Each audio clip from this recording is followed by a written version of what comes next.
Welcome everybody to the typical Friday night free for all NFC North. We start off talking about the NFC North, and then we talk about whatever you want.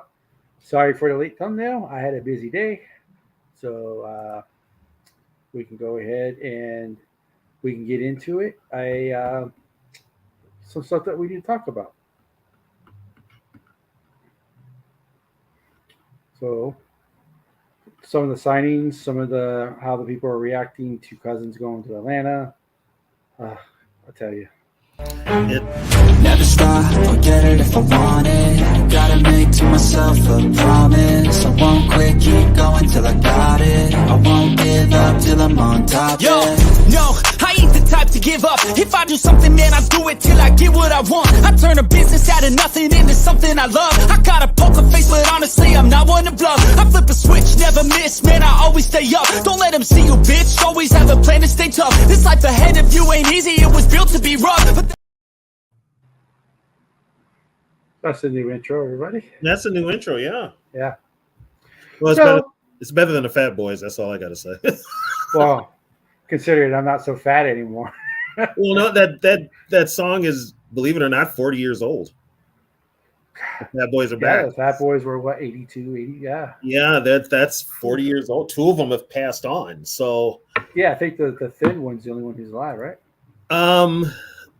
Well, technically, neither one of them were thin, but the light skinned one is gone. Marky D, the really big guy, and the human beatbox is gone. Yeah, the really big one. The really big one, and yeah. The only one left is the middle dude. I forget his name. What's up, Davey? What up, Davey? So, the new steam is that the Commanders are really high on Daniels. Yeah, I'm hearing that. I'm hearing they're high on Daniels.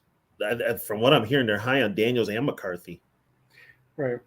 You know, and then East Coast Gridiron thinks the Bears are going to take Knicks with the first pick. Oh, that would just up. That'd be a typical Bear thing. That would be typical Bear thing. I've heard a lot of other podcasts. Oh, shout out to Rap on his podcast tonight. I heard what they were talking about, and him and Zoe brought it up that the Bears could just screw this whole thing up and not take Caleb Williams. That would be such a Bear move to not take Caleb Williams.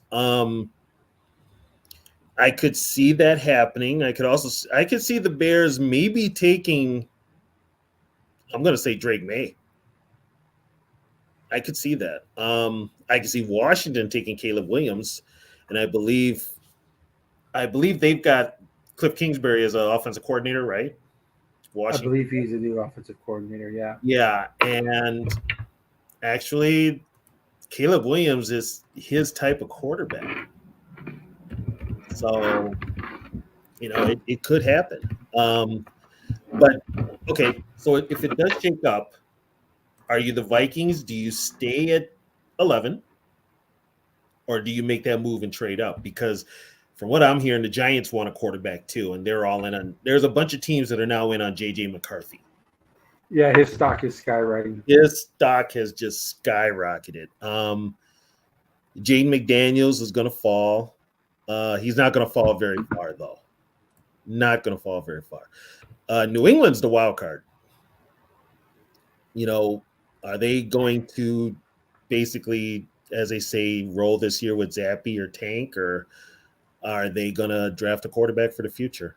Because I don't know if Jared Mayo is the future head coach. I think they have too many holes. They're just going to get a rookie quarterback killed. Yeah, they've got way too many holes. So if the Vikings are going to trade up, it could possibly be with the Patriots or the Cardinals of 4, right? So 4 is the steam, but some people think it's 5. I think it's more than likely. I think it all depends on who the Bears take. If the Bears take Bo Nix, which wouldn't surprise me, and then Washington takes Caleb Williams, there's going to be a fight for that 3rd overall. Okay, how did Williams just leapfrog everybody? How did Nix just leapfrog everybody? I wish I could get East Coast Gridiron on. He's heard things. He's He a knows- he's a traditional. If you want a pure pocket passing quarterback, I think he's the one you're looking for. yeah. He's a pocket passer, which some NFL coaches are looking for, and I think the Bears might be looking for too after moving off of Fields. They've got a new offensive coordinator, so if you want a pocket passer, he works, but so does Penix, Drake May. McCarthy, for the most part, is a pocket passer, but he's mobile. He's also a year away, though. And he's a year away, so Jaden McDaniels. I didn't see any Jaden McDaniels games. I didn't see any LSU games this year, which was weird for me because I usually watch them. So someone was saying that that they could see the Patriots trading their picks, trading pick 3, getting 4 picks, and taking someone like Rattler or Pruitt. Yeah. Yeah. Oh, they weren't impressed with Daniel's pro day. Oh wow. Okay. Yeah. And if that's I saw people complaining about Drake May because he airmailed his first throw.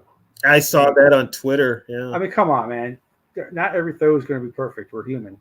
But like I said before, when I saw him play, now keep in mind he played the Gophers. Gophers aren't that good of a defensive team, right? But May looked very average against a really bad defense in the Gophers.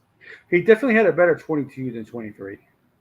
Yeah, and I saw him at 23, but he looked, oh my God, he looked really, really average. I mean, he didn't impress me, put it that way. Yeah. But then I saw Bo Nix play, and he didn't impress me either. Maybe it's because I watched them when they played Washington, and Penix was just having a field day on I think his team. Penix did. I mean, he didn't have any help in the game against Michigan. Mm-mm. And I think people are holding that against him too much. He actually, yes, he did have injuries, but there's also quarterbacks who are in this draft who've been hurt more than he has. Mm-hmm. So I think NFL scouts are like, yeah, his game against the Michigan wasn't that great. He didn't have that much help, but that doesn't mean he's not good. I thought when he played, was it Oregon? I thought he looked good. Yeah, he looked flawless against Oregon when I saw him play Oregon. Nix, on the other hand, looked like he had some mechanics issues, but he looked good too. So, oh wow, that's not good. But I mean, it's whoever the quarterback is for the Vikings. This is what people have to keep in mind. You got to bring them in, and they're going to have to learn an NFL scheme, which means the person to teach them that scheme is going to be KLC. KLC's got to develop this quarterback. If he's also got to learn to run to help the young quarterback out. Yes, he's got to put a running game there to help that young quarterback out. Even help out Darnold. I mean, Darnold's been in the league for seems like forever, but give him a running game too. Well, I don't think Darnold's is going to be as bad as everybody thinks because this is the best team that he's ever played for. I don't think he'll be that bad. He's just he's going to be serviceable, but he can't be any worse than Nick Mullins. No. But here's the thing also too. He's not being brought in here to win games. The pressure is not on him. Right. He's basically a bridge quarterback until the rookie is ready. Now, depending on how long it takes the rookie to get a grasp of the offense and develop and play, it could take 2 games, 6 games. It could take a whole year. Or if the game moves, I mean, it just how long he can grasp his head around it. And it's not about physical ability now. Once you're in the NFL, you've got to put a lot of mental into it, especially a quarterback. So he's got to learn he's got a lot whoever we draft will have a lot to learn. And hopefully KLC can get this kid to play up to the level of quarterback that he wants him to. I think Paul Allen said that on when he was on with Florio. It's not a secret. Yeah. It's not a secret. They kind of telegraphed it. They were looking for a quarterback, and then they kind of telegraphed it that they were all in on JJ or Drake May.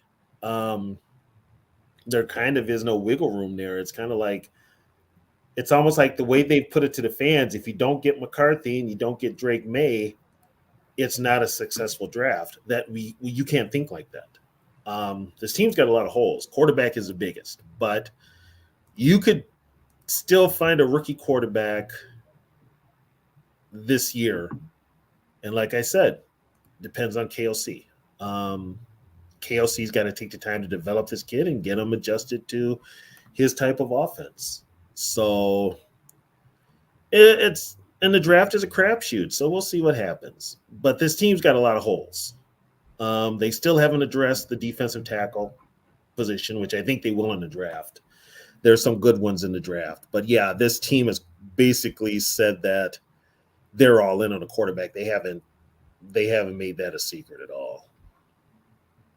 Yeah.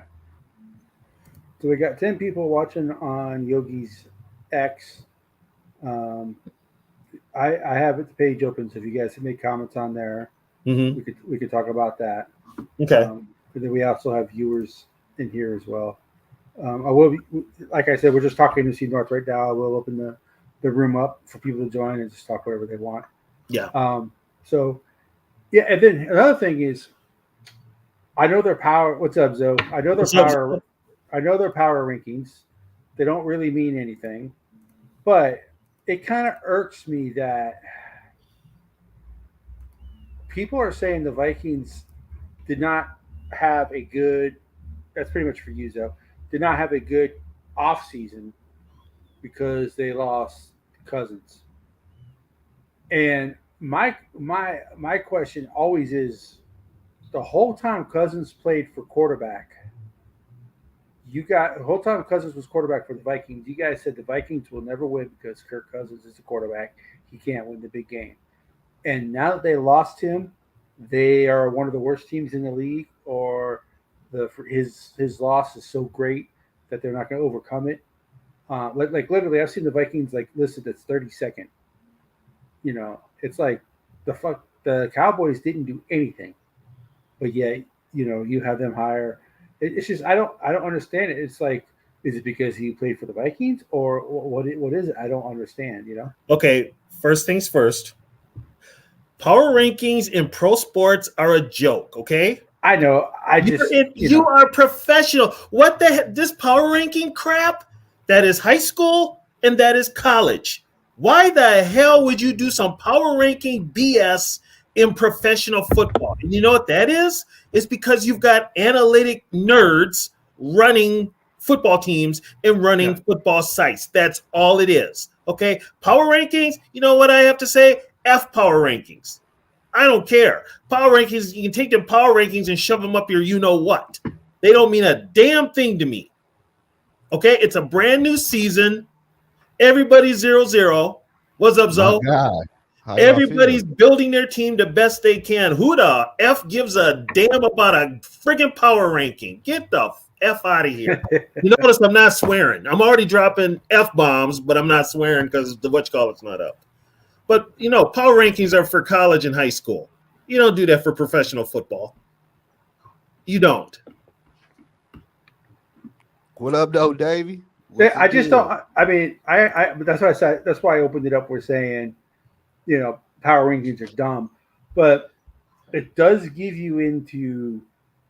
Well, you know what it was like what they're thinking. What they're thinking, like you said. Yeah. Catch. All of a sudden, the Vikings are a terrible team without Kirk Cousins, but when we had Kirk Cousins, we weren't exactly a good team either. Yeah. Now we're terrible without Kirk Cousins, so the media needs to make up their mind.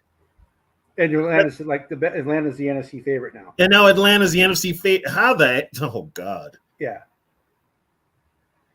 Yeah. Okay. I just don't understand the line of thinking. That's my biggest. When Atlanta loses to Carolina twice this year. I mean, they're in a weak division. Yeah. That's the only reason they're favored, because the division is so weak. What up, Gil? What up, Gil? You're right, Davey. Gil. Oh, hey, baby, what's up? Oh, we didn't know you were here. I didn't know she was here either. She is. I mean, and she'll come on later. She won't do it right now. But yeah, only thing she said is all we can do is wait and see. Well, she ain't got to show her face. She can do what Sarah does. Yeah, and we got the parental advisory up here. So yeah, waiting to see what. Oh, my girl's in the chat, Trisha. So, but yeah, we all get to see how far Tony up to like because Tony's here, so Trisha's got it. Trisha's probably up here somewhere.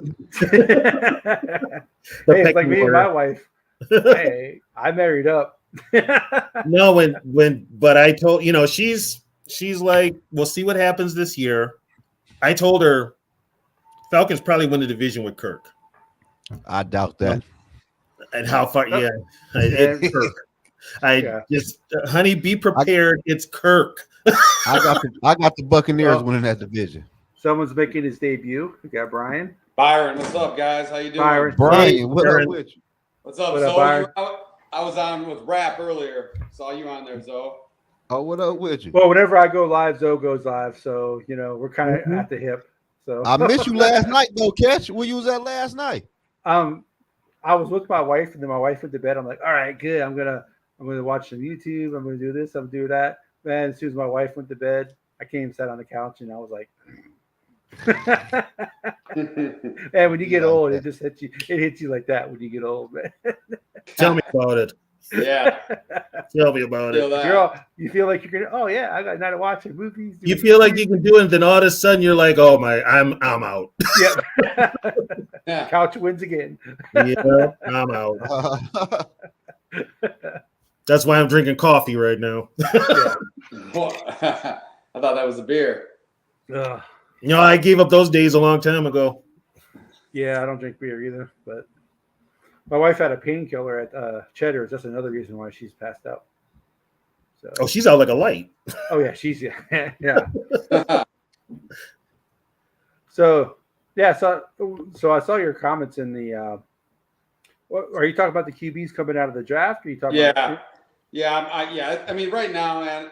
I know you guys are talking about power rankings and stuff, but I could give a rat's ass about what anybody thinks of the Vikings right now. I love what they're doing right now, and all I care about is who we draft in the quarterback class. Because I mean, really, if we don't get this right, the rest of the stuff's really not going to matter for at least for a couple seasons. Because that's how I see it, anyways. Well, if it doesn't work out, the Vikings miss this pickup. They'll do what they always do. They'll sign a free agent, like that. Not a top free agent, not a top free agent. A little bit, either a guy who's past his prime or a guy who, like Cousins, who is what he is. That's the Vikings' history. Yeah. Well, and also here's the thing too: if this doesn't work, if the quarterback doesn't work out with KOC and Kwesi, they're probably gone. They've only got 2 more years left on their contract, especially KOC. So you kind of wonder now after this year, Brian Flores could be gone. So are they going to extend him, or what are they going to do? Yeah. Yeah, I would put, even though I don't like him personally, I think he's a little immature, way immature. I think he's a little whiny. But Caleb Williams has got the best talents. Caleb Williams is probably one. I would put Drake May second. I would probably put JJ third. And then Daniels fourth. I don't know. I'm not big on Daniels. Wow. So I'll probably put, but there is a gap. That there's a top 4, and then there's a gap. So Daniels is still in the top 4. But I like the other 3 guys better than Daniels. That's all. But hey, if the Vikings take Daniels, I'll be like, hey, let's go, buddy. Yeah. I would have no problem with whoever the Vikings take as a quarterback. It's just now that you got the quarterback, here's the scary part. KOC's got to develop him. I don't trust KOC. I'm just being honest. I don't trust KOC. So what? Let me ask you this question: what gives you that impression? And I hope it's not Josh Dobbs, because that guy didn't even know the offense. They had a mobile quarterback, man. I mean, they're around the league. The opinion is completely different. But if you watch if you watch the Chicago game, he tried to make Josh Dobbs a pocket passer. Yes, he did. He didn't let He wanted Dobbs to be a pocket passer. He wanted Jalen Hall to be a pocket passer. Yeah. So and also, I'm going to tell you something. KLC's play calling leaves a lot to be desired too. His clock management, everything about it leaves to be desired. The play calling, clock management. The biggest reason he was on board with keeping Cousins was because Cousins made an offense look good. That's it. Coaches want wins, and obviously, he knew right away that. And if you're a fan that really cares about where we're going, 2024 is really not a season that will be judged by anything. It's 2025. The biggest he won wins. But the biggest mistake he did, as far as I'm concerned, was winning those 13 games. We should have been in 2022. We should have been in rebuild mode, but instead, we went competitive rebuild, won 13 games, and then you come back the next year and you're like a 6-game difference from the year before, and and you've got holes. You've got a lot of holes. I don't believe last year. I know now, Jaren Hall and Dobbs. I'm sometimes I have a little different views. Conspiracy wise, I'm one of those guys now. I'm hated on Twitter by everybody. I was hoping they tank every fucking. You're doing it right if you're hated on Twitter. Yeah, if you're hated on Twitter, you're doing right. Yeah, well, I mean, Cousins. When he went down, I was like, what the fuck are they trying to trade for Josh Dobbs? He's only going to win games that we don't need to win. At that point, the season was really over. They have never invested in the backup quarterback position because he never gets hurt. He got hurt. It was over. Call it what it is. And right now, all these people are beating on me and don't if you make the trade, I'm going to be destroying people on Twitter because they were like, you wanted to tank all these games? What do you think would happen if we were behind Denver and the Raiders right now? It would not be pretty. One win, a Packer win, would have killed us right now. We'd be picking like 15th or 16th, and we'd be fucked. So these guys can kiss my ass about they have nothing else in their lives going on for a stupid, meaningless Packer win. We beat the Packers plenty of times. We're not the Bears. And I live in Chicago, by the way. It's like I know all this crap around here, but the Bears, man. The Bears are a joke. They're going to fuck this up. Don't worry. I just re-put the link out there. So, Mike, if you want to join, Davey, if you want to join. So, Byron, do you see the Bears taking Caleb or do you see him taking Drake May? It's 100% over. Caleb Williams is going to be a Bear. As much as I don't want to see it, last rap, Zoe, you were on the last one. They were talking. I love rap, but he's not dialed in like me here. They've already given him the playbook. He already had a playbook. He's ready to go for minicamp. What? He has a playbook. He's already been to Chicago. They've been out there.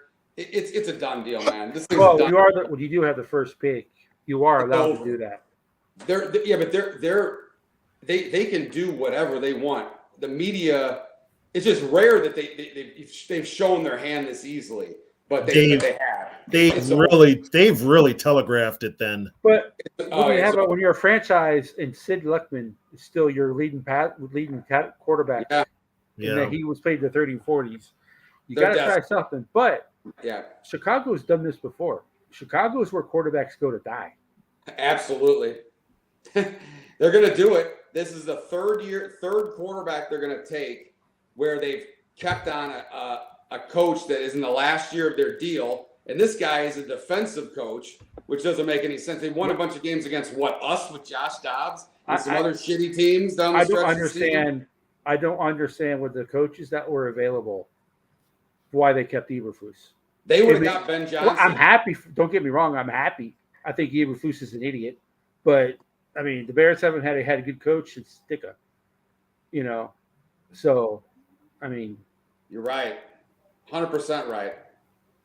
Yeah, I kind of wonder by keeping Eberflus if that was maybe McCaskey and now Poles. But think about it. If they got rid of, he doesn't like paying coaches. You're right. They're cheap. If they got rid of Eberflus, Harbaugh could be their head coach right now.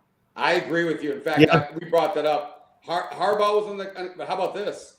The Bears might have been the only team to get Ben Johnson out of Detroit because he would have gotten Caleb Williams. You're damn straight he's leaving there. Well, he was like, I don't want to go to Washington and deal with their shit or anybody else that had a job opening that was there. There wasn't that many great jobs for somebody other than maybe the San Diego Charger game. Well, I guess LA Chargers, but they're in cap hell, man. They were $60 million over the cap. Well, you know what? And the way things were, Poles might have, if he could have, he might have even talked to Flores. Because Flores is a head coach. He's got head coaching experience. But no one wants to talk to Flores at this point. He's pretty much in the black. He's got that lawsuit. It sucks, but it's great for us. I hope I hope he doesn't get a job. I mean, just keep paying this guy more money, keep him around, and we can be all right. But the league at this point, if you don't have an offense, it's over anyways. You have. That's one thing. I will say that is one thing. That's what bothers me with this league. It's so offensive driven. It's a mistake. Now you can't tackle. Well, that's why we get trading down. I mean, I will say the one thing the Wolves do is they don't mind paying their assistant coaches. Nope. No, they don't. They were still paying even after they fired Spielman and Zimmerman. They were still paying them. Yeah. They still had 2 years on their contract that they paid out. So they don't mind dishing out the money when they. Oh, and Brad Childress was another one. Yeah. Oh. So yeah. You know, so I mean, they don't. I mean, they're on the hook for coaches. It's just not even close. Not even close. I mean, the best Bears. No. Yeah. No. He's the most charismatic quarterback they've had. Yeah, he's not the best quarterback. You know, you guys gonna laugh, but you know the best quarterback in the Bears history is Jay Cutler. I know people think it's crazy, but look at the numbers. I would say Luckman. He had no line. Zero. I would still say it's Luckman because Luckman actually won championships and he was a passer. He was a passer, back when there was not passing. But Cutler's definitely second. Yeah, I mean, I mean, I'm not telling you it's weird. Their line was so bad. It's gotten better. I will give them credit. Caleb Williams is not stepping into the worst situation, but we'll see what happens if they do the right thing. They went out and paid Keenan Allen, which is basically essentially a 1-year deal. After that, they'll take that deal and they need to draft somebody. They have to in this draft. You know what though, Keenan Allen probably. He ate us up for 200 yards and 17 catches last year in one game. Yeah, I know. Wasn't that awesome when he did that to us? Hey, we got Shaq Griffin now, baby. Yeah. I mean, that was wow. I'll never forget that guy. I feel like every time the ball was in the air, you knew Keenan Allen was going to grab it. You knew he was going to get it. Well, who was covering that? Evans, right? It was either Evans Murphy. Or Murphy. Who was it though? Murphy. Bobby Douglas did not play long enough, and Bobby Douglas could not throw. Bobby Douglas was a runner. Yeah, he was a runner. He could not. He was a left-handed quarterback that could not throw. He was a cheaper version of Joe Cap. Yeah. Yep. Yeah, he was. And the only thing I remember about Bobby Douglas was him getting his ass kicked by the Purple People Eaters every time he played them. So, you know, he wasn't. I don't know those days that one, but I'm 49. That gives you guys any clarity about where I'm at in the game. I started watching in like 83 and 82 range. That's my. Oh, the dome when they moved into the dome. Yeah. Right. Yeah. I'm a year right after you. So I was like 4 and I saw the horn on the helmet and my dad said I just went nuts. Yeah. What is it with you guys making me feel old because I watched them play in the Super Bowls and watched them play outdoors? They haven't even been to a Super Bowl. They've gotten their ass whooped in the championship games, except for the game I was at in '98 when they lost to Atlanta. I was at that game. God, that team sucked. And I lived here.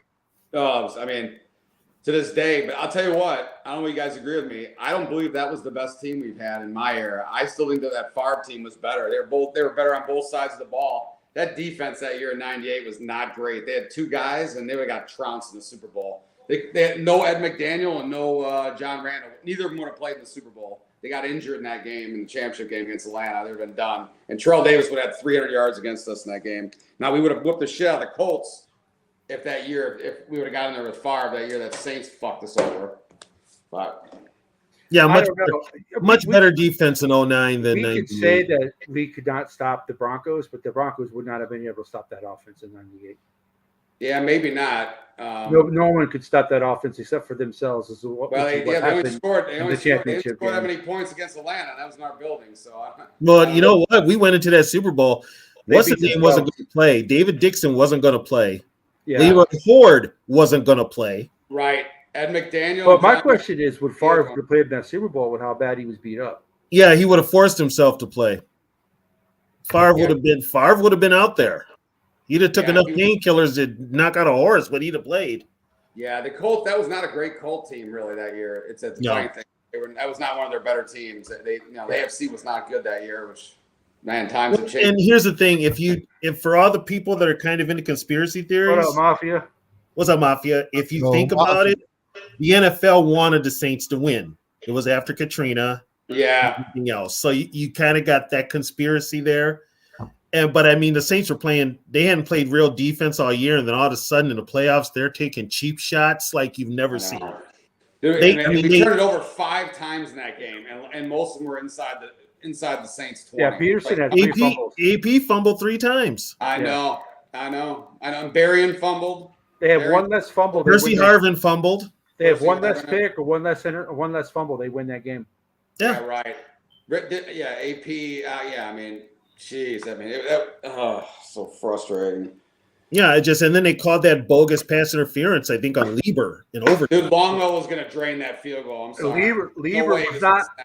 That call was so bogus that they showed the replay. I remember they only showed the replay for like a half a second.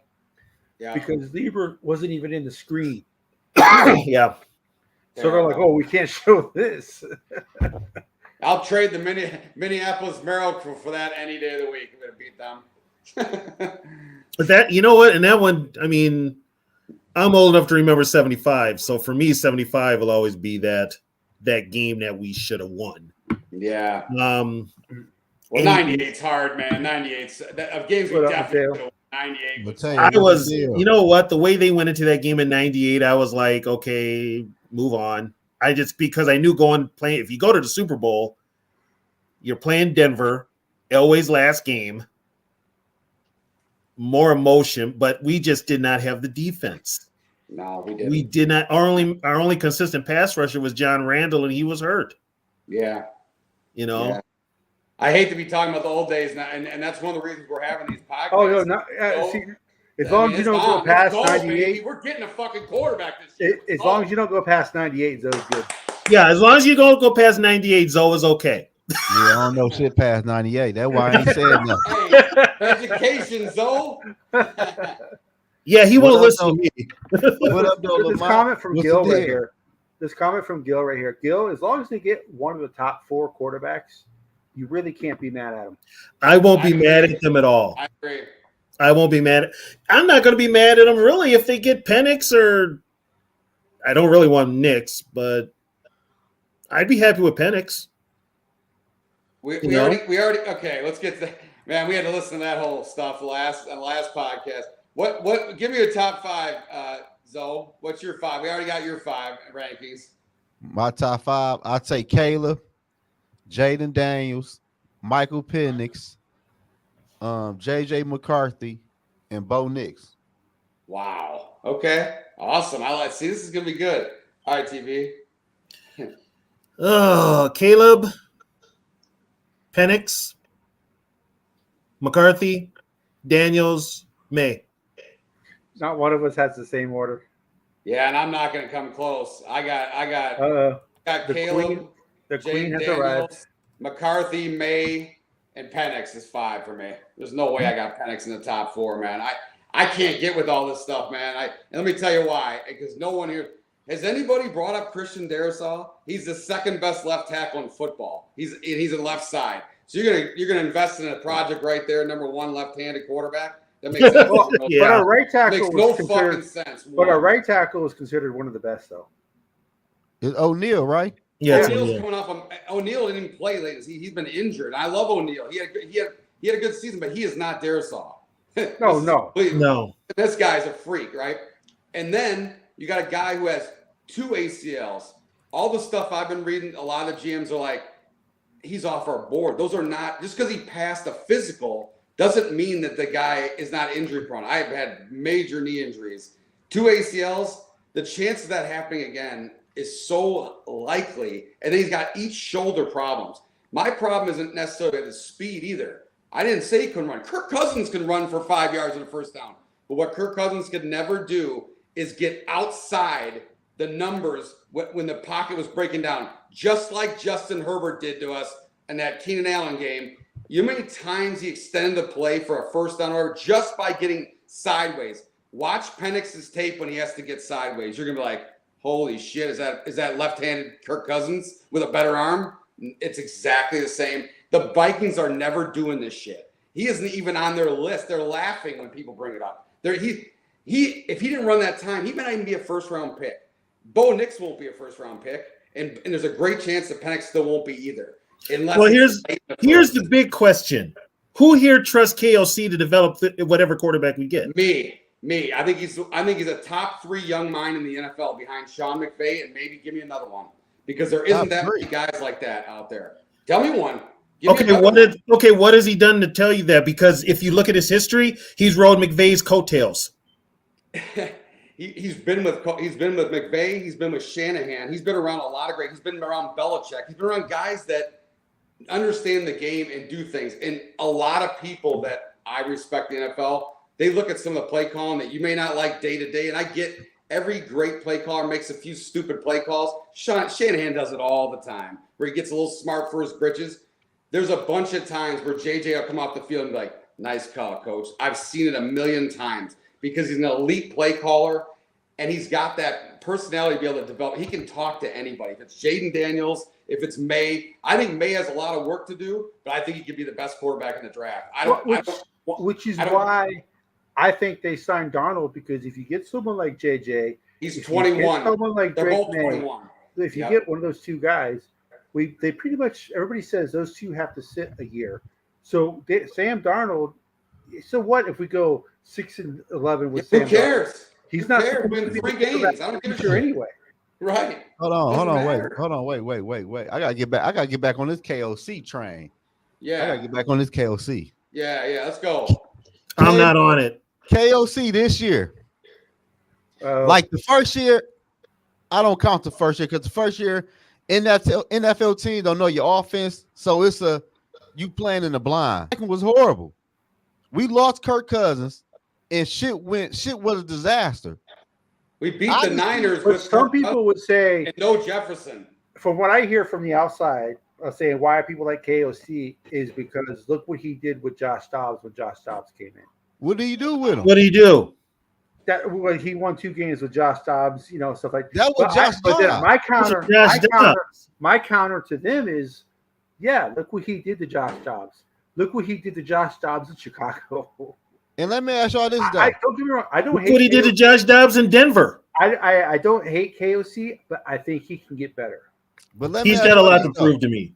Y'all say Brian said he's the top 3. The myth, the legend has entered the building, y'all. He is a top 3 young mind. Look at this coach top rankings 3 that came out in the NFL, man. He was top 5. And look at the names in there. Some defensive guys I mean, I'm talking about offensive minds. I think he's a top 3 offensive mind in the league. I really do. So let me ask you this though, Brian. If he's a top 3 offensive mind guy, like you said, we just seen him do a touch push twice in a row with a backup quarterback with Brandon Powell pushing the pile. You guys really think they were trying to win games late in the season last year? And Garrett Bradbury. Brian, if he's such an offensive genius, why don't we run the ball? Exactly. I was about to get to that. We don't even run the football. We have a nice guard play. Well, we have the worst right guard situation that we've had for a long time. They did. You still got to run the ball. Here's the thing. Here's the thing with an offensive line.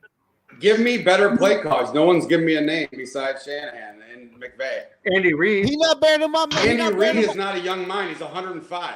He's not better than the offensive court. Brian, how come KOC is constantly getting out coached every freaking game? He's not adjust. He's a great. We have great scripted drives beginning of the game, and then the guy cannot adjust. We get our asses kicked after halftime when the other coaches adjust, and he is incapable of adjusting. I don't think he's talking about. Give me a game. Give me a game that's stout enough, and that's nonsense. Give me a game. Pick one. I'm asking you to give me one. You can't. You're just talking out your ass. Oh yeah, sure.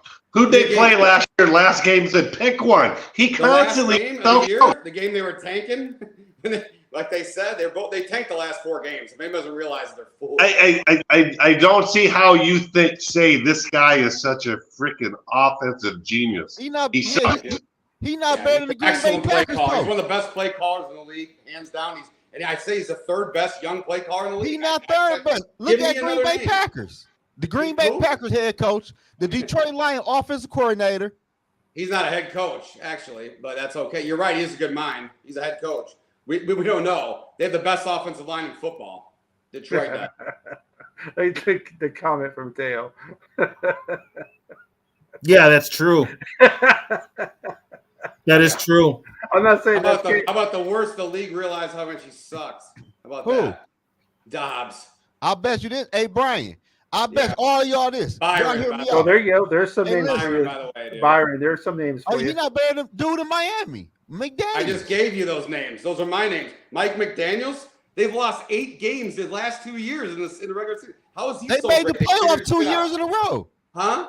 They made the playoff 2 years in a row. Fair enough. I get it. But they lose their quarterback this time. And catch. And listen to what Brian said. Last year, 2 years ago, the Dolphins lost their starting quarterback and had 3rd string quarterback in and won football games. They didn't win that many football games. We whooped their ass in their building. So they didn't win that many games on the stretch. They lost a lot of games down the stretch both seasons. They limped into the playoffs both years and got punked in the first round. We got punked too in the first round. I'm not saying the guy's in good mind, but you guys are way hard on this guy. How? You know what? We're gonna remember this conversation this evening when we draft. Well, as long as we don't take Penix. So what's your basis that he's so what I it watch a lot of football. I'm almost so if you're a big KOC supporter, what did he exactly do in Los Angeles Another as an offensive coordinator? They won the Super Bowl. He was an offensive coordinator. What did he do? He didn't call plays. No, he didn't. He didn't call the plays. What did he do? What did he do as offensive coordinator? KLC has never called plays till he got to Minnesota. He never called plays till he got to Minnesota. Fair enough. Dude, they won 13 games with Kirk Man, no Cousins. fluke-ass games. No games was fluke. Those games were flukes. You didn't win by more than 10 points in any of them. Except the first game and the last game. Huh? Coach doesn't help you win those games. Man, with that defense, they were 31st in the NFL in defense. His play calling didn't matter. He's a top 5 offense in the league. The first year his offense got rolled out, dude, they whooped the fucking Niners' ass without Jefferson with his play call. They even made quarterback look. Wait. Okay, so let's fire his ass and hire him as offensive coordinator because he sure in hell ain't a good head coach. Because you know what? I'm sick of hearing about that 13-win season, and the only reason was because our defense sucks. You're a head coach. You're responsible for all aspects of football. Get Ed Donatel in a goddamn room and tell him to change shit up. Period. It's on you. It's on the head coach. He's fucking Richie Cunningham. And we lost to the fucking Daniel Jones in the playoffs. Daniel Jones got a contract extension because of that game. Yeah, he's Richie Cunningham. League guys, we got our asses. They stopped Daniel Jones' offense. How many times? 0. I mean, this is 0. They scored every fucking possession. Yeah, but see, Byron, we're talking about play calling. Now you're turning to coaching. So I'm defending that aspect. Stay in your lane. How many plays did we score? 5-on-1, man. You guys got no vision, bro. But Byron, how many plays did we score? What they're saying though is he should have fired Donatel at the bye week. Donatel should have been fired at the bye week. You said, hold on, wait. When you say I agree, Brian? he should have been fired at the bye week. But hold on, wait. They weren't winning shit, man. I don't care who they were. Okay, whatever. Go ahead. But no, I think there are times when I think I think coming up with plays, developing plays, coming up with stuff like that. Yes, KOC is fantastic at that. That was the whole point we started. Now it's got benched out. But what I would say is that there's times there's lulls in the game. Every NFL game has lulls. I get that. But there's times where everybody armchair quarterback. I get that. Everybody. Okay, let me stop right there. Do we have a better offense than the Chiefs this year, all season long to the playoffs? Yeah, but who won the Super Bowl? I understand that. And Okay, that's all that matters. Okay. That matters.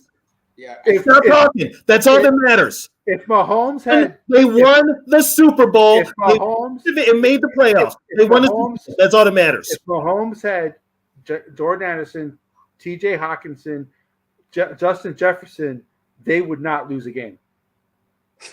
Come on, man! It's the NFL. Everybody loses a game. Give me someone that has it. The Dolphins are 12-0. That was before your time, so relax. No, it wasn't. I was born when it happened. It was 17, and it was 14-0. Talking to you. It's a figure of speech. Obviously, they'll lose games. It's the NFL. It's a You're figure. not the one that made the statement about not going undefeated. No one went undefeated. So the Dolphins did. The Patriots did it. The Vikings almost did it. I'm just saying it's a figure of speech. It's not a literal. They're not gonna lose a game. It's just a figure of speech. But my point is what I'm making is offenses struggle throughout the season, and our offense looked better. So I don't understand. I'm not saying they're even close to the Chiefs. In fact, these people are saying we should have kept Cousins. I never wanted to keep Cousins. I was irritated that we just had to keep signing him back. I mean, I'm not saying he's a bad quarterback, but don't we want some greatness? And listen, TB, you and I are the oldest in this bunch, and by a minute, we are sick of this shit. I mean, that's why we're trying to trade up for greatness. And I feel like O'Connell's a young guy. I just think the NFL's changed, man. I think some of the older bullshit just doesn't work anymore. I mean, Andy Reid's you know why it doesn't work anymore, Byron? Because the league has shifted to basically Madden football. Well, I can't change that, but you gotta be what it is. You can't run up and try to win it. Well, put it this way: when you've got defenses now that can't make tackles, why do you even have a defense out there? I agree with you, but what are you bitching about? Ain't gonna do anything. You just have to get on board and be the best at the offense you can, and make your defense adequate at a little bit better than that. And I think basically you have to have teams that are track stars. You're basically playing 100-yard arena football. Like 7-on-7. If you're gonna play football, I agree, but I don't make the rules, man. I don't know why you get mad at me about it. Okay, Byron, I'm gonna bring this up to you. When's the last time you played football? When's the last time? About 3 weeks ago in a stupid event, which I shouldn't have. I'm old. For my son's high school. I'm the quarterback club for our varsity. There you go. You really want to know? Yeah. When's the last time you played? 4 picks. He had that sports cream working overtime after that game. I'm still sore from it, right? Okay, did you play high school ball? Yes. Okay, did you play any college ball? No. Did you play any semi-pro ball? No, hell no. Okay. I'm a corner. I was a slow corner. Well, we would have moved you to safety on my semi-pro team, but hey. But I coached and played, and up until I was in my 40s. I know, not in this area you didn't. Yes, I did. I did. In the last 5 years? I didn't retire until like 2014. Well, this is 2024, and I think the league in the last 5 years has changed a lot. The league in the last 5 years has become a joke. Right, but it is what it is. So why are you going to try to fight it? We got to do what we got to do. I'm not fighting it, but here's what'll happen. It'll become such a joke where people won't watch it. Dude, that's crazy. The ratings are up even more because of bullshit. Because they don't care anymore. It's all business. It's all business, and you've got a generation that don't give a fuck. I agree. DraftKings fantasy football is so strong that they have that audience, and now they got Taylor Swift bringing my wife in the game, and she's never watched a game in her life till last year. I'm just saying, it's like it's different. I don't like it as much as you do. I hate it, but it is what it is, and we have to do what we got to do. I hate it. Like I don't like it at all. I'm a defensive guy. You can't even play defense now. Hey, I play D. My son's a defensive player. I hate it too. It sucks. But yeah, Sarah, go ahead and make a comment. Then I'm going to comment on Too Evil's comment right here. Oh yeah, Too Evil. Go ahead, Sarah. Oh, I would say, my thing that irritates me of you guys is you guys give KOC so much shit, and then here you are praising Shanahan and McDaniel. I can't hear. We can't hear you. She said we're giving KOC shit, but we're praising Shanahan and McDaniel, and Shanahan's messing up. Shanahan gets to the Super Bowl. Shit. They got to a Super Bowl. Yeah. Yeah, I know, but their rosters have been good. He's not the one putting that roster. I mean, does he not talk? Can't hear it. Not choke. And we can't hear He you. does because he run the ball like you say. He doesn't run the ball like you. Sarah, you gotta get out that swimming pool. Yeah, you don't. Yeah, Sarah. Yeah. Hey, Sarah. Hey, Sarah, you're lagging in and out. You're lagging in and out again, girl. But to go to this comment right here for Too Evil, the Vikings almost did sign Dan Marino, but he retired instead of signing with him. Yeah, Denny Green wanted him. Hey, y'all know what though? I'm not gonna lie to y'all. Y'all ain't gonna like what I'm about to say, but I'm gonna be real, man. I'm gonna be real with y'all. I'm scared if I can take Drake May. I'm not gonna hold y'all up. I don't like his pocket presence. He is horrible in the pocket. I'm gonna be real. He is horrible in the pocket. Y'all can say what you want to say. I'm just telling you facts. He is horrible in the pocket, and he throw crazy interception. First of all, so why do you put me in that category? No, I ain't say no name. I'm talking about in general. Hey, Zoe, here's what I'm afraid of. No matter who they get, they're going to overreach. They'll essentially trade away 3 first-round picks and 2 second-round picks to overreach. Whoever they get, if they stay at 11, I'm fine with it. But that is way, way too much to move up to get somebody. It hasn't. That's just concerns. You know what I'm sick of hearing people say, well, the draft pick's a crapshoot anyway. You know why they value first-round picks so much? You know, 50% of the Hall of Famers in the Football Hall of Fame are former first-round draft picks. 50%. Well, 47% are first-round draft picks. That means you have. That's why first-round picks are held in such value, and we're just going to give away the farm. Well, we got 2 first-round picks. If you ever listen to Rick Spielman, he'll tell you that just because a guy's taken in the first round doesn't necessarily mean he's first-round talent. He said there are years where there's truly only maybe 13 guys who are first-round talents. They just have to take him in the first round. Yeah, but you're not moving up the board so much to go get somebody that might be projected 20th on the list, and you're going to move up to 4 or 5 and give up that much for somebody. What up, AJ?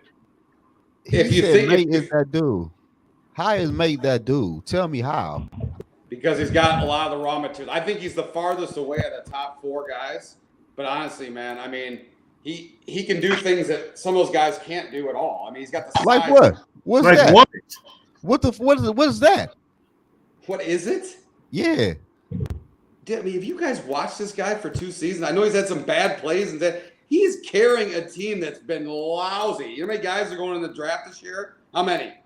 1. Oh, no. I saw him play 1 game last year. He didn't impress me. The receiver who wasn't the receiver who the NCAA screwed will probably get drafted. You can say the same thing about Spencer Rattler, Byron. He's playing for a team that's lousy. Spencer Rattler I'm not a hater of Spencer Rattler, but he's 6 foot, and that's my next point. This guy's 6'4", 230. And I love me some Spencer Rattler, but I'm biased. Spencer Rattler's 6. I like Rattler, but he's 6 foot, and that's he's 6. What Drake May? 6'4" what? 6'4", 230. 6'4", 230, a big ass bus. That was the fucking. I mean, that's your opinion, but a big ass bus. I mean, I'm not telling. I think if we get him, I don't think he's going to be a bust. I don't think any of these guys are going to be a bust if we get him. That's how I feel. No, they're going to be good here. Situation. I like JJ McCarthy. I'd take him over him. I mean, I'm sorry. A lot of people don't like him. They don't see the vision, though. They don't watch enough games. Oh, he didn't do anything in Michigan. They won a title. What do they have to do? Now, I like Jaden Daniels more than a lot of people. I know Zoe's on this shit. In fact, it's borderline with me and Caleb. If Caleb would have came in an inch shorter or not, or whatever, he's had nice plays. There's a lot of bullshit with him, man. I mean, a lot of things could, you're bringing on some shit. And I know Daniel's really frame concerns me. I'm concerned about his frame. Caleb Williams is really immature. He might, he seems like it. He's that guy who he's young. He kind of reminds me of LeBron James a little bit. I'm not saying LeBron James is a baby, but what I'm saying is LeBron James, since he's been 8, He's the basketball prodigy. No one's ever told him no. He's always given, all the AA. Everybody's always given, always catered to him. Yeah. Caleb is the same way. Caleb is the same way. Hey guys, give me 1 second. There's a real interesting article. I'm going to read it real quick. Just this quick point.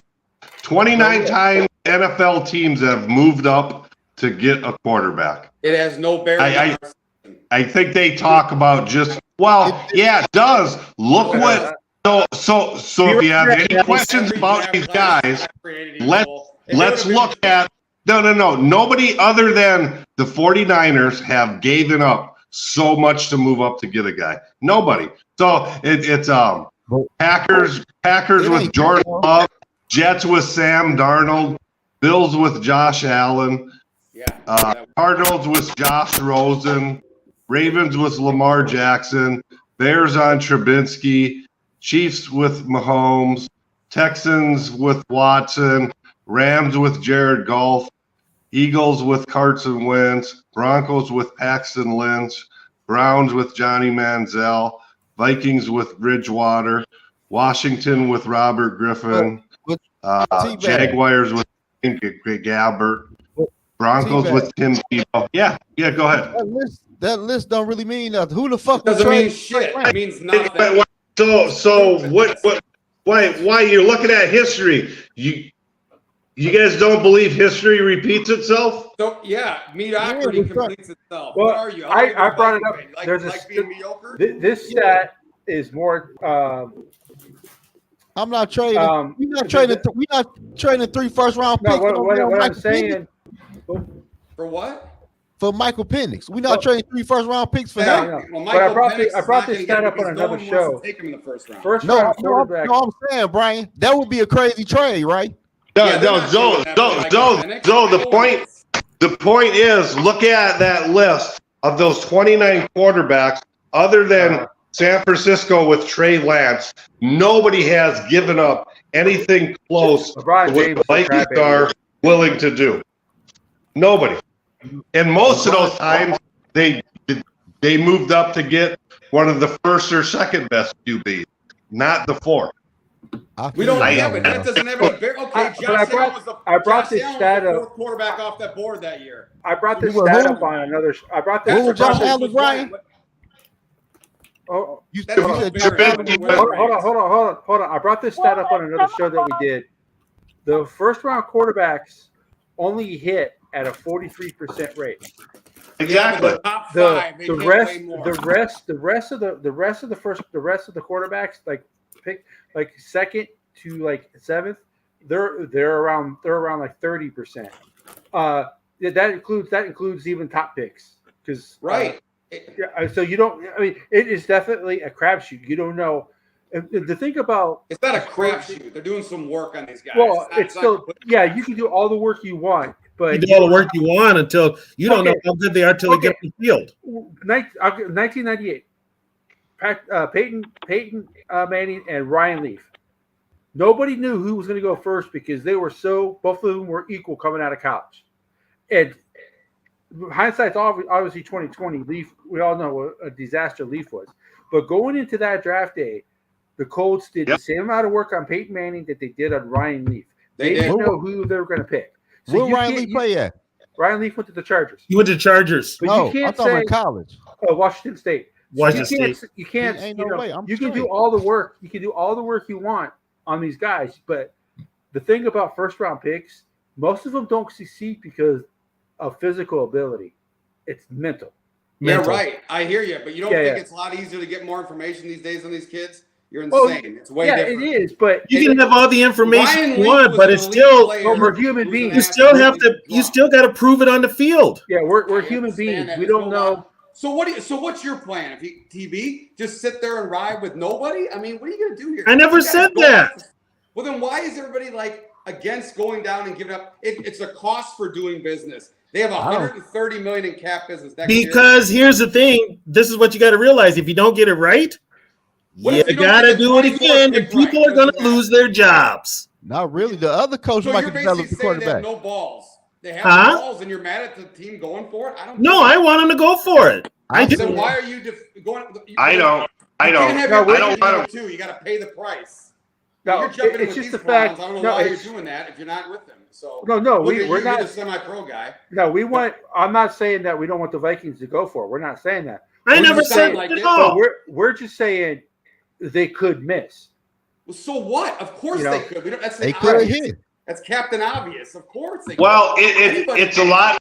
It's a lot easier if we just stay at 11, pick a guy, and if Really? we miss, Who are you getting? so at what? 11? Who are you getting Go at into 11? next year.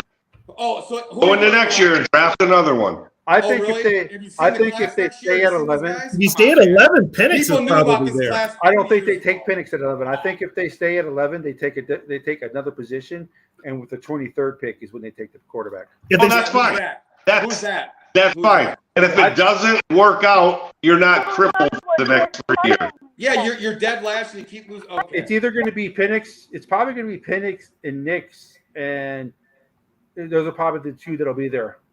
Are you excited about Fine. those prospects? I'm I fine would with that. rather have Penix than Nix. Nix is a backup in the NFL. Yeah. What? I don't give a fuck who they draft. Oh, Well, you should because that's what we're trying to win. Mama man. has entered the building. Love you, Mama. All right, Mama Cash. I want to, whoever is Please do phone. target wants them to do the workup on that person. That's the person they decide that. Yeah, we can't hear you. Then go up and get him. I don't care, but I don't want to set him to settle. Sarah, hold on a second. Hold on one second. We're trying to hear you. We want to hear you. No, We all like to hear you. she was saying that that she doesn't. Obviously, whoever the Vikings move up to take, they've done their work on. So she's not going to be upset that they take that person because that's the quarterback that they did the work. I agree. There's reports that they were looking at Jaden Daniels right after the last year's draft when they couldn't trade up to get Richardson. They've already been doing work that long. There a lot of people in the NFL are saying they've been on these guys longer than anybody because they knew this plan was going on. I don't believe this Cousins thing was ever going down that easily. I think they knew it was a good chance they were only going to offer him X and he wasn't going to take it. So they've been working these quarterbacks. If they can't get it right, all these people, I can live with it, man. I mean, let them go. Let them do what they're doing. I mean, one of these four guys, I think the guys in their system look good. I think they're going to look really good in this system. I mean, he had a couple of quarterbacks looking decent. I mean, who's the backup again? Like, Mullins. Mullins threw for 400 yards twice against the Lions. And I'm not saying the Lions have an amazing defense, but 400 yards from a shit quarterback? Come on, man. So you don't think Penix would look good in the Viking system? I don't like T-Mobile either, Bob. Tebow's got a ragdoll arm just like Mullins does. I mean, Byron, you don't think Penix would be successful in the Viking system? no, I don't. No, because they're not, listen, man, it's not even. I'm not saying he couldn't be okay with it, but he's never going to win what we want him to win. Somebody wants to make a deal with you. Yep. What's the deal, Al Smith? I don't know. I'm not down on Penix like that. Penix can play football. Yeah, right. You saw I the don't know- championship game in a match. I don't know if You saw Mateo- when the real NFL defense came out. You say what happened, Brian? Hey, What hey happened Sarah. in the championship Hey, game, Sarah. right? He Restate- was missing guys right and left. He's never seen defenses like that. The Pac-12 is like a high school fucking league, man. No one's ever thought about defense when they thought about Pac-12 is so bad. It's no longer a league. So Brian, listen. And you're talking up the Big Ten, Byron? The Big Ten Brian. isn't exactly. So Brian, can I ask? The So Big Brian, Ten's can I got ask you a more question? Hold on. Michigan won the title. What are you talking about? Hold on. We're the best team in the league in college football. this year. Yeah, hold on. Pretty Rizzo, easy. go ahead and ask your question. I just want to know this. Michael Penix played against Michigan, right? Yeah. With no running game, and you say he was horrible. Why didn't he have a running game? They running back was injured. He was injured. Yeah. Yeah, he was injured throughout the season too. Well, Yeah, he had I a don't foot know. injury. He He was had a injured foot a lot. But look, Yeah. but what I'm saying is, Dylan Johnson, he was hurt a lot. What do you- Yeah. what But- do you got? He's good when he's not hurt, though. that really Yeah, ain't well, no so knock what? He's not. He on wasn't Michael available. Penix. That's right. Who else? I said that really ain't no knock on Michael Penix because you say he played bad against Michigan.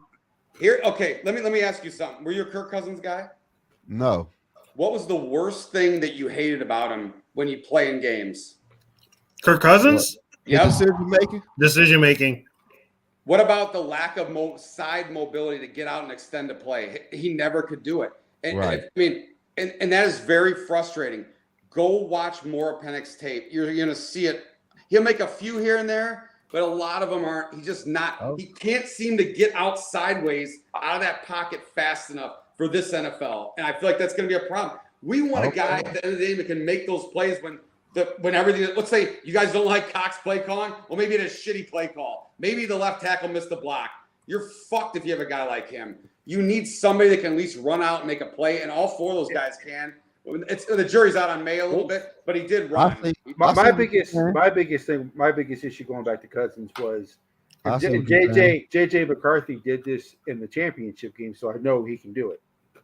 When it's 3rd and 3, they're playing man defense. All your receivers are covered. JJ said, "You know what? I got this, boys. I'm going to run my ass and get the first down." Cousins never did that.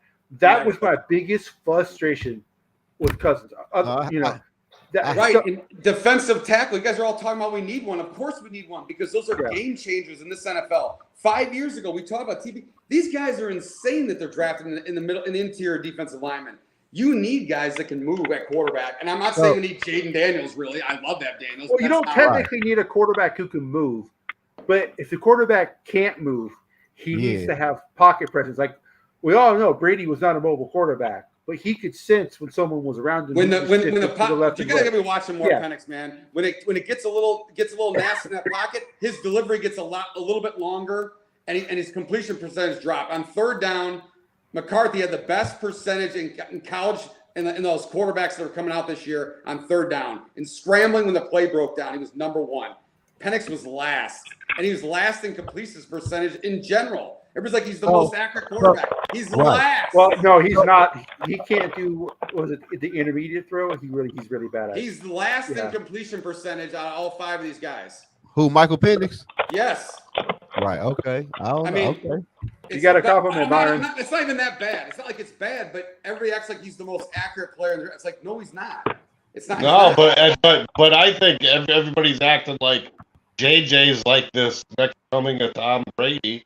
When I just think really a lot of YouTube content creators figured out there's a hell of a lot of Michigan fans and they're click whores and they just posted out all this shit about JJ and now everybody's just hot button. But actual analysts still have them ranked between 20 and 30.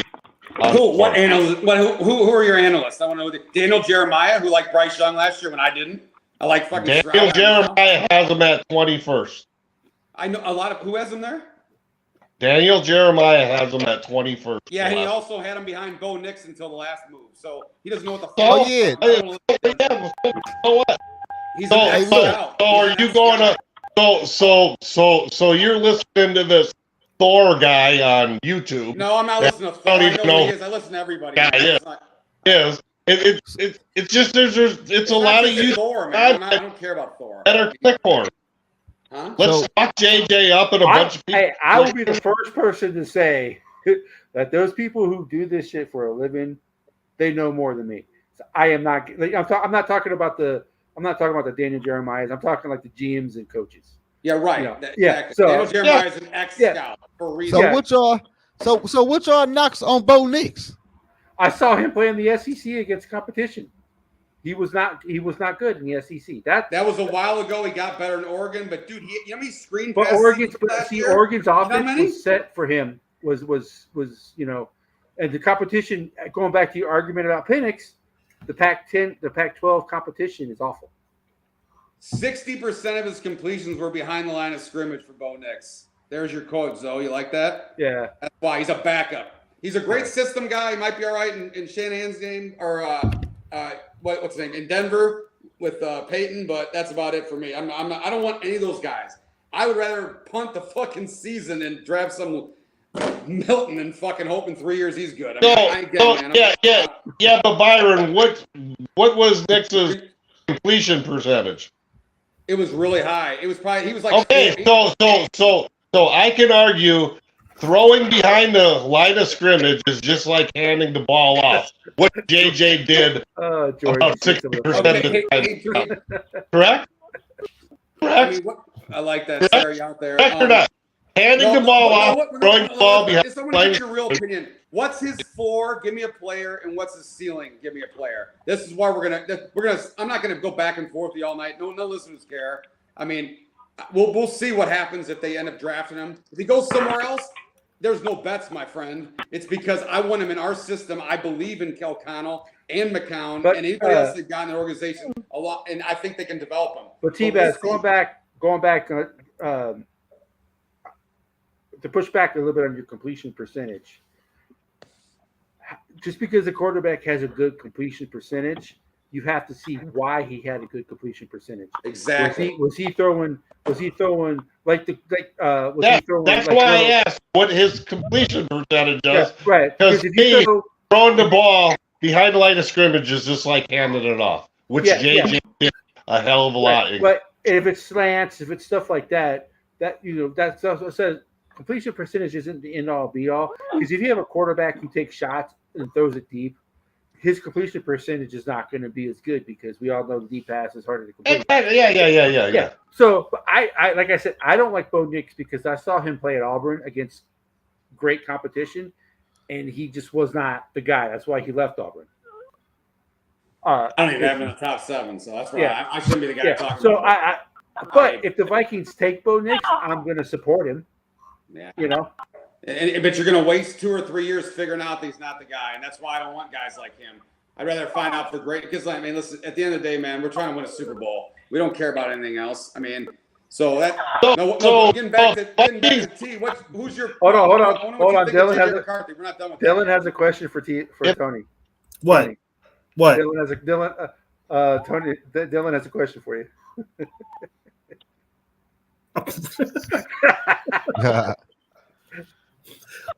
No, I'll talk eventually. Right. I don't know, man.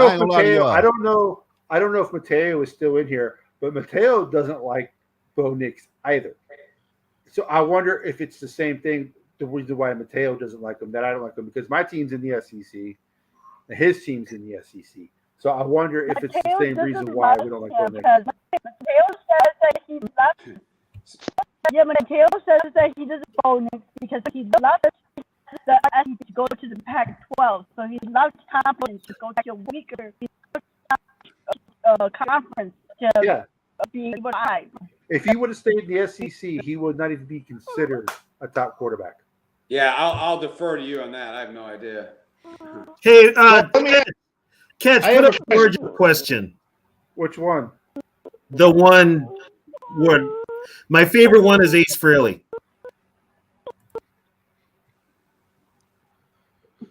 Yeah, Ace Frehley was my favorite.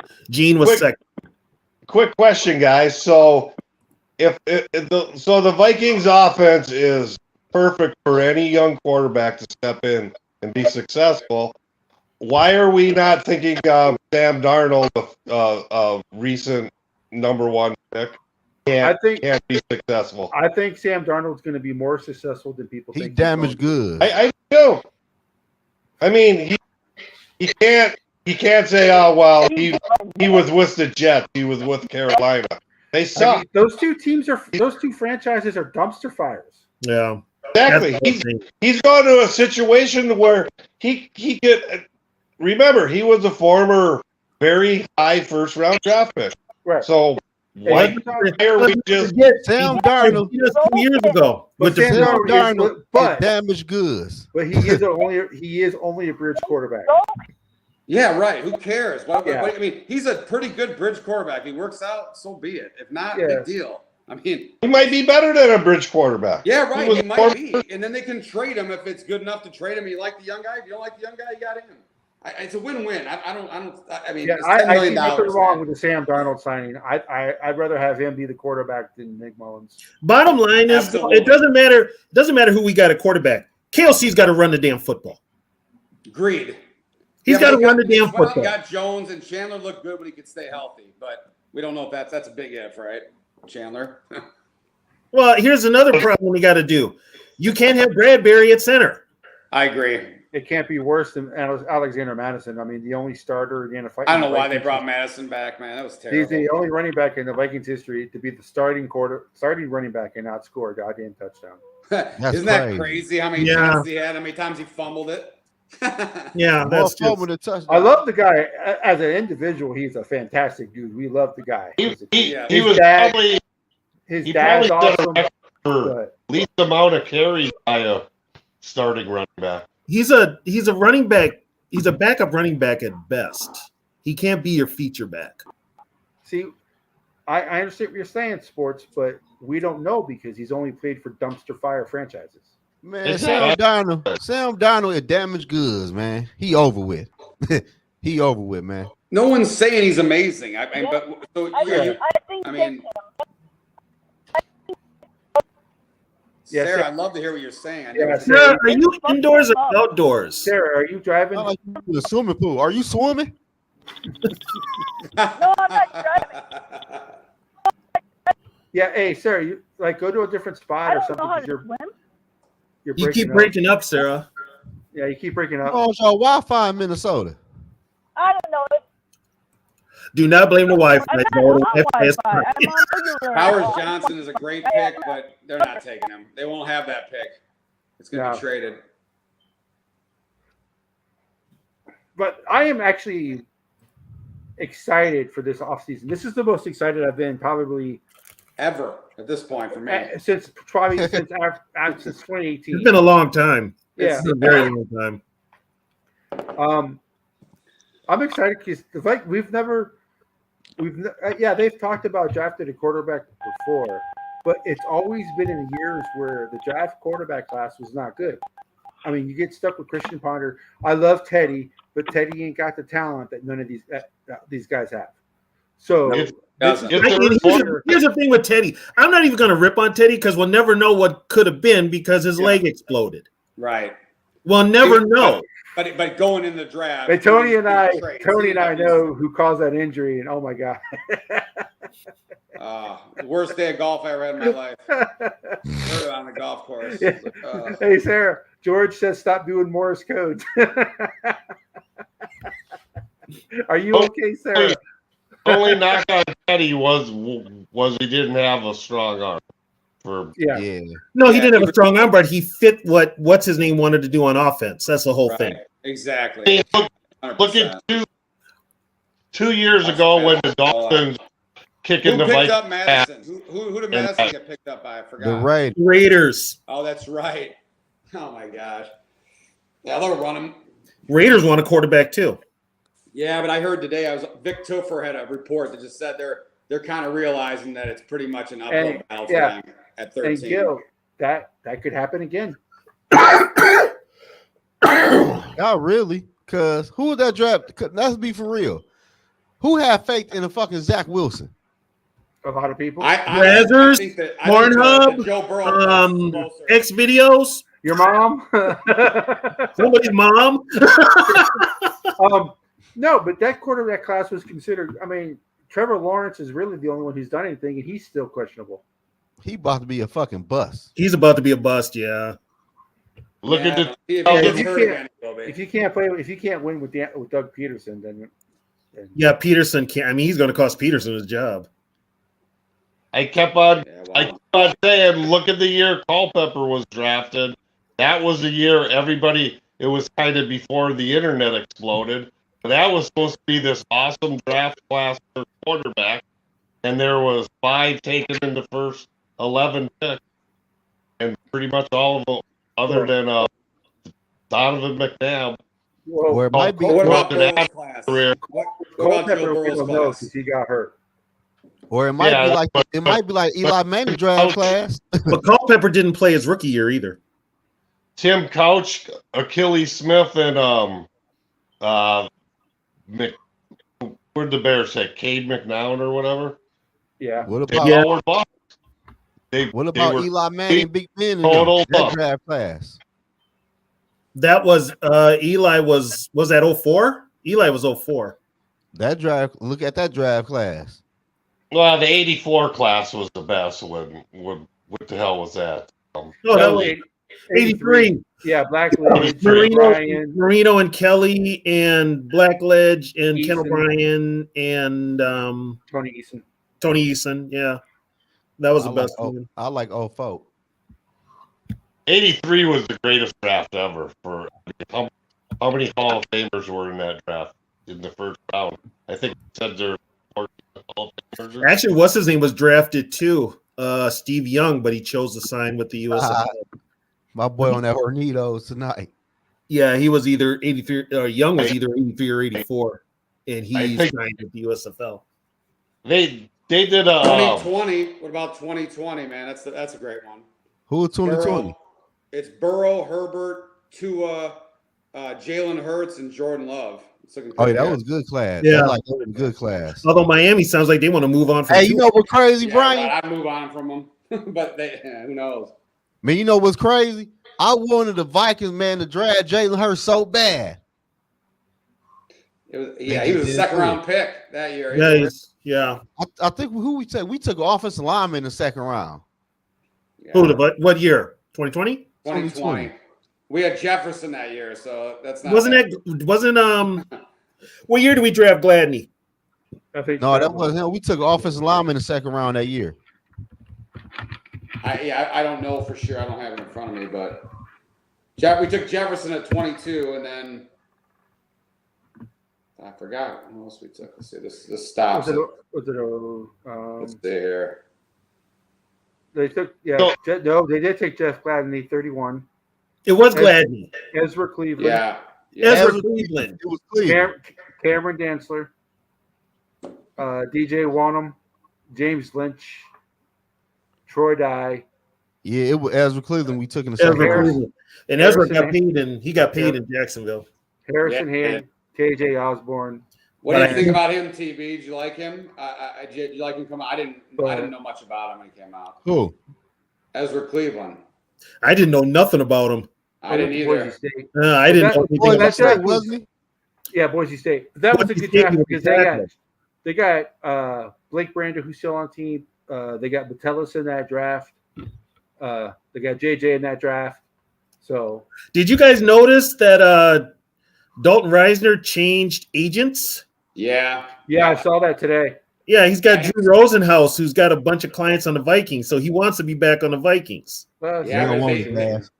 I've been hearing that they don't want to do it yet because if they do it, they want to be sure his run blocking grade was absolutely horrible. He's like one of the worst in the league. He can't run block. He cannot run block. No, and that you guys asked the reason why I can run it too, but they also they're in that compensatory draft pick situation, and right now they're looking like they're going to have 3 thirds next year, and they're going to need one of those thirds in this deal if they come down.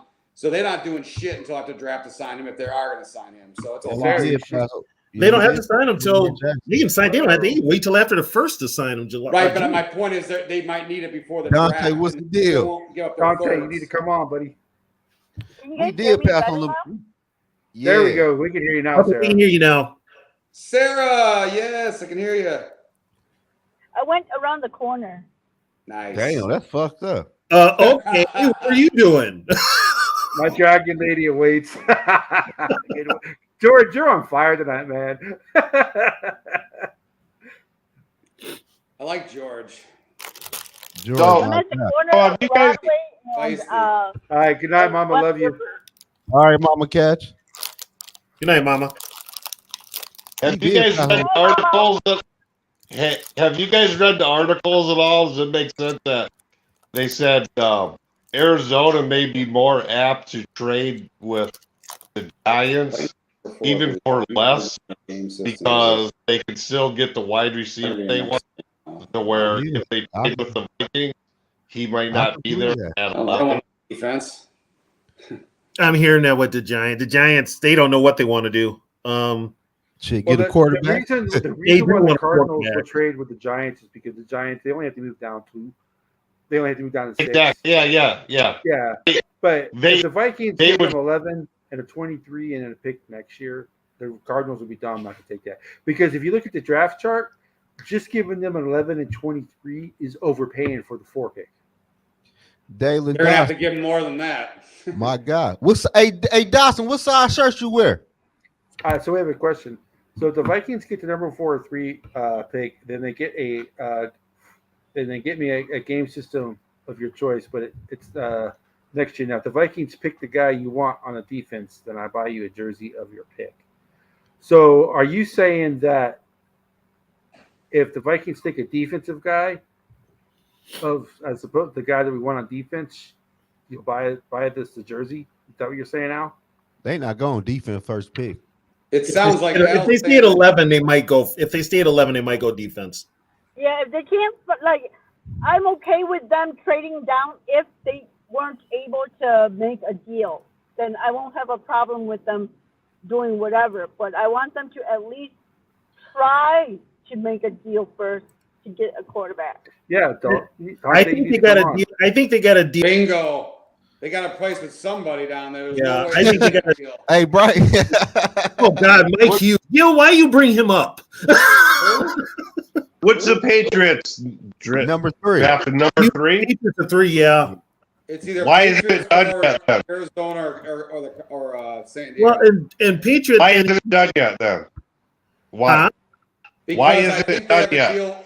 I think they have a deal with 4. I They're think trying the to deal see is if not. They bet. Good looking, Dawson. They'll announce They probably on wanna- draft night. They probably want to look at all the pro days of the quarterbacks before they, like, make that decision. Yeah. They're all I done don't now. like the pro days. All pro days are gone now. Yeah, the pro days are done. Yeah, they're all Yeah. done. If you're a quarterback and you do bad at your pro day, you're pretty bad. I'll Remember call you Bridgewater's Sunday. pro day? Remember that TV? Bridgewater's pro day? It was terrible. Who? Bridgewater? Yeah, remember? Yeah, it was. Yeah, It was. Yeah. he He took the gloves off. He took the gloves off. Yeah. Yeah, I mean, Yeah, that's what I'm asking. pro days are set up for you to succeed. Yeah. Period. I mean, that's I that. mean, if you can't throw with no defender in your face, I mean, that's pretty bad. Well, the NFL's getting that way now anyway. Hell, you can't tackle. Pretty soon you won't be able to rush the passer. Yeah, that's bullshit. Put quarterbacks in. I did hear some clarification on that new hip drop rule. I'm not as pissed about it as I was. Yeah, after they clarified it, they said it. Yeah, it's like they one said tackle if- a game, maybe. Yeah, but if all it's the refs just- aren't going to be. Man, on no the same referee page. gonna fuck that up. Refs are gonna blow that. They said they're not supposed to call the penalty unless the player who does the tackling twists and lands on the legs of the offensive player. So Yeah, if they just do the regular, if they just do the regular tackle, it's not supposed to be a penalty. But So- if they so- land on Some the leg, ref is gonna screw that up. So So, are what they happens? able to challenge that though? Then, no, you can't challenge. You it. can't challenge it. You can't challenge roughing the passer calls now, I guess. but You then can. How many you times- don't. How many times do you tackle a guy and not end up laying on top of him? Good question.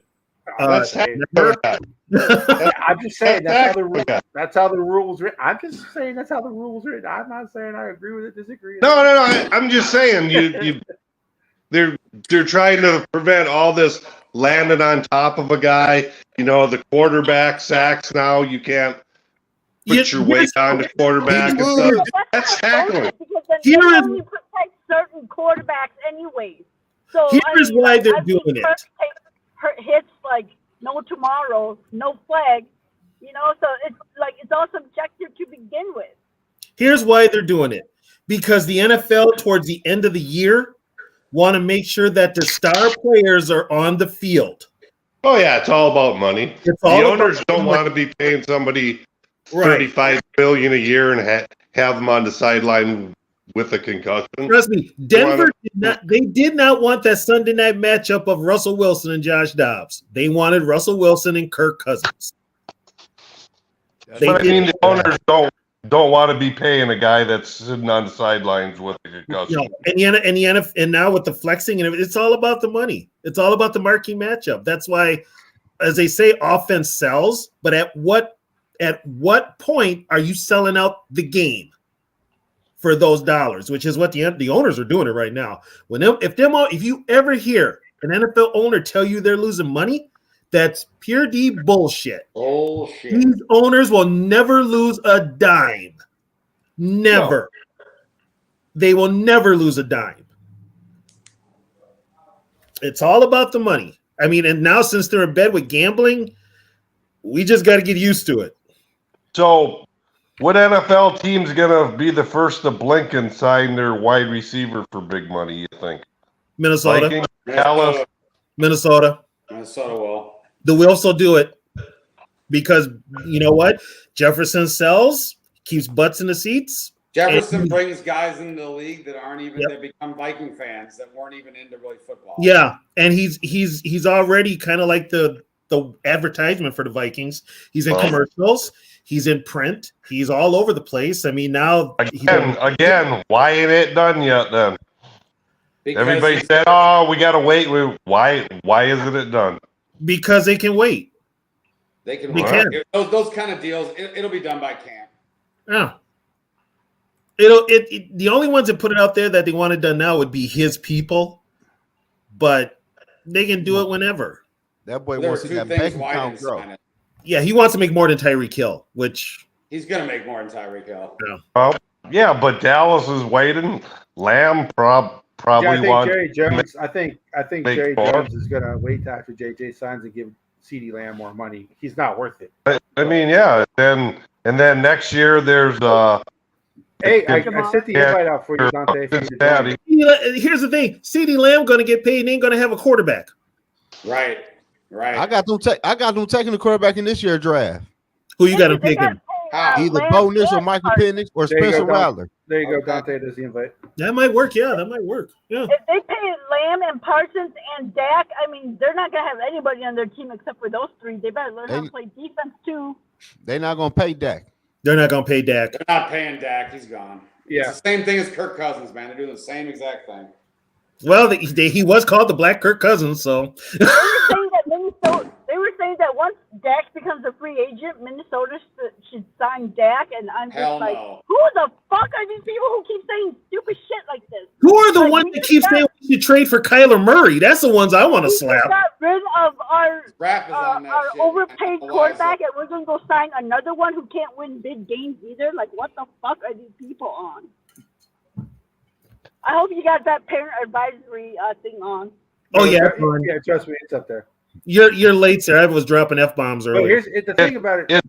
The thing about it is, I think as Viking fans, the ones who want to trade JJ, I get they want draft picks, they want this, they don't think, But to me, when people outside of Minnesota want JJ traded off of Minnesota, it's because he plays for Minnesota. Yeah. Same with Kirk. Yeah. Same with Kirk. Now that Kirk isn't the Vikings anymore, he's a Super Bowl contender. Yeah. Yeah. Oh, ESPN is just stroking his nutsack. My God. Hey, It's it's ridiculous. good. It's good. Nothing to see over here. I'm so happy he's gone right now. It's like, Yeah, I ain't got hope no he's good. comment. I hope he does good over there. I would say right now that's probably 65 to 70% of the Vikings fans are happy he's gone. I'm sick of him. I would probably say there's probably 5% that are like, well, we could, let's wait and see. It's like And then lightning there's the about. there's the other 15% that are like, God damn it, Kirk Cousins is the best quarterback the Vikings have ever had. The Vikings are going to be, There's You a know- there's a bunch of them here in Minnesota that say that. yeah. You know what my big knock is with Fans Kirk who Cousins? are like, I want Kirk to win a Super Bowl before the Vikings.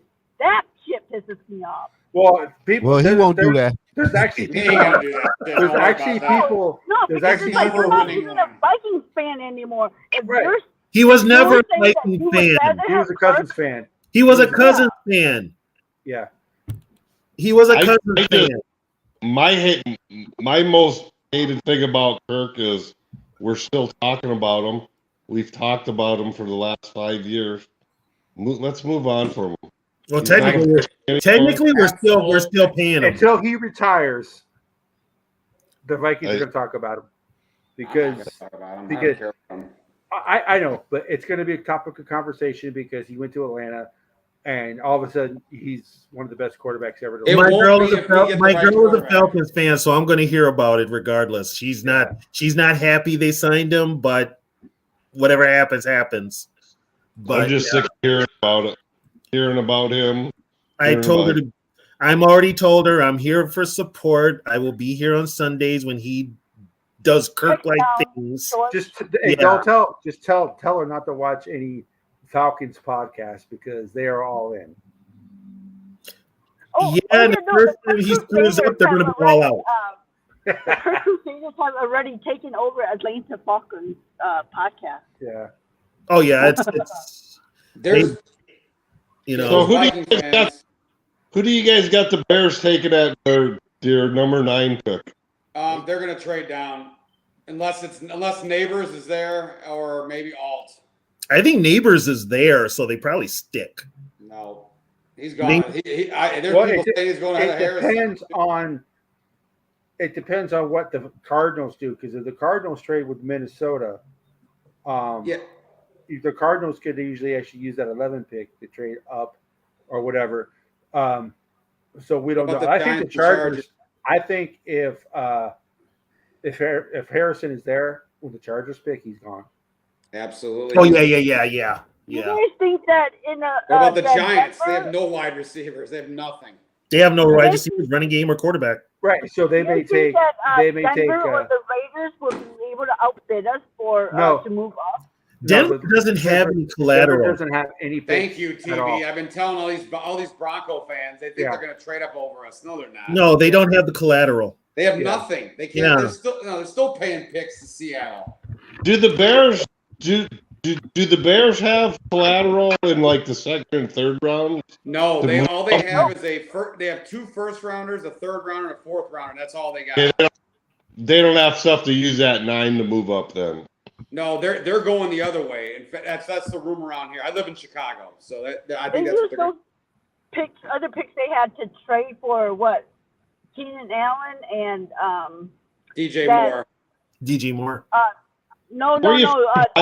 That guy from Buffalo, that guard or that O-line guy that they got from Buffalo. Oh, they got they did. They got a lineman. The fifth rounder they gave up. They didn't get much for that. 4th or 5th. I can't remember, but yeah, he's gonna play center for them. The Broncos are in the same position as Minnesota. They have a 1st round pick. They do not have a 2nd round pick. Right. They have a 3rd. Yeah, but we have 2 first round picks. Right, they have 1. And they have a 3rd and a 4th, but they have 2 5th round picks, but their 4th round pick is lower than Minnesota's pick already. So, yeah, but they said that they would trade Surtain as part of it. Surtain's not worth shit. He's worth like a 3rd round pick right now because you got to pay him. Yeah, he's just coming up on payday. He's gonna get paid. He's gonna be the highest paid corner in the league. So that ain't fun. You got to get a 3rd rounder and you got to pay him like. Well, you know what? The Titans signed Snead. The Titans paid Snead. So let's. They paid Snead. Yeah, they paid him. Yeah, they had to pay him. Yeah, somebody else joining right now. People want to hear his opinion. So Duke just won. Dante, East Coast Gridiron, what's up, buddy? What's happening, Al? People want to know your thoughts, man. People want to know your thoughts. What's the topic? Sorry. Oh, it's just anything and everything. Oh, well, basically, we're talking. Well, the first thing was top 5. Your top 5 draft quarterbacks? What's your order? And I think Too Evil had a question for you as well. Hey, my ride's almost here. You got to tell me quick. My top 5 has been changing. Hey, Dante, would you, when you rank your top 5 quarterbacks, could you also put them on your position board rank? What do you mean? Like, I think he means overall. Like, where do they fall on your board? If you say Williams, is he your number 1 overall on board? I don't know that yet, and I don't give that until like a week before the draft. I'm still doing all my research right now, but I can give you my top 5 quarterbacks as of right now, and that's subject to change. I really don't like giving top 5 because it's I'm not there all the way yet. So Bo Nix right now is my number 1. They hate Bo Nix. Yeah, I know. I don't understand why. Nobody can ever give me a good reason why. Wow. My number 2 is Sam Hartman. My number 3 is Michael Penix Jr. right now. My number 4 is still probably Spencer Rattler. I knew you were gonna say that.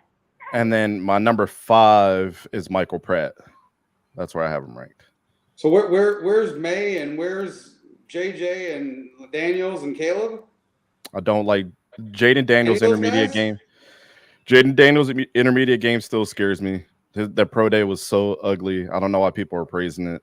He can't throw consistently over the middle of the field and on outside the numbers within 15 yards. I don't know what every single time they line up on offense is always 4 verts or either he's running. Like he's scared to stay in the pocket. That doesn't scream NFL quarterback to me. That screams I'm a great athlete. Drake May, pocket presence sucks. He's inconsistent. Almost every other throw is different. Like if you watch the film, every other throw is different. And then I think I counted like every 10 throws, he makes like an NFL throw. Don't trust him. And there shouldn't have been a fall off from his first year with Phil Longo. Phil Longo left and he became worse. So if you're this talented quarterback, you should at least have some consistency there, regardless of who your OC is, because the offenses were virtually identical. JJ McCarthy, I've said it once, I'll say it again. Inconsistent. Almost every other throw, just like Drake May. I thought he was better actually last year than he was this year. Too dependent on the run game. I love his athletic ability. I love his upside. I love his pocket presence. All of that is great. But the deep ball is the one thing that gives me the most concern. I counted this year, I watched every single game of JJ McCarthy. There was 15 times that he short-armed a pass to Roman Wilson, and he had to come back and adjust for it. That doesn't scream NFL quarterback to me. So that's kind of where I have everybody ranked. You forgot. What about Williams? What about Caleb Williams? Yeah. Caleb Williams is like 5, like Michael Pratt's like 5A. He's like 5B to me still. I think the thing with Caleb Williams working inside of Lincoln Riley's offense, he's ran the same offense for every single year, had to account for a bad defense. I think some of the throws that he makes, the spectacular throws that he makes and stuff like that, screams too much of Patrick Mahomes to me, and you can't be Patrick Mahomes. You have to stand your ground, be able to make the correct pass. He relies a lot on over-the-middle passes, those 5-yard slants a lot, and then those 9 routes down the field. I don't really see a lot of consistency out of his throws either, but I think his arm talent-wise, the throws that he does make can be the best in the class. Also, his inconsistency can be the worst in the class too. So that's kind of where I have Caleb Williams. His upside is very, very high, but that floor is very, very low as well. So that's kind of where I have him. And then I had another question for you. I mean, Gil, you could say it's an XFL draft board all you want to, but this is where I rank my quarterbacks, and I can explain exactly why I like all of them. So Byron lives in Chicago, and you said you know someone who's in tune with the Bears organization. That's all. When we did our mock draft, you had them taking a certain quarterback one. Byron saying that the word is out in Chicago that they've already given Caleb Williams the playbook and everything like that. But you're saying that they're taking Bo Nix one. If they admitted that is tampering, and they should be losing the draft pick. That's no way that's possible that they're giving him the draft. Well, I thought if they were their first pick, they were allowed to do that because they have the first pick. You can't give. I don't think you can give them a playbook. You can't give them a playbook until they're under contract. You can't introduce them to your facility outside of a private workout. You can't do any of that. You can't promise them anything, regardless if they're the first pick or not. That is considered tampering in the NFL. They could lose their first pick because of that. I just don't think if the Bears organization is solely set on Caleb Williams, I think that's going to be the bomb that gets dropped early. I don't know why. This is the little bird that I heard in my ear that they are really looking at Bo Nix as the number 1 pick. I think that's the bomb that could get dropped, and then it's going to screw up everybody. That's going to screw up the whole but draft. You agree with that, though, right? With them taking Bo Nix. Absolutely. Wow. Yeah, hey, Dante. Absolutely. I think he's the best quarterback in his draft, bar none. He's a backup quarterback, in my opinion, but why? Why is he a backup quarterback? He said he checked down a lot all day. Checked it down almost all the time. Do you know Will Stein's offense? That's what it's predicated around. Yeah, right. I understand what it's predicated around. But I mean, that's not okay. So Bo Nix being able to check down to the running back or the tight end is not a Bo Nix issue. That is a Will Stein design offense. The times that the safeties cheat down and he does that, whenever he throws over the top, it's right in front of the receiver. It's on the money. I've never seen him miss a pass at all this year. the receivers dropped a lot of passes. Troy Franklin had a 10% drop rate this year, but he's supposed to be a number one, like first round wide receiver. So, I mean, the 77.4 completion percentage, 4,500 yards, 42 touchdowns. That's not check down to me. 400 yards from his running back, 400 yards from his tight end, 1,300 yard receiver, 1,100 yard receiver. Is that a check down? I don't think so. I said I like Bo Nix. They called me crazy. No, that's what I seen on tape. The numbers say that he's not a check down either. Well, who's I do my homework, man. You the fuck the party up. You fucked the party up. I can't believe who's the other quarterback you mentioned, Dante? Who's the other quarterback you mentioned? Horton? My number 2 is Sam Hartman. Get the fuck out of here. I can throw the ball farther than this guy at this point, man. Have you seen his arm? Hey, my wife thinks Sam Hartman's the number 1 pick. He's gonna be a hell of Sam Hartman's the most pro-ready quarterback here. My wife said she'd leave me over Sam Hartman. Yeah, I agree with that. Sam Hartman's the most pro-ready quarterback. Ran a pro-style offense his whole career. He was terrible at Notre Dame, and he was terrible at Notre Dame. Dude, they weren't that good. He could hand the ball off. It's his first year in that offense and is under a second-year head coach. You know, Sam Hartman's like number 5 in like yardage at all time in college football. I mean, I don't care what he did at Notre Dame. If you go look at that Clemson game where he threw 6 touchdowns and they still lost, and it wasn't his fault, and Clemson was good. That pissed me off. They lost that game to Clemson. So. And what was he doing, Catch? He was absolutely destroying them. Yeah, he was torching them. Michael Penix Jr. is my number 3. Okay.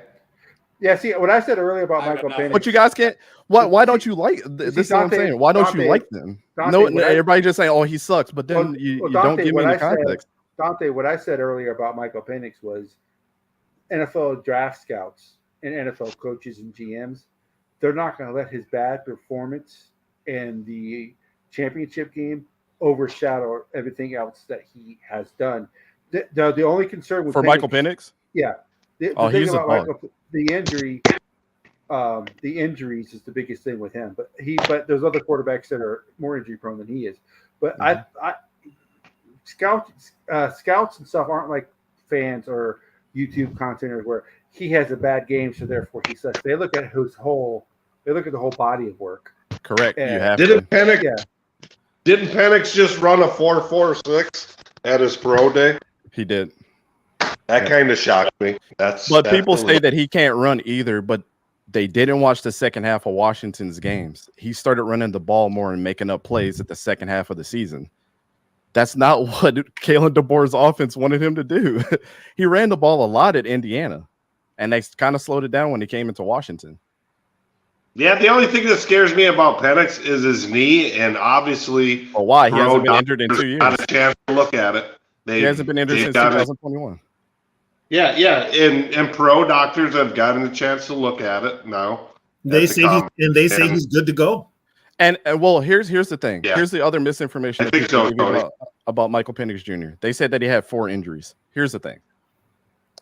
He had an ACL injury, and he also had a shoulder injury that happened, in 2019, 2020, and he re-aggravated both of them. So really, it's just the same injury that he re-aggravated while he was at Indiana. So there wasn't 4 different injuries, So why do people keep talking about his injuries from 2 years ago? It doesn't make any sense when he's been totally healthy and hasn't missed a game. But Dante, they gave him a clean bill of health, right? At the combine. Yeah. They and that knee brace that he wore was out of precaution. That's all it was. His knee's been totally healthy the last 2 years. Man, you done came in, fucked the party up with your quarterback list. Brian got the fuck on. Hey, you said, I told you. Hey, Dante, you checked him on that. Oh, there you go. I said you left the party, Brian. I couldn't hear what he said. There's no way I'm losing that for that guy's rankings, man. Let me tell you, Dante. You're knowledgeable, man, but I think there's a chance Sam Hartman goes UDFA, bro. He might. I'm not denying that. He's the oldest quarterback in this draft. Okay, what about who was your 4th guy? Because that's when I couldn't hear. 26, I think. He's almost 25 years old. Yeah, he's pretty old. Yeah. Well, he played 6. So here's the thing. 6 years in college. That's why. These are my rankings. Last year, I picked 50 top 10 or top 5 players at their position. I got 30 out of 50 right that were in at least the top 10 at their position in their draft class. I trust my analysis a little bit. What was your quarterback list last year like? Let me pull it up. I got the spreadsheet. I can send it right over to you. See, I told him I told him this though, Dante. They tell me about Drake May. I said Drake May like gonna be a big ass bust for somebody. I just don't see it. So I had Bryce Young, CJ Stroud, Hendon Hooker, who hasn't started yet because he's still healing up. Max Duggan, who's backing up Justin Herbert, and Dorian Thompson-Robinson, who's backing up. He's still in Cleveland, Watson. isn't he? I wanted DTR so bad. I did too. I did too. So I'm not going to say I was wrong about those last 3 because they're not starters and they're filling up for bona fide starters. It's hard for me to like a Tennessee quarterback because of the offense that they run in Tennessee. Yeah, that one luck read shit. It's a no read offense. Your first guy open, you go. Yeah. So it's hard for me to. I mean, I'm not saying they can't succeed in the NFL. I'm not saying they don't have the ability to read. I'm just saying that that's not the offense that they run. It doesn't. You know what though? It helps what they ran in college, but when they get to the pros, those coaches are going to have to sit down with them and work with them to refine their game. And the coaches got to take the time. Well, like you have to. Some of these college quarterbacks have to spend the whole OTAs and all that just taking snaps from under center. Yeah, because if they don't do it in college, that's going to be. Hey, Dante. So, which quarterback you think be a good fit for the Vikings? I said Bo Nix at first, but I totally changed my tune on that, and I think Michael Penix Jr. should be your guys' pick right now. By the way, Dante is not a Vikings fan. For those who don't. Yeah, I'm not an Eagles fan either. I'm just wearing a Jalen Hurts jersey because he's one of my favorite players. My jersey collection is crazy. Aren't you a Jags fan, Dante? I'm a Jags fan. Okay. Yeah. I'll be seeing that travel. And he's also a UF fan for him. So for him saying the Tennessee quarterback and all this, so yeah. Did you say a UF fan? Florida State fan. FSU fan. Yep. Yeah. It's so. My question about So what about the Florida State quarterback, Jordan Travis? I forgot about him. I forgot, but nobody's mentioning him. But he's more injury prone than Penix, though, isn't he?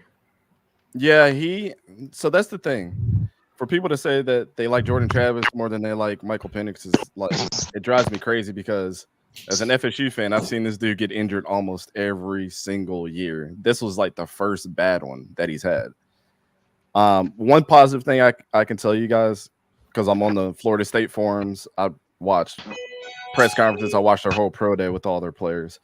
This dude stood on the 50 and threw a bomb in the end zone just to show that he still got an arm. So I'm not the biggest Jordan Travis fan, but what he did last year was pretty remarkable. Putting the team on his back, he was like the only one to score points for us on offense, to be realistic. But I still, even if he was healthy, I would still say he's a third-round quarterback.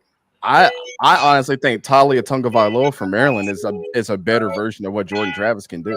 Some people think he's better than his brother. Yeah, I'm here. I that too. Talia, yeah, he. I wouldn't say that he's better than Tua because Tua was awesome. He just had injury issues. Byron's leaving because of technical difficulties. Yeah, he's out. Yeah. Did I bet it? Where do you think Rattler's gonna go? I don't think Dante scared Byron off. He doesn't seem that type of dude to be scared off. I'm talking shit. Hey Dante, what do you still have Rattler as probably a third round pick, or you think his draft stock is rose? So Rattler is going to be the victim of recency bias. Yeah, I think that's what's going to be his downfall, and I think he might fall to the third round. But here's the thing: he's so good that I think somebody will take a chance on him. If the right team and the right trades happen, he might go at the end of the first round, but I'm thinking he falls somewhere like in the middle of the second from a team. I think that's where he's at. But if people really watched his tape, though, my squad does not win 5 games if he's not the quarterback. Shane Beamer's an awful coach. So great recruiter, but he's awful. But we would not win 5 games if he was not the quarterback. They would have been a 2-win team without Spencer. Because here's the thing about another thing is that they only had 3 scholarship offensive linemen at the end of the season. Mm-hmm. He lost his top running backs, and he lost his top 2 receivers, and he lost his tight ends. They all the backup Doty was a wide receiver. Florida State sold all of South Carolina's good offensive player. Yeah, exactly. That's so. How can you judge something like pocket present for a guy that probably he has pocket. He has pocket presence because he would stay in the pocket even though he had no protection. Probably never had a pocket with only 3 scholarship linemen. Yeah, I would say he's probably the most prototypical pocket quarterback in this draft for sure. He has the lowest floor of all the quarterbacks. His ceiling's not as high, but his floor is not as low. Yeah, I think like all the quarterbacks, they could all bust out. I don't think Spencer Rattler is a bustable quarterback. No, out of anything, he's probably like a Nick Foles type in his career. At the worst. So what's Spencer Rattler's strong point? His arm talent is probably the best in the class, to be completely honest with you. And how's his accuracy? And he ran 3 different offenses in college, I think.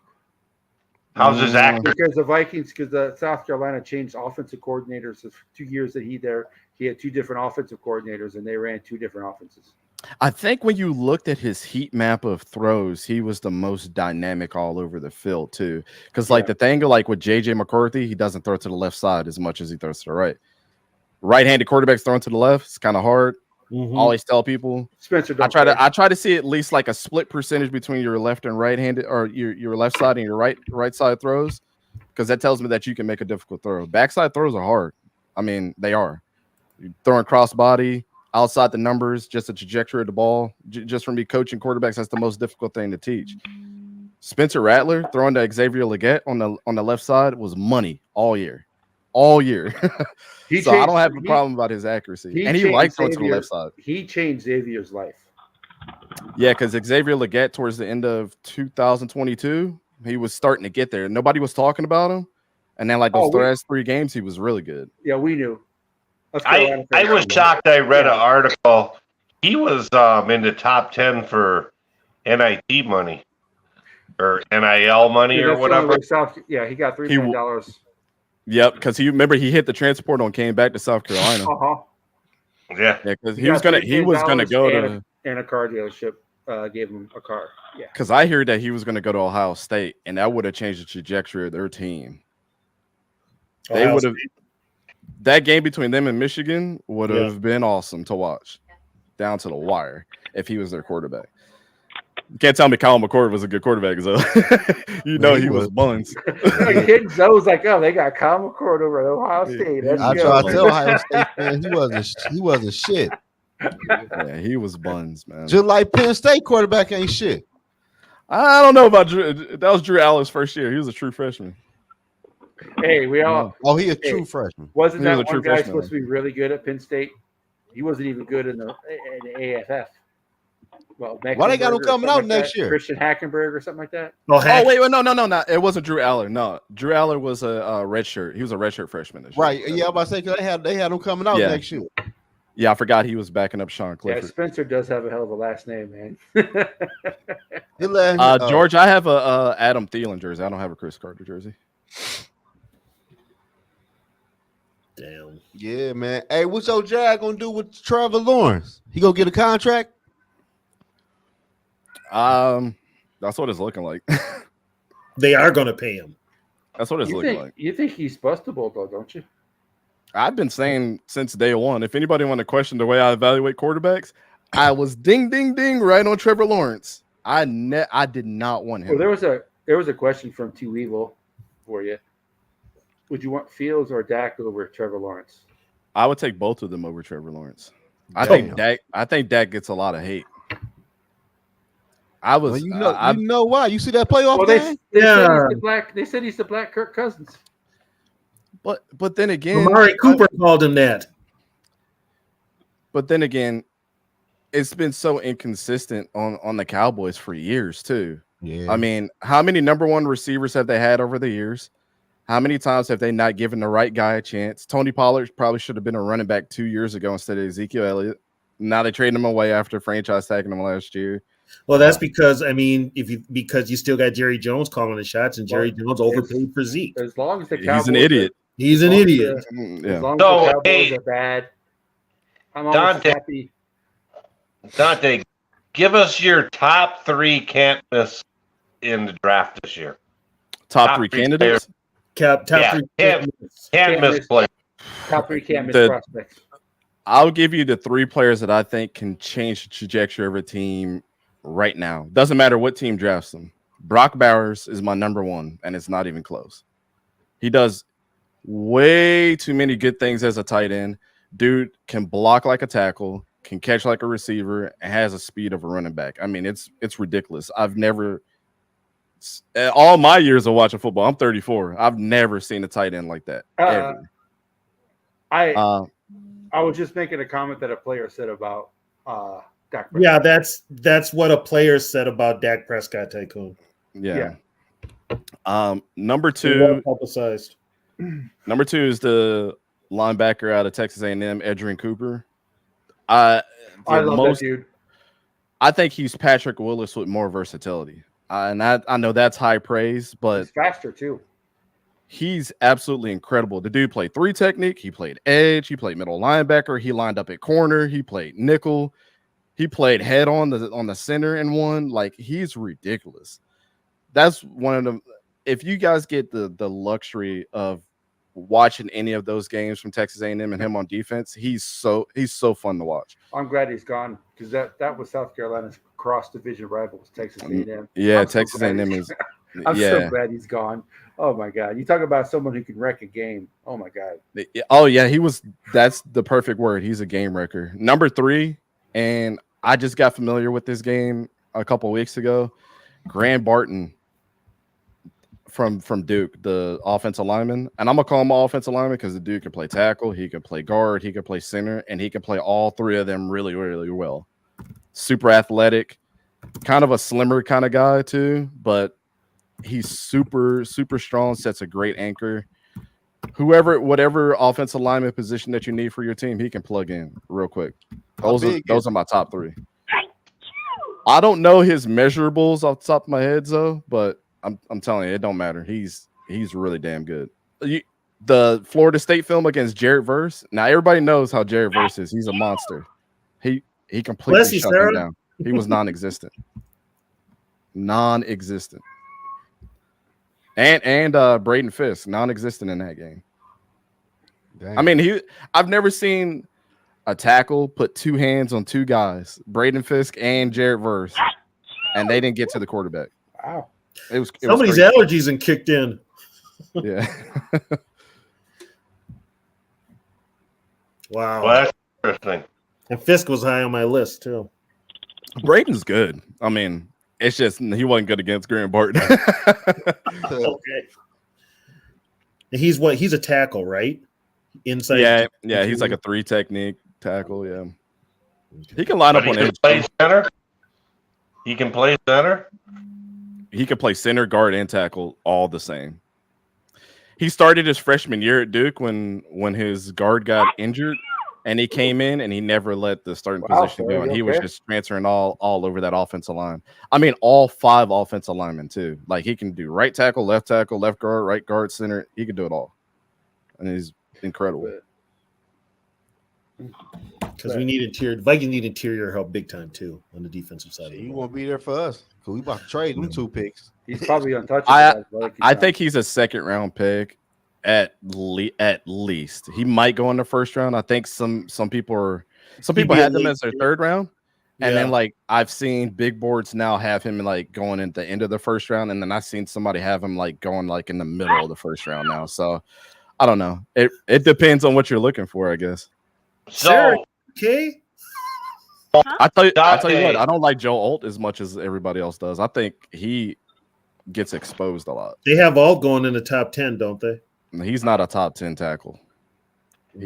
Dante, so if I ask you 2 people Chris Jenkins, the tackle from Michigan, and the tackle from Texas. Not Sweat, but the other Byron kid. Murphy. Yeah, those two compared, is there much of a difference? You are looking at two totally different defensive tackles, in my opinion. Chris Jenkins is athletic, and he's more of that Russian style defensive tackle. Byron Murphy is really a gap plugger. That's what he is. Stop the run type of guy. Kind of like what Jordan Davis was drafted for the Eagles for. It's the same type. So it really depends on what you're looking for as a defensive tackle. Now, if you want somebody, you think Jenkins will struggle in the run game, stopping the run game on the NFL level more than Byron Murphy would? Yeah, I mean, if you had to put him on that trajectory. Now, if you want somebody that does both really well, whoever gets Jerzon Newton from Illinois, why is he He's falling? really good. That's my because why is he falling? Because like 3-4 months ago, he was like best tackle on the board, like now top five in the draft. Yeah. Now he's dropping. What's the reason behind that? I don't know. I think what's happening, in my opinion, in the trajectory of the NFL, guys. I think what's happening is like people are looking for just a traditional big guy in the middle and letting their edge do all the work. Like, I think they're looking for athleticism on the edges and linebackers and more big guys in the middle. So if you value that, yeah, like Tavondre Sweat, Byron Murphy, then, right? Yeah, those are the two guys. Yeah, Chris Jenkins and the rest of them, Jerzon Newton, they're more like an athletic defensive tackle. The one knock right from the beginning I heard about Newton, I don't know if this is true. That's why I'm asking. They said Newton is not suited for a 3-4 defense. Have you ever heard that? I haven't heard that, but that makes sense. He doesn't play head up on the center a lot. And he transitions a lot, on the offensive line or that defensive line. So that's the one thing I heard on a knock on him is he's better suited for a 4-3, not a 3-4. So. Yeah, I would say lining up next to somebody that's a gap plugger, and that's what those athletic defensive tackles need, anyways. I mean, if you're not going to find Jalen Carters everywhere. You're not. That are just so dynamic in both and big. You're not going to find those guys. So, and this draft definitely doesn't have a Jalen Carter type. So glad the Lions didn't draft him. I just really like Chris Jenkins. I think he's going to be a hell of a pass rusher from the tackle spot. I think he's underrated. He's super athletic, though. He's super athletic. That's what I like about him. Yes. He generates some good power too, right? I mean, I think he's going to be a really good pass rusher. He's probably the strongest defensive tackle in the draft for sure. He's really good at bull rushing. Just everybody's so enamored right now with the two Texas kids, and it's a lot of internet hype. Everybody's, So here's the thing with Texas too is like their defensive not defensive tackles. Their offensive backs were not as good, and that kind of got them in trouble. And when you saw that in the college football playoff this year, they got exposed on the outsides. But their front seven was really good. So I'll almost compare this to like when you look at the tape from Georgia a couple years ago when everybody on that defense was good, and then you guys draft Lewis Seen and he's not really that good, and then the Eagles get Nakobe Dean and he's not really that good, and then the one kid that played defensive tackle goes to the Packers and he wasn't really that good, but then Quay Walker's good, and Jalen Carter's good, and that's like the only two that were really good. Maybe Keely Ringo, who knows, but like not everybody's going to stand out as a unit.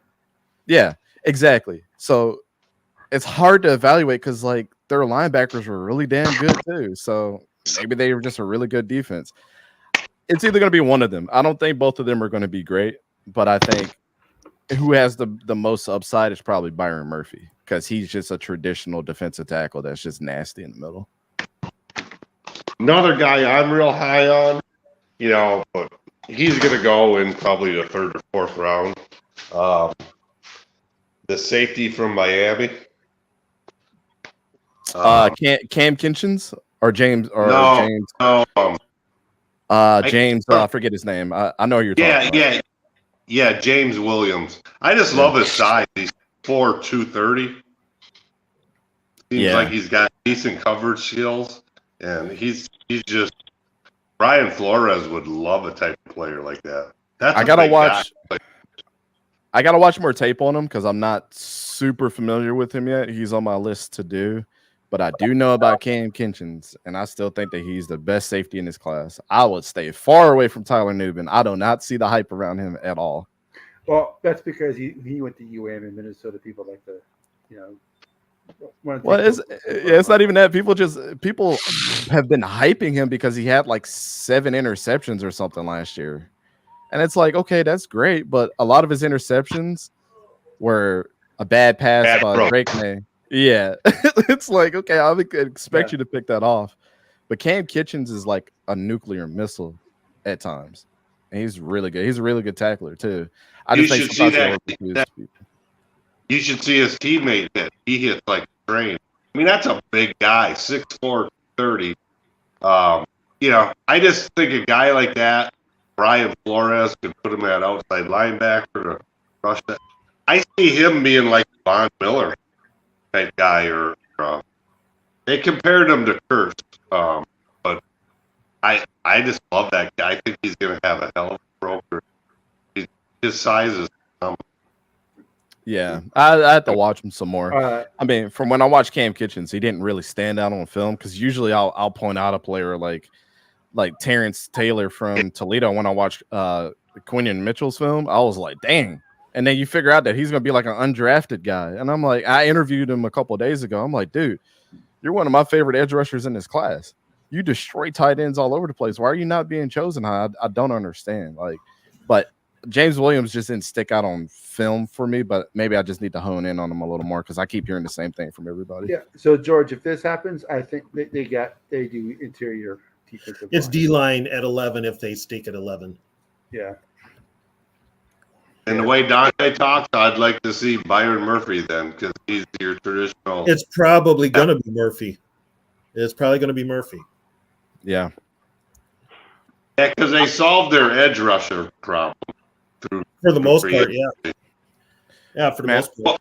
I would love to see Adrian Cooper and Ivan Pace on the same team. I would love to see them just being a combo backers back there like that. Like it would be incredible because they're both fast. Nice. Yeah. Is there any defensive backs you're real high on this year at corner? So I'll give you the 2 that I think are the best. I think Quinion Mitchell is okay. I don't think he is hyped up as what everybody's giving him credit for. Nate Wiggins from Clemson, he's super fast, but his tape is really good. For him being such a small kid, he can do everything. So he really impressed me when I watched his film because I was not high on him because of that Sam Hartman game I was telling you about. He was getting torched by him, but last year he was really good. Terry and Arnold from Alabama is incredible. Yep. How tall is he? Nate Wiggins. I believe he's 5'11". He may be a little taller than that. I have Clemson cornerback sticker shock. So, Nate Wiggins. As much as their liabilities and the much horrific players the Vikings have drafted from Clemson, it's really hard, even for me, because how much I hate Clemson, for me to say draft the player, not the helmet. You have to. You can't draft the helmet, even though Vikings have not had good success with Clemson players. Who's the guy that you guys drafted? Why am I drawing a blank on his name? Who we drafted? Andrew Booth. Yeah. Booth. I did not see the hype on Andrew Booth. And before it was what's his name? Booth and Evans. They drafted another cornerback from Clemson a couple years ago as well. The second round pick, Mackenzie Alexander. Yeah, Alexander was another guy they took from Clemson. What do you give the kid from Oregon? Who? Kyrie Jackson? Yeah, is that the tall, lanky kid? Yeah, the guy that everybody says is so physical, but then on film he's just okay. He's just okay. Yeah. How about Cam Hart? Oh, that is my sleeper cornerback. I love Cam Hart. I had the pleasure to interview him at the Senior Bowl. Super intelligent guy. Well, he went to Notre Dame, so I hope so. Yeah. Well, yeah. I mean, he's super intelligent. Like, one of the things that he had mentioned was, I'd asked him like what was his favorite matchup as of last year, and he was talking about how Brendan Rice was giving him troubles. What up, G? Hey, Gary. And he got to practice against him. What up, Zach? That whole practice. But yeah, Cam Hart is like my favorite corner in this draft. I know he's not the best, but he's my favorite because I think he has the most upside, and he's huge. The thing about Cam Hart is Cam Hart doesn't get talked about a lot because of the guy who played across from him is like a super sophomore. So I can't remember his name. I keep drawing blank on his name, but no one talks about Cam Hart because the guy who played across from him is awesome. Cam Hart only played like 50% of the snaps too. Yeah, it's because the guy who played across from him was so damn good. No one's talking about Hart. But it was hard. It was hard to throw on Notre Dame. It was hard to throw on Notre Dame in general. Cooper. Does Cooper DeJean stay at cornerback or does he go to safety? He's not going to go to safety, I don't think. Because he played the last year and a half at corner. I love Cooper DeJean. I would throw him up there in my top 3 for sure. He'd probably be number 3 right now. I did a whole breakdown on him. He's an incredible corner. The only thing that I see him having problems with, and you're probably going to see the practice clips if he does get drafted to you guys. I think Justin Jefferson is going to give him that work off the first move, and that's where he has trouble. But on the other side of that, he is the most explosive to get to a tackle for corner in this class. The dude hits like a safety. Can he play man or is he better in zone? He is definitely better at zone, but the flip side of that, he's probably the best at the top of the route in man. Like if a guy's hanging on him going down the field 15 plus yards, he's gonna stick on you like glue. It's just those, like those jab steps that like JJ would do to get on a slant. Those first 2 moves. Yeah, you'll see him get burnt, but then you'll also see Cooper DeJean not give up a yard after that either because he comes in like a missile. So I mean, it's a give and take with him, but it's what you're looking for. I would say he's more of a zone corner at this point in time. Okay. I mean, he broke his leg, so he's still recovering from that. Flores wants to play more man this year. Benjamin Morrison is the other corner that played opposite of Hart. How about center? We need a center. I would stay away from Jackson Powers Johnson. Why? This is his first year playing center. He was getting worked as a guard for like 2 years straight, and nobody ever talks about that. Came to center and did fine, but if you understand how Bo Nix works, that offensive line in general, if you go back and watch the film, there should have been a lot of sacks that should have happened on Bo Nix that he was able to escape from and make a play. Yeah. And that happened the last 2 years. He was the least sacked quarterback in college football. I think he only had 5 sacks this year, and the previous year was like 7. I think Frazier and Pran are the 2 best true centers in the draft. I have to watch more Zach Frazier. Van Pran is really good. Yeah. But I still think, even in that he's not a true center, from what I've seen on film, Graham Barton is still the best center. Like, what route do you think they're gonna go? For the Vikings, Frazier is late first, early second. Just like to be drafted. I'm asking because like after our 2 first-round picks, we ain't drafting again until the 4th round.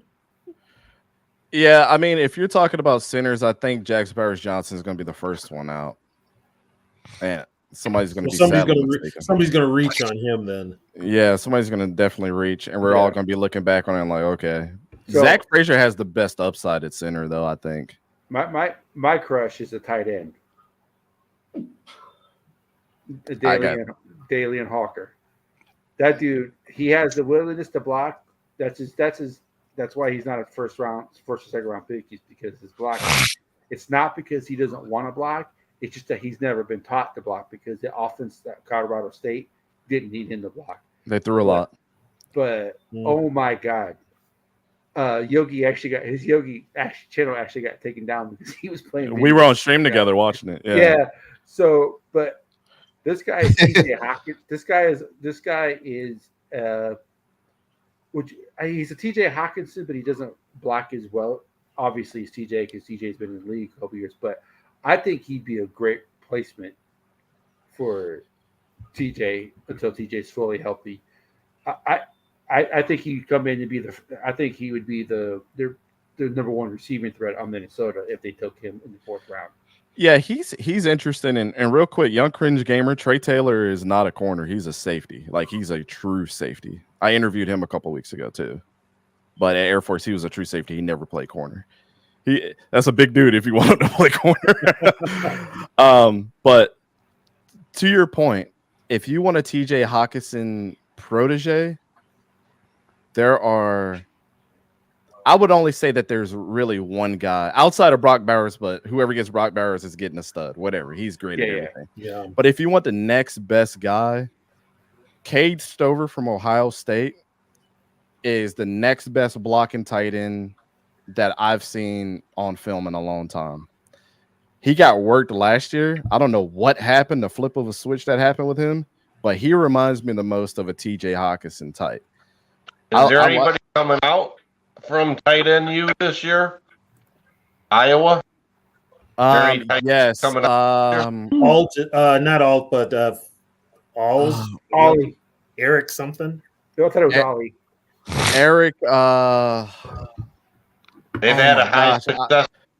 They've had a high success rate lately in the pros.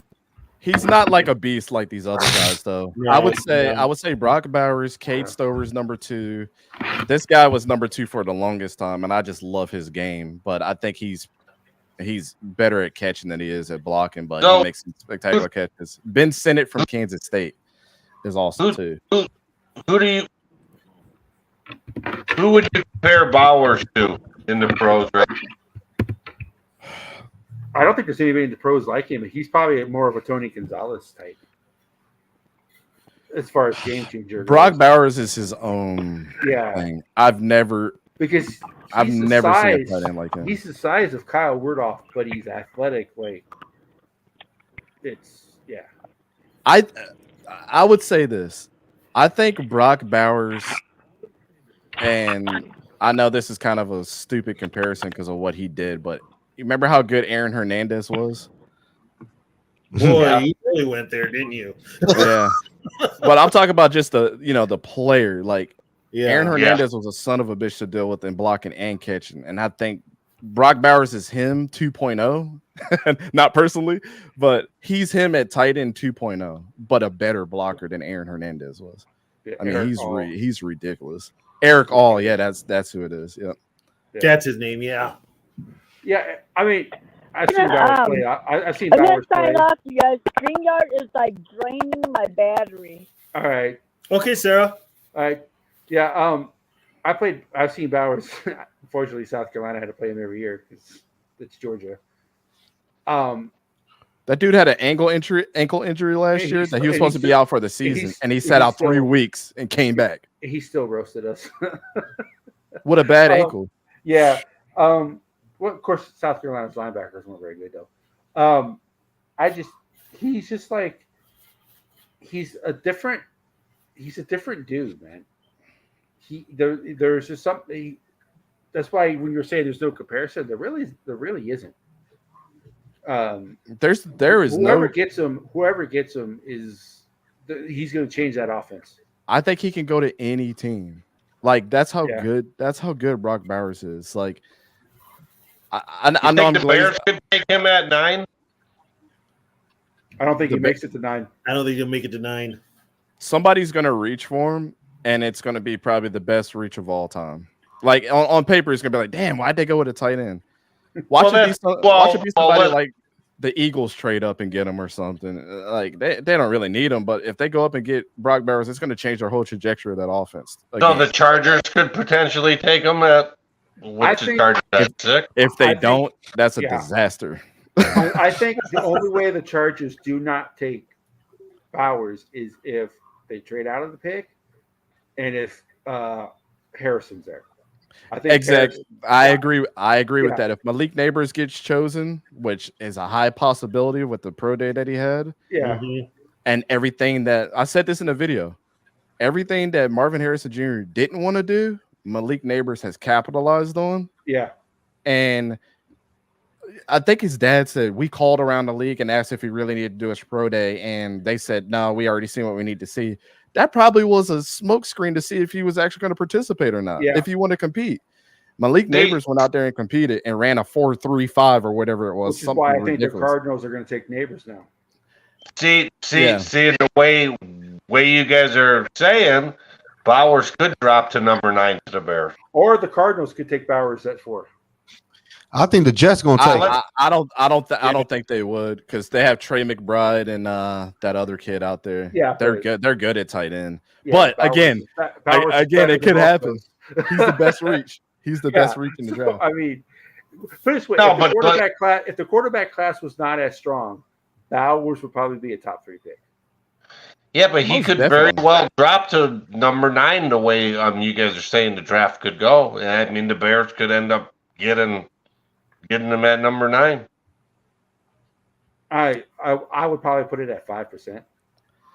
If it happens, every pick up to that number 9 pick would have to be absolutely understood. Like, all of us sitting up here watching draft would have to be like, all right, that made sense. That made sense. That made sense. That made sense. Until they got to number 9, and then the Bears picked him up, and then we'd be like, that made sense. So the four quarterbacks would obviously be taken in front of him. Probably the top 2 receivers would be taken, and probably tackles would probably be the players taken in front of him. Yeah, and that could very well happen, I think. Yeah. There's gonna be something that's gonna shake up the draft in the first 4 rounds.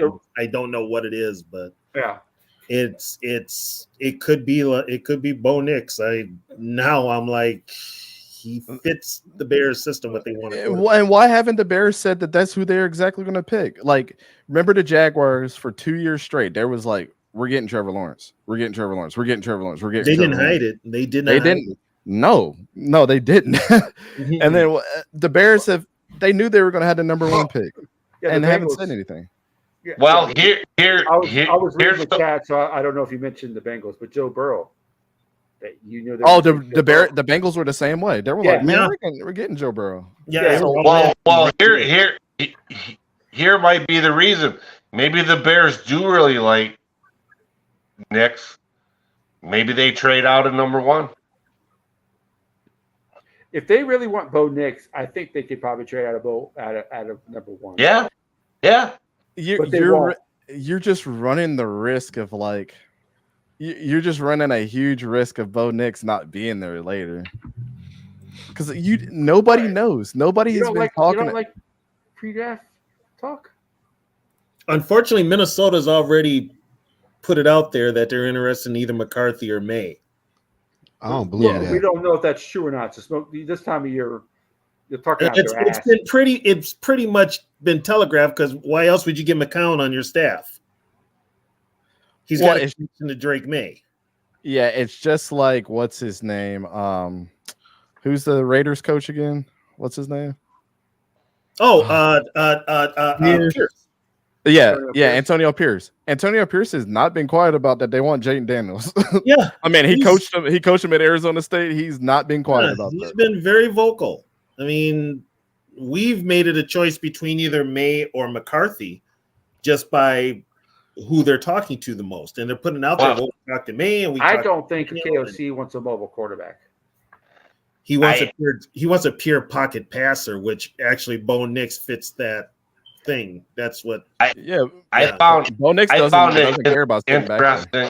Right. I found it interesting at the owners' meeting when they were interviewing KOC, and he was talking about bringing in a rookie quarterback.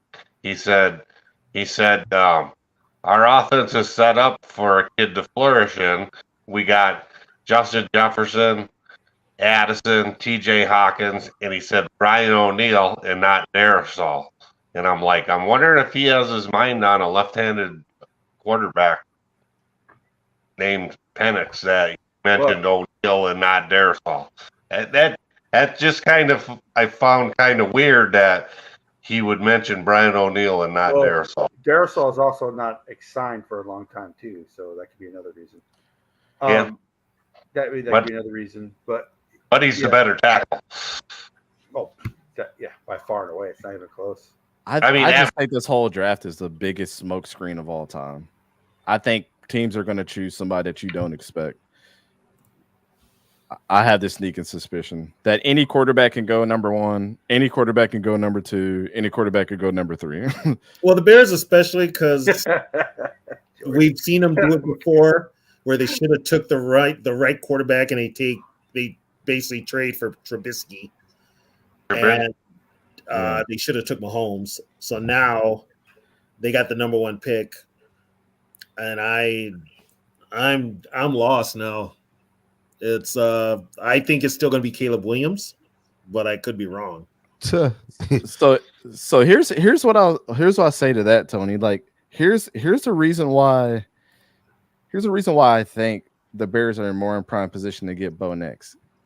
If you listen to what Ryan Poles said, and amen to that brother for doing what he did with Justin Fields. He made the wrongs right with that trade. Had him go somewhere, and he's been preaching, I want him to have success because we did not do right by him while he was here. Right. Why would you go and reach for Caleb Williams, who's almost the same type of quarterback that Justin Fields is? But you could get that kind of quarterback like Justin Fields, but is more of a pro style, run any type of scheme type of quarterback. He's seen it throughout the years, and he's got more age on him than Caleb Williams, which would be Bo Nix. And you're already setting up around him, and it's like we could win right now with him, and now we have all the weapons here. I don't, you know what I'm saying? Like it just makes too much. I think that direction makes too much sense. I don't think they're gonna go like a Michael Penix or something like that. I don't see that happening, but it might be JJ McCarthy. I mean, that's another thing too. Yeah. I gotta tap out, guys. I gotta work tomorrow. I'll see you guys later. Okay, T-Bass. Take care. I gotta do this video real quick, man. All right, Zoe. I'll see y'all. All right, take care, man. Appreciate you, man. For sure. So Dante, what are the red flags with Williams? The biggest red flags, I don't think it's anything personal. I think a lot of that stuff that's been happening with the painted fingernails and him being at the game and doing all this other stuff, like that stuff doesn't concern me. The dude is 21 years old. He's still trying to figure out who he is and all that other stuff. Right. Let's all think back to when we were 21. We did stupid stuff too, whatever. So I'm not going to hold that against him. It's his family. It's his dad. It's his agent or who's around him that's setting all these rumors out. But he hasn't come out himself and said any of the stuff. The biggest red flags on the field to me is, and I've said this before to people, when you have an anomaly that is Patrick Mahomes and you have somebody that's almost a carbon copy on what you've seen of that, Patrick Mahomes doesn't come every single year or over the decade. Like, he has molded his own way to play quarterback, and it works. He's won Super Bowls. We're putting too much pressure on him, and I think, I mean, you can even look at like when he had almost the same type of hair as him. Like, you know what I'm saying? Like, he tries to mold himself to be that guy. And I think that's just from so much pressure being on him. And I think that's like his biggest flaw. Like, he's in his own head about this. Instead of, we've seen the times where he can stand in the pocket and sling the rock better than anybody. The traditional way to play quarterback is still the best way to play quarterback, in my opinion. People just want a little bit of mobility out of you because you can't depend on offensive lines now. That's his biggest flaw. And I think at times when the game is feeling the most pressure, and I've seen this time and time again, when his defense has failed him, I think he put so much pressure to put the team on his back to make those deep throws that he's just so inconsistent with it. Like, it's almost there. And you keep trying. And then by the time you get 3 throws downfield, and then it's turnover on downs, and then your offense is trying to figure out what you can do. So I think that's really his biggest issue, is more of his mental. I have no second thoughts or, any second guesses about the way that he plays the quarterback position. Just don't be Patrick Mahomes. Just be yourself. That's what I would tell him as a quarterback coach. I hope he gets with somebody like Jordan Palmer. Because really and truly, Tony, let me tell you, the most underrated quarterback right now, who is training with the Jordan Palmer, is Joe Milton. Really? Mm-hmm. And that's the only thing that he needed to fix was that accuracy in the intermediate game. And he's working with the guy that can get him there. I mean, you're talking about Joe Burrow, Patrick Mahomes, all these quarterbacks that trained under Jordan Palmer. He's training out there. He made the right decision. So, I mean, Joe Milton might be the best quarterback in this year's draft just because of that. They're not even the same type of quarterback there. What'd you say, Sarah? No, I said I draft 2 quarterbacks. You need to go back to that corner of the house. Go back to that corner. Yeah. Whatever corner you were on, go back to it. We'll be able to hear you. So, I don't know if you saw this, Dante, but I don't even think they're the same quarterback. They're not. Rattler and Josh Dobbs are completely different. Yeah, they're completely different. I mean, I think Josh Dobbs is a little bit more athletic than Spencer Rattler, but that arm talent is it's miles apart. You put them in those old school Pro Bowl quarterback competitions hitting the target. Yeah. Spencer Rattler's winning that 10 out of 10 times against Josh Dobbs. That's a highlight of at South Carolina practice. You know how they throw the ball in the bucket? Mm-hmm. All the quarterbacks for South Carolina were throwing the ball, trying to throw the ball in the bucket. Spencer Rattler hit it 3 times in a row. Yeah. Are you serious? Yeah. He's awesome. Wow. He is awesome. Yeah. I saw Milton. He looks very good. Yeah. So basically, somebody like a Rattler would fit what KOC wants to do on offense. Yeah. See, probably. Yeah. Yeah. I try not to say too much about Spencer Rattler because I'm so biased because he pretty much changed South Carolina's trajectory. So, like, Shane Bieber would not be the head coach of South Carolina if he was. But you know what, Catch? I'm hearing more good things about Rattler as time has went on and as we get closer to the draft. I'm hearing more than just you and Dante and Steve when he's on say good things about him. Yeah. We didn't hear nothing about him nationally. They just they're focused on Caleb, Drake, JJ. Well, Jaden. If there was a black sheep of the SEC, South Carolina would be that black sheep. I'll tell you the trajectory, Tony. I told my guys this when we went down to the Senior Bowl. And once we saw that list of quarterbacks that were going, I said Spencer Rattler can change his whole trajectory around in this draft if he goes out there and balls out, is not toxic, because we've all seen the clips of him being toxic. If he's a great learner from those coaches and wins Senior Bowl MVP, guess what? Check all of those boxes. And that's when his stock started rising even more. And then I told the guys when we went to the combine, I said, if he kills it at the combine, or at least just has a really good day compared to his peers, he'll be talked about again. Had a really good combine, interviewed very, very well. He was one of the only people that wanted to go and do interviews with everybody too, which kind of changed the trajectory of that. And I heard that he was the best quarterback in interviews as well, outside of JJ McCarthy. The thing about Spencer Rattler is a lot of people still have that documentary when he was a high school quarterback in their mind about how he was, his attitude and all that. He got humbled at Oklahoma with Caleb Williams being there, and how he got benched. That his getting benched in Oklahoma really changed his whole attitude. He actually got humbled by that, and from all indications, from everything I've heard from South Carolina, the people who are in the program, the people who know, he was nothing but a leader, a team guy, no attitude, no nothing. And Shane Beamer, when he transferred there, he said, "You're not guaranteed to be the starter." Yeah. He told him that straight up. And I think that changed his whole attitude with everything. Yeah. He wanted, and Spencer said he wanted the challenge of going somewhere new too. Yeah. And Luke Doty was the head. How come he didn't enter? He didn't want to enter. He wanted to enter the transfer portal, or? And then he came back because he got like $3 million. Yeah. And they gave him $3 million, and he got a car. So hey, money talks. Yeah. SEC isn't a top. South Carolina. South Carolina's not a top SEC program, but they still got SEC money. What are you saying, sir? How do you guys feel about Marvin and not doing his work at a pro day and all that? How do we feel about Marvin Harrison Jr. not doing his pro day? Oh, he didn't do his pro day, did he? No, he didn't do. He has not worked out at all. He hasn't done anything. Yeah, I made a video on it. I mean, I'm a big Marvin Harrison Jr. fan. I mean, everybody's seen the talent. Like bigger, faster, stronger, everything. He's his dad 2.0 and better. He has that ceiling.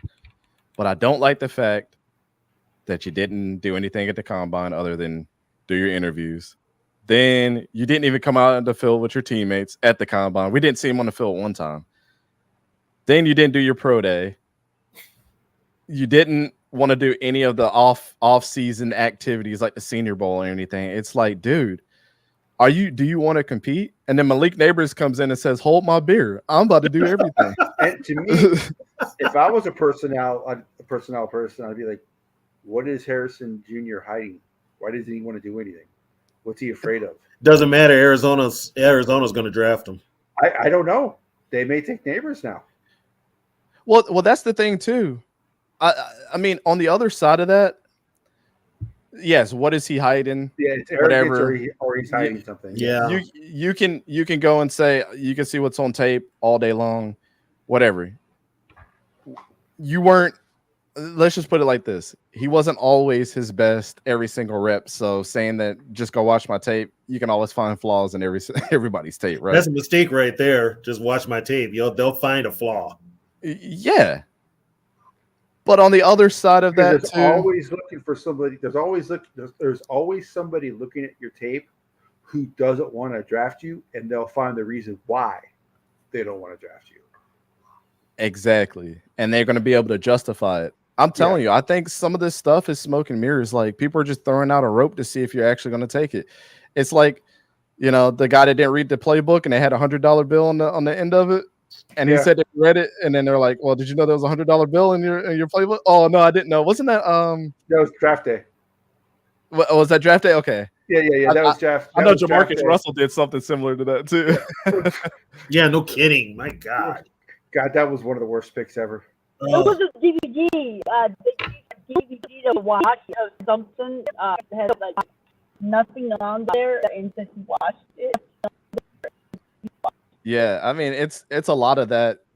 Yeah, throw out a line and see if somebody actually takes the bait. I hear you on that one. George, I hear you on that one. We were all in the wrong business. We should have been agents, especially if you're Kirk's agent. Yep. Yeah, we should have been agents. If I was coming out of college, I'm calling Kirk's agent. Hell yeah! I'll put this on the other end about Marvin Harrison Jr. too. Maybe he doesn't want to get drafted to any of these high pick teams and wants to go to maybe a contender. Like, if he drops down to the Chargers, you know how life changing that is for Justin Herbert. And plus, he's in LA. And then all of us will be like, if he comes out and says, "Yeah, that's why I didn't do all of that stuff. I wanted to be chosen later than Malik Neighbors and them, and now I got the team that I actually wanted to go to." It might be a smokescreen to everybody else, and his dad knows the most perfect way to do it too. I did like what Marvin Harrison Sr. did say on ESPN, though. And this is one thing that I was like, I'm conflicted on how I feel about it. He said, I told my son, we can either do the pro days and do what everybody else is doing, or we can heal up and do everything else that the pros are doing in their off season, which is doing these type of trainings. And I'm the best person to tell them how to get there. So I'm like, I can't really argue with that. You know what I'm saying? The dude's a Hall of Famer. You can't. But it's just, however you feel. Do you feel like it was a mistake, like most of us, or do you feel like it's a good thing? Was he injured though? Did Harrison Jr. get hurt? Yeah, he hurt his ankle. He was dinged up. Yeah, he hurt his ankle. He was playing through a lot of that last season too. Like that too, like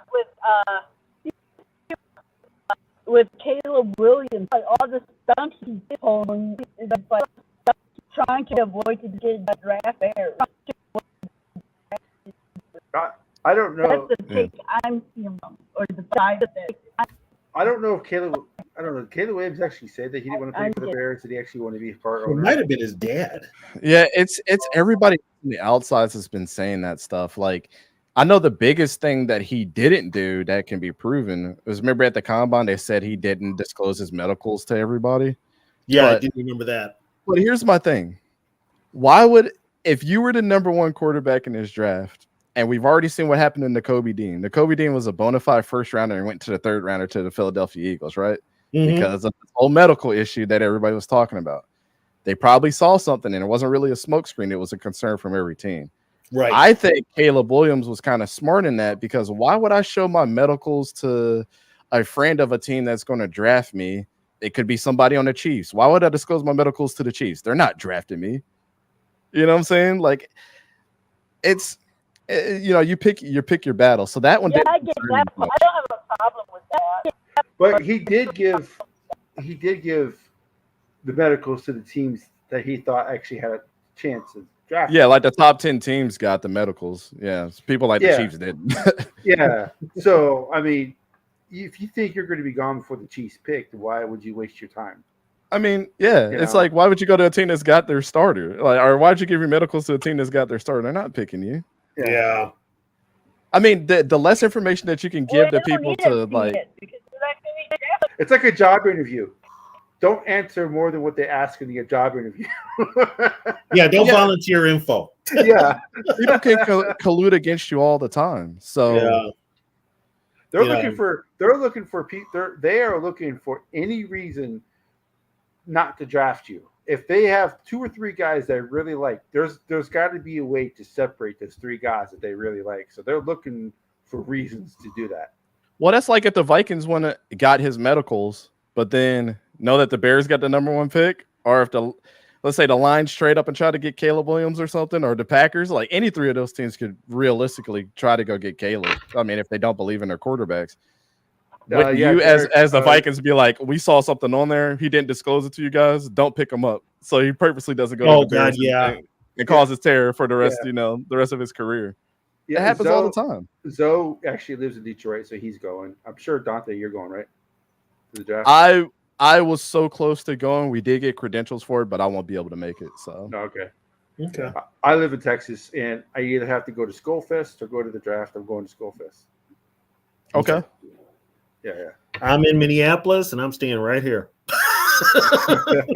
Yeah, I took a lot. I do want to go to the draft one year, but I definitely ain't going next year when it's in Green Bay. I'll put it this: I'm sure they're going to have it up here eventually. That's when I'll go. Yeah. I think they're eventually going to make their rounds to everybody instead of having it like they had over the years in Music City Hall and all that stuff in New York. So, but I'll definitely be there next year in Green Bay. So it's going to be a pain to Green Bay, though. I mean, there aren't even like hotels for people.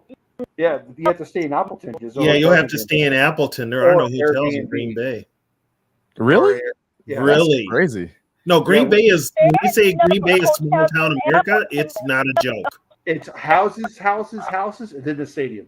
The stadium is in a residential area. That's what I thought. Isn't it like on a hill or something like that? Yeah, the hills, there's houses across the street from the damn stadium. Yeah. Yep. Yeah, that's wild. That's wild. I mean, that's where like that's what like the George, I love you tonight, man. You're you're on fire. Probably tonight. Gonna have to like get in Milwaukee and then drive up to. Yeah. I think that's what a lot of people are going to be doing, staying in Milwaukee, probably. No, they should move the draft to Milwaukee instead of having it in Green Bay. But well, they say that they're having it in Green Bay, but it could probably just be like, that's our host city, but we're having all our activities in Milwaukee. Well, how far is Milwaukee from Green Bay? I have no idea. Just down the road. Okay, like, so it's close. It's like almost like an hour and a half or 2. Yeah. So because the Packers used to play in Milwaukee. I'm thinking that's more what it's going to be like. Is Green Bay's a quote unquote host city, but it's going to be in Milwaukee. And Milwaukee's close to Chicago. Milwaukee has the infrastructure. Green Bay doesn't. Exactly. So exactly. it has. If they don't, I don't know. It'll be a disaster. Yeah. It'll be a disaster if they don't have it in a major city where people can stay. Right. It's going to be a disaster. 170 miles from Yeah, Milwaukee. there's probably like 2 hotels in there. Okay. Yeah, because I'm thinking that most of their 2 hotels in like. I mean, what do you do for a good time in Green Bay?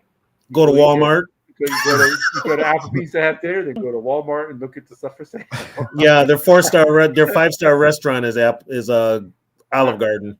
Yeah, I guess whatever their premier hotel is that has, where they can set up a radio music, not a radio music, Radio Row or whatever. Radio Row. Yeah. That's where they're going to be at, because usually, like when we do media, that's what it's like.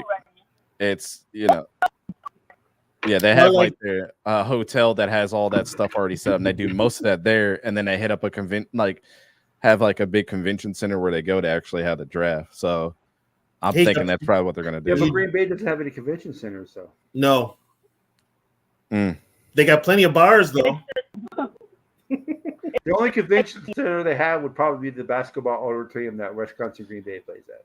I want to see if I can. I'm gonna go to our media website and see if they actually announce the locations. Let me look it up real quick. Because if it's gonna be, they've got to move it to Milwaukee then, or you know what? Just skip Green Bay altogether and bring it to Minneapolis.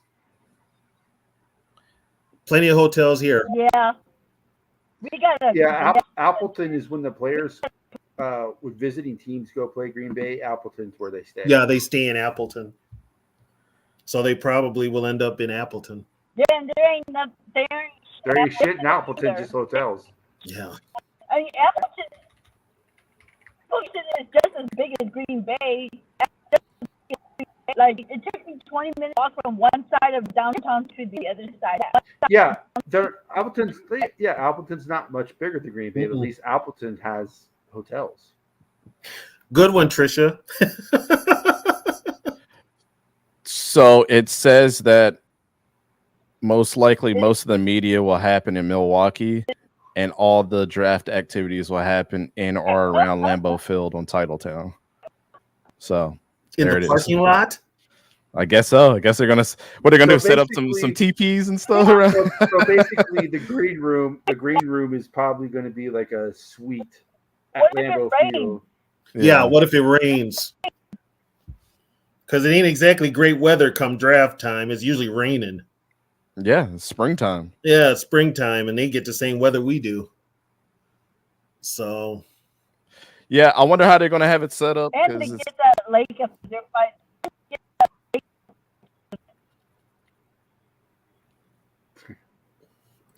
Oh my God, George, where are you coming up with this? I don't know. George is on fire tonight, man. He's on a roll.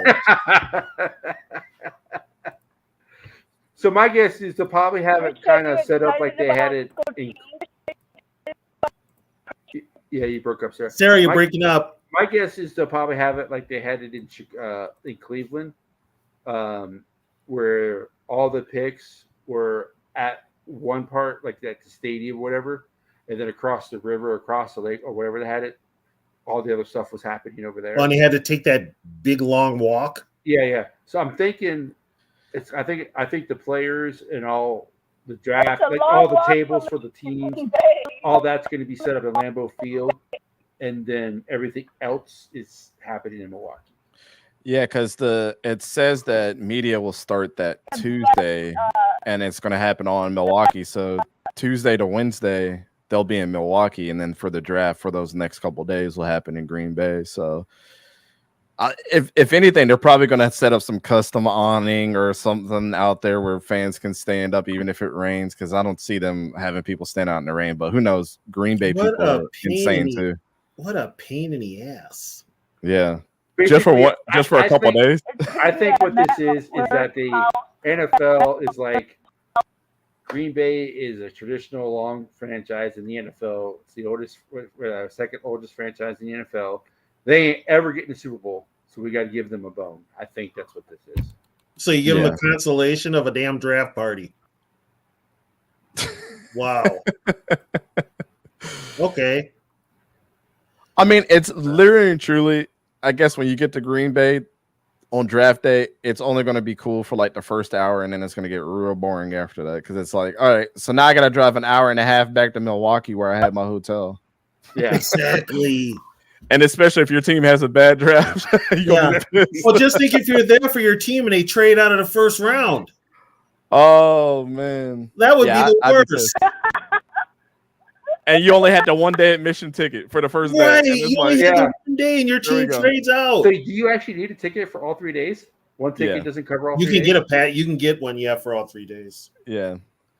Usually tell them how many days you're going to be there. And then so put it this way: if the Vikings trade out of the first round, Zoe gonna be pissed because I think he's only got it for 1 day. Yeah, but he lives in Detroit though, so it's not that big for him. Yeah, to go back. But I mean, it's okay. I don't mind it being in Detroit. At least, like I said, they have the infrastructure. Detroit's it's a major city, so Green Bay is not a major city. No. Green Bay, they call Minneapolis flyover country. Green Bay is just we didn't even see it when we passed over a country. Yeah, you can always have a backup plan in Ford Field because it's a dome. So worst comes to worst with anything, you can just go there. That's why they did doing it when the draft was in Dallas. That's why they did it at the stadium because they could close the roof if they had to. Well, but Jerry made all that room. He planned for big things like that. Yeah. He planned for it. I mean, you can even have you can even have it at the practice facility. It's so big. The Frisco practice facility, yeah. Mm-hmm. Teams actually play there. So if you really wanted to, you could have the draft right there and not even have to touch the main stadium. He would do something like that too. Don't touch my precious grass. What kind of party we having over here? Oh, concerts. Oh yeah. Concerts. They're actually, by the way, for people who have ever watched a concert video and they've seen body surfing, there is etiquette in the crowd when people body surf. Most people, especially at rock concerts, they follow the rules. I don't know what they do at other concerts, but rock concerts, they actually follow the rules as far as when people body surf. Yeah, there's unwritten rules. No groping at all. Even male, female, no groping at all. And if you watch a rock concert, there's no groping. I don't, like I said, rap concert. I don't know how it is. Also, the mosh pit. If someone falls down in the mosh pit, they stop, they pick them up, and then they continue. There'll be no trampoline at like a metal concert. That stuff doesn't happen. No, they pick you up. Yeah. People are generally there to have fun. Like me and my wife went to, I don't know, this band called Polyphia. They're kind of a heavy metal band. This is a couple months ago, and it was pretty respectful the whole time. Yeah, the pit was one. But the pits are all different in America. The pits are. You guys have. You're breaking up real bad. In America, the pits are real. Like they help you and everything. European pits. Oh my God. It's like warfare. Oh, they just charge at each other like it's Lord of the Rings, the two towers. Like, you shall not pass. Damn. They are. It is just, and it's two sides, and they just collide. It's like, oh my God! It's like that movie Braveheart, where the Scots are on one side and the British are on one side, and exactly. Exactly. George, I saw Suicidal Tendencies with Exodus years ago, and I jumped in the pit during Suicidal Tendencies, and a dude stage dive. I got a fucking Doc Martin in the side of the head. That was the last pit I was ever in after I got that Doc Martin in the side of the head. Because it's not my thing. I've never done them either, but I've seen people the battle scars after. I'm like, damn. Oh yeah, it's it's either only thing probably close to that, not even, is playing football on the line. But when I got that kick in the side of the head, I'm like, I need to retire from the pits. I think I jumped in again when I saw Pantera, but I don't know, as I got older, I just was like, I just want to listen to the band. That's how I am too, because that was my first love. I was a musician for a long time. So You know, I just like to sit back and listen and just enjoy the music now. I've never been the one that's like to jump inside the picks. I've gotten myself involved in one, not voluntarily. I'm like, how the hell did I end up here? It starts up when you least expect it. It just is like, oh, you're swept up. Yeah, I'm like, can somebody give me a stop sign or something that I can hold up? Like, I'm not the guy, man. I'm good. Well, because it usually starts off as one, and then like two, and then there's like three of them that develop. Yeah, it's like 3 hurricanes going on in the same. 3 hurricanes going at the same time. Yeah, you know, between the pit and then you got people stage diving and everything else. It's still breaking up bad. Still breaking up. Yeah, you're breaking up really bad, Sarah. Yeah, I actually. I gotta go different corner. What corner are you at that you got to keep moving around? Is the building you in have a 10 roof? Yeah. Broadway. You're on Broadway? I'm at Broadway. Outdoors on Broadway? Yeah. Sir. North Minneapolis? Sarah making some money tonight. At near 1 in the morning? I sure am. Oh my God, woman. Oh. Oh, damn. That must be a really bad area. You don't want to be there now. Sarah, go back inside. We'll see you in the comments. Yeah. Get home safe. Oh no, Sarah's probably the person that they stay away from. Stay away from her. She's crazy. She's walking around with brass knuckles on right now. Yeah. Yeah, she might be ready to whoop somebody's ass. Yeah. Either that or somebody owe her money. Yeah. Oh my God. All right, fellas, it was fun hanging out with you, man. Yeah, we do this every other Friday. Yeah, we're every other Friday. We talk. Yeah, football, I try to pop in when I can for sure. We talk football, but then we just talk other shit. We're all over the place on Fridays. Yeah. If I'm not in the comments, I'm definitely listening to you guys. So I'll try to pop in when I can. Yeah. Hey, Trisha. Hey, Sarah. Trisha's got a question for you. Trisha wants to know what street corner you're on.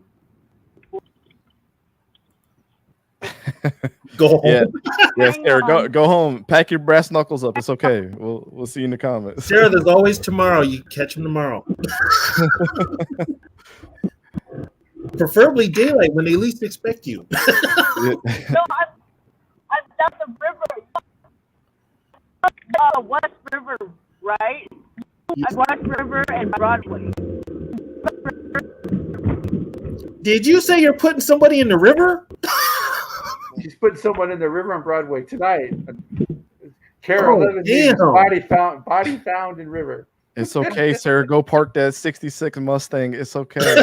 Take the body out the back. Oh my God. But guys, I appreciate it, man. Y'all have a good night. Derek, I would say she probably threatened to throw herself in the river if the Vikings re-signed Cousins. Oh God. Oh. Thank you, Dante. It was a pleasure. Thanks for coming on, Dante. Yeah. Clarified a lot with the draft. It really did because, yeah, you know, it's right now we're only hearing about, especially here in Minnesota, we're hearing about the top guys. Yeah. You know, and it's just, so all I'm hearing about is either. Bo Nix. Sorry.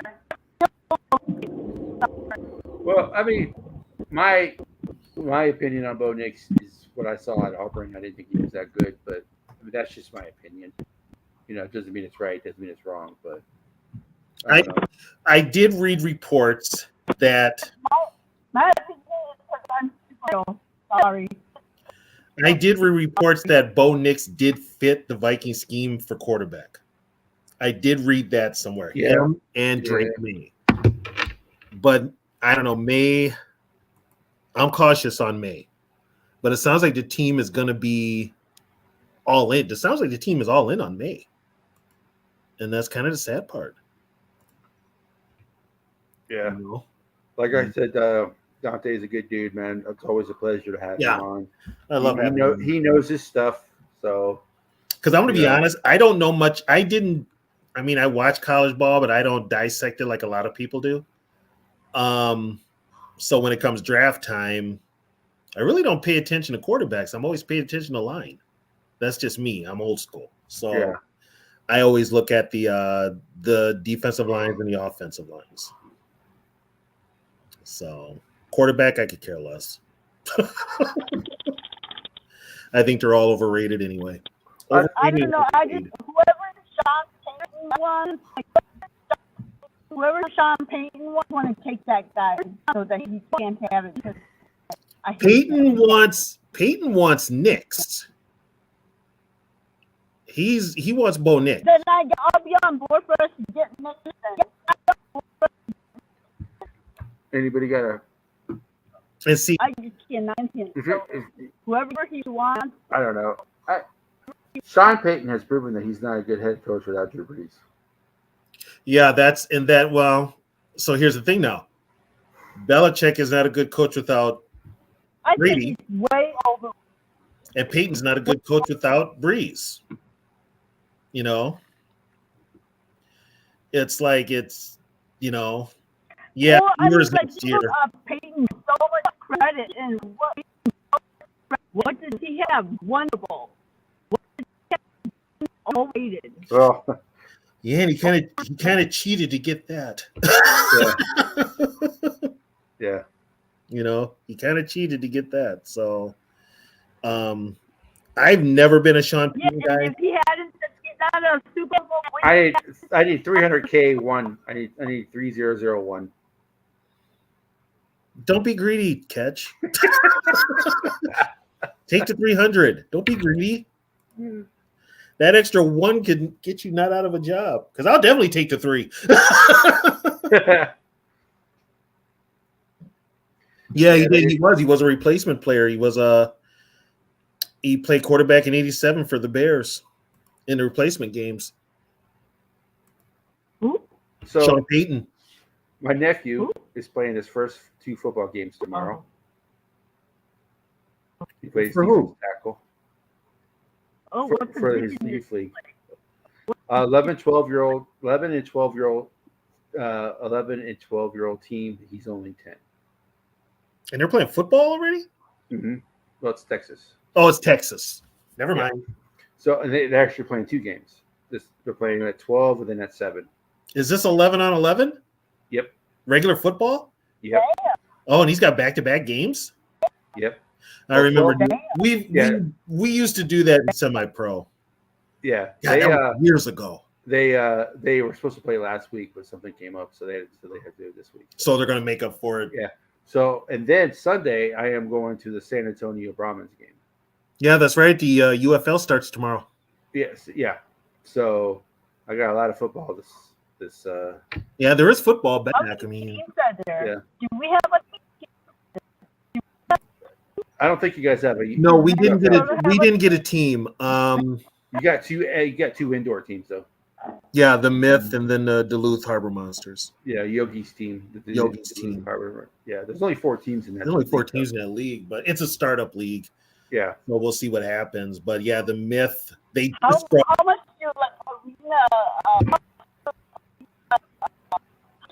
do do guys in those kind of leagues?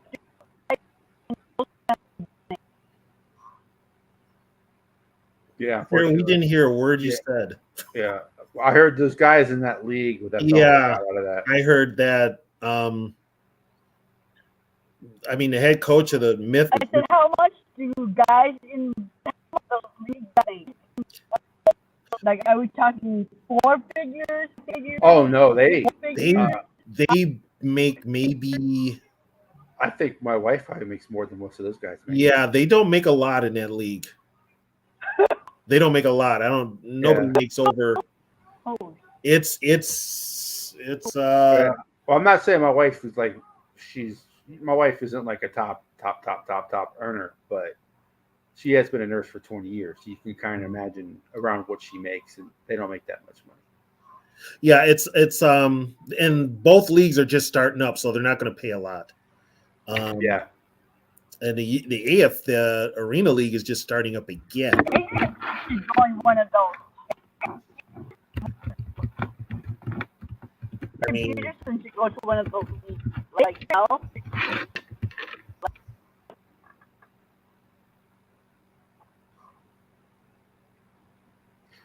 So the United. Let me see here. Let me see. You looking up the I don't know UFL? what's wrong with my phone. Yeah, you're getting really bad feedback. It's okay.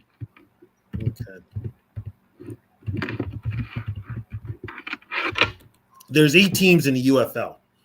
So the UFL players, it will be 5,500 and 2,500 for inactive players. A 150 week toward a 401k, 400 week house stipend, and 55 a day for per diem for spending. Oh, really? So if they make, actually they do make quite a bit of money. Then they're making pretty decent. They make money. $5,500 per week. Yeah, so they're making pretty decent money. Yeah. So what is that? 20 grand a month? 20 grand, yeah. Yep, that's the UFL for this year. So and they're going, and they have to rely a lot on ticket sales and stuff like that. Yeah. So are the tickets reasonable? I don't know. Mine were free. Oh, okay. My sister-in-law is an attorney, so she gets free stuff all the time. Oh, okay.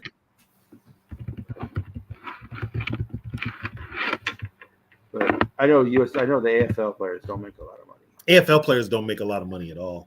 Yeah.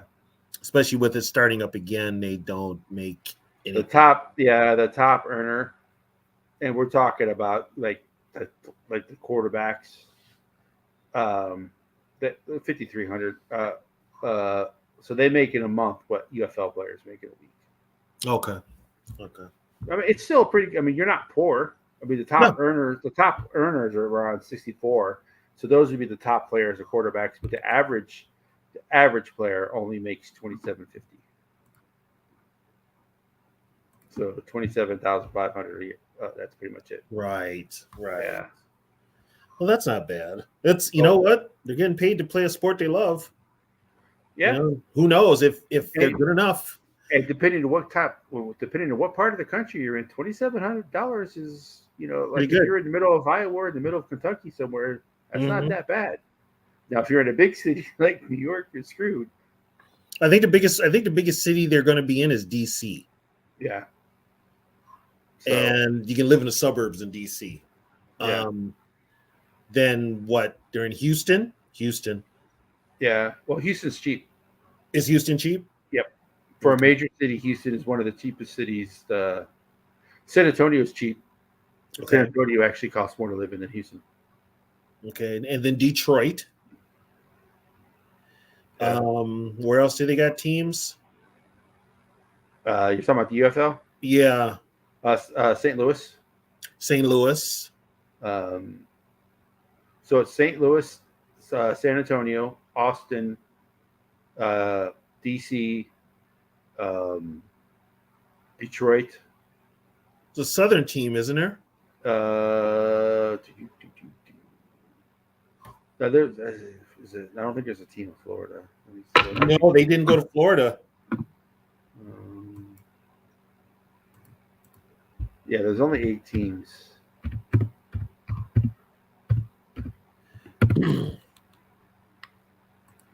Yeah, okay, Birmingham. So Arlington, which is Dallas, Birmingham, DC, Houston, Memphis, Michigan, San Antonio, and St. Louis. Okay. So DC is probably the most expensive place to live in. Yep. And then Dallas, and probably. I know a lot of people were wondering why they didn't put teams in New York or California. Well, they tried that; it didn't. Yeah, at least one team in each, and it just bigger markets. But it's like if it's not going to support a team. So a 5-game package for tickets is $475. That's it. That's the most expensive. It's pretty cheap. Price per game is $95. $95.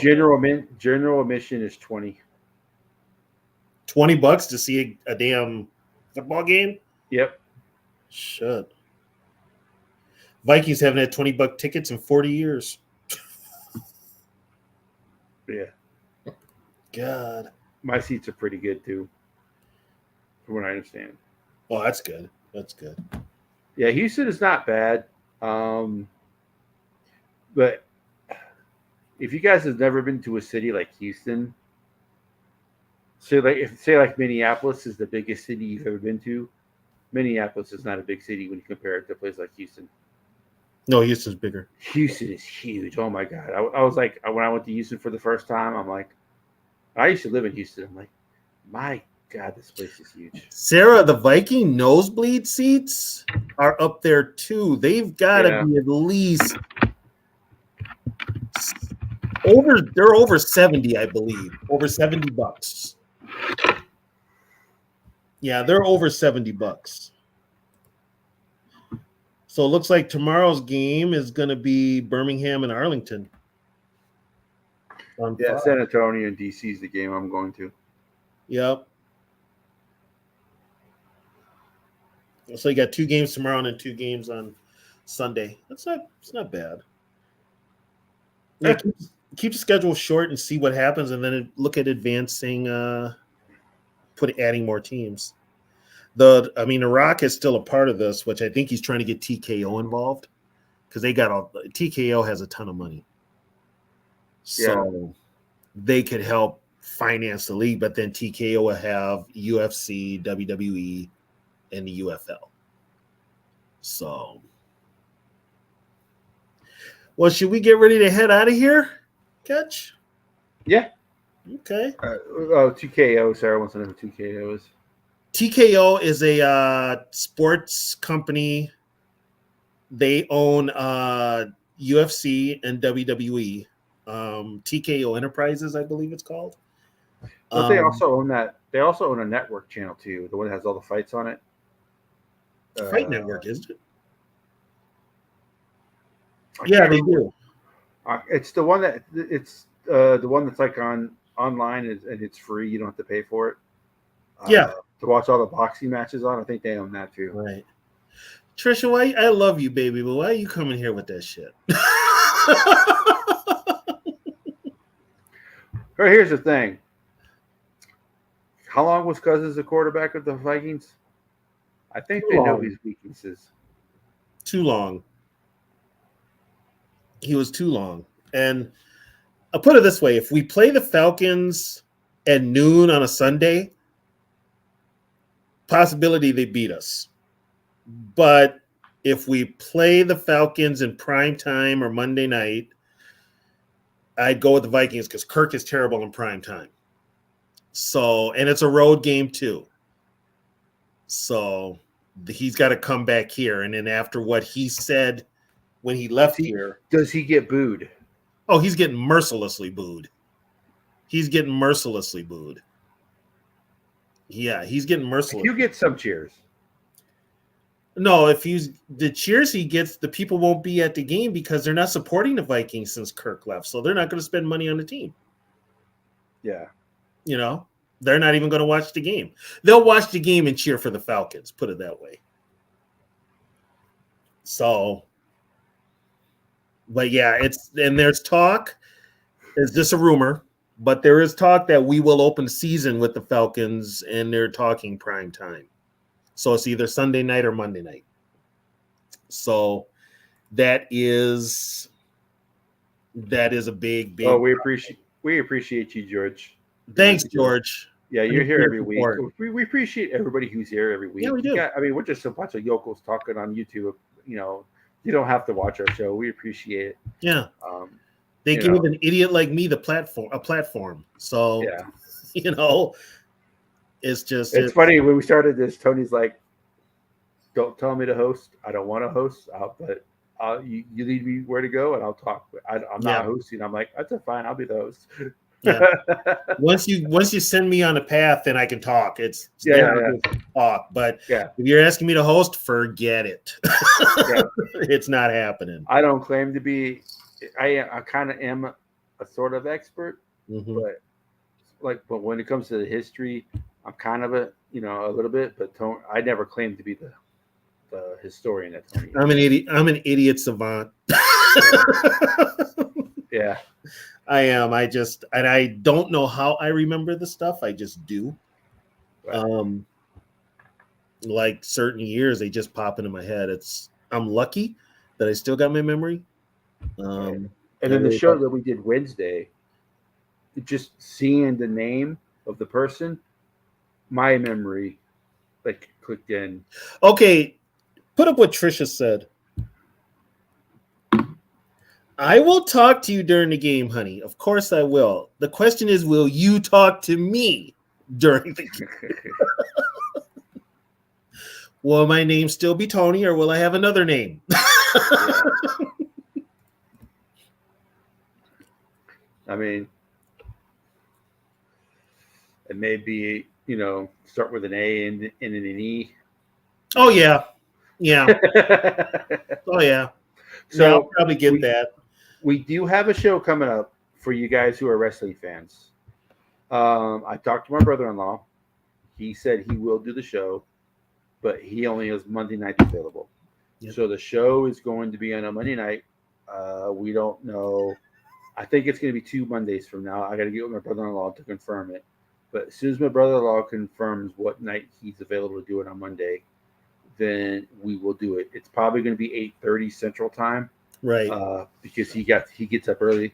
So it's probably going to be 8:30 Central Time. He has about an hour and a half. So we are going to be doing a wrestling show here on a Monday. We just don't know the exact day yet. But I will let everybody know when it's confirmed, either at the end of the Vikings Vintage show or the Friday night show. I'll give the date out and everything like that, so y'all can pay attention. They tune in. Yep. Because Tony's got some questions for him. He's already told me stories. They're awesome. Yeah.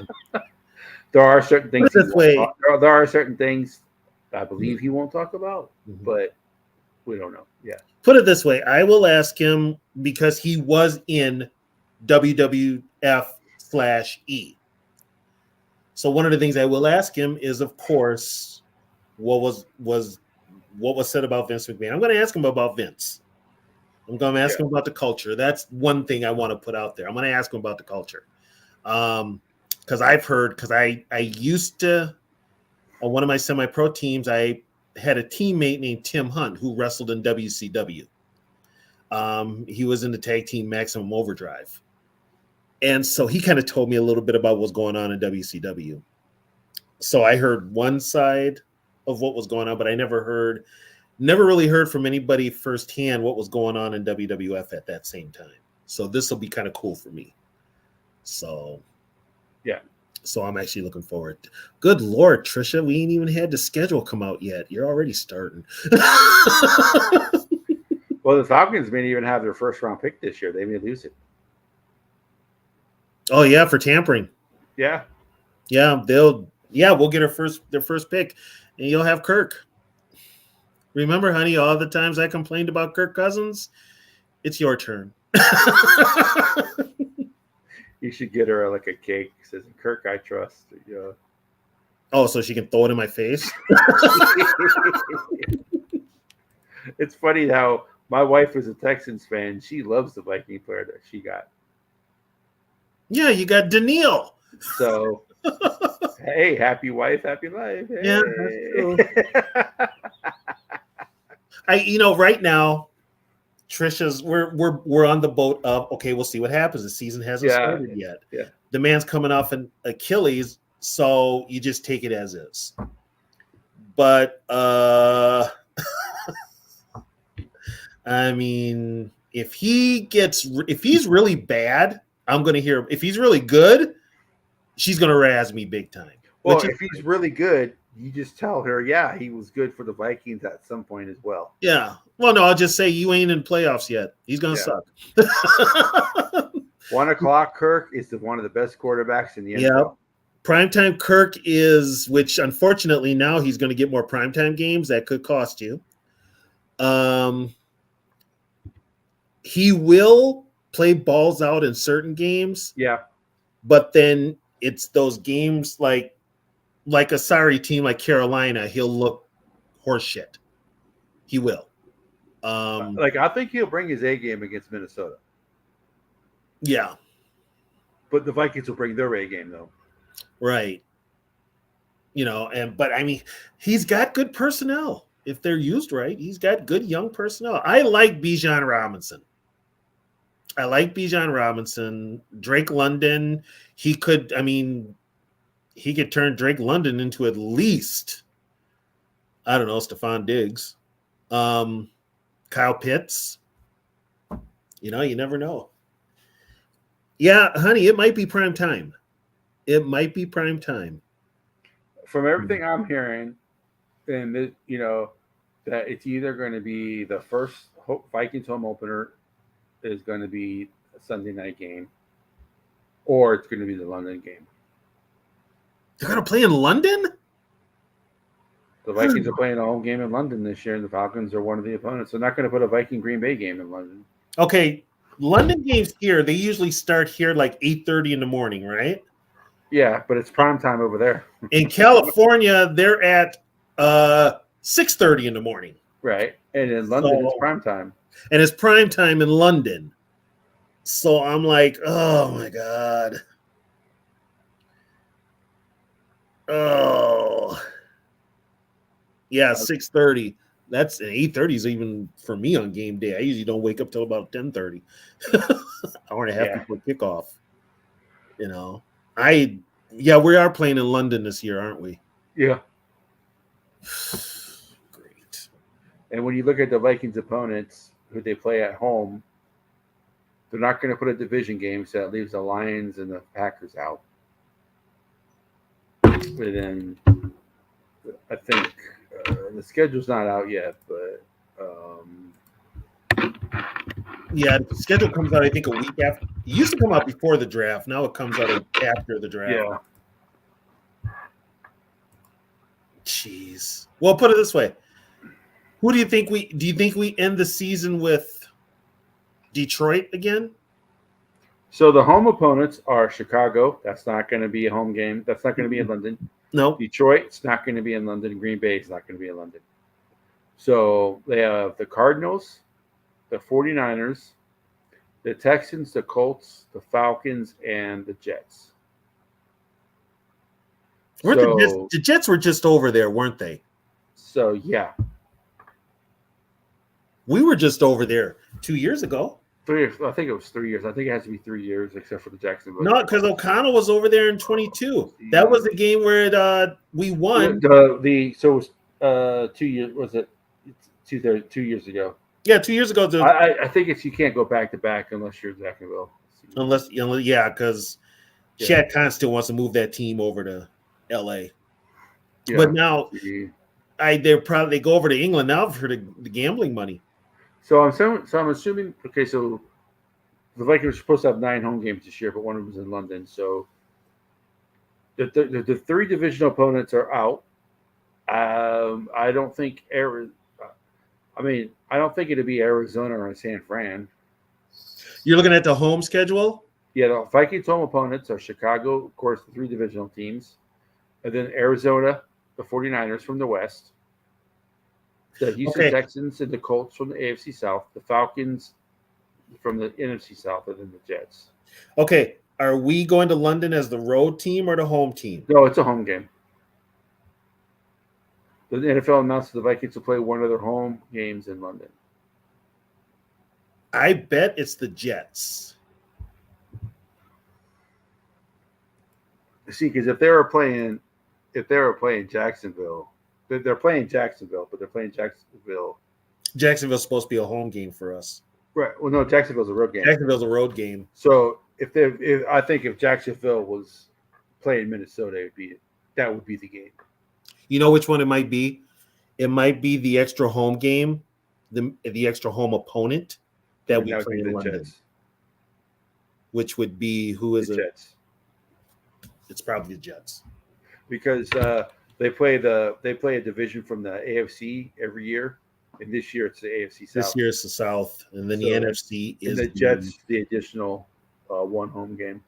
We're playing both Souths, AFC South and NFC South, aren't we? Yep. Oh no, AFC West and NFC West, AFC South. We're playing the Falcons because they're the cross division. They finished in the same place that we did. So we're going to LA this year for the Rams. Yes.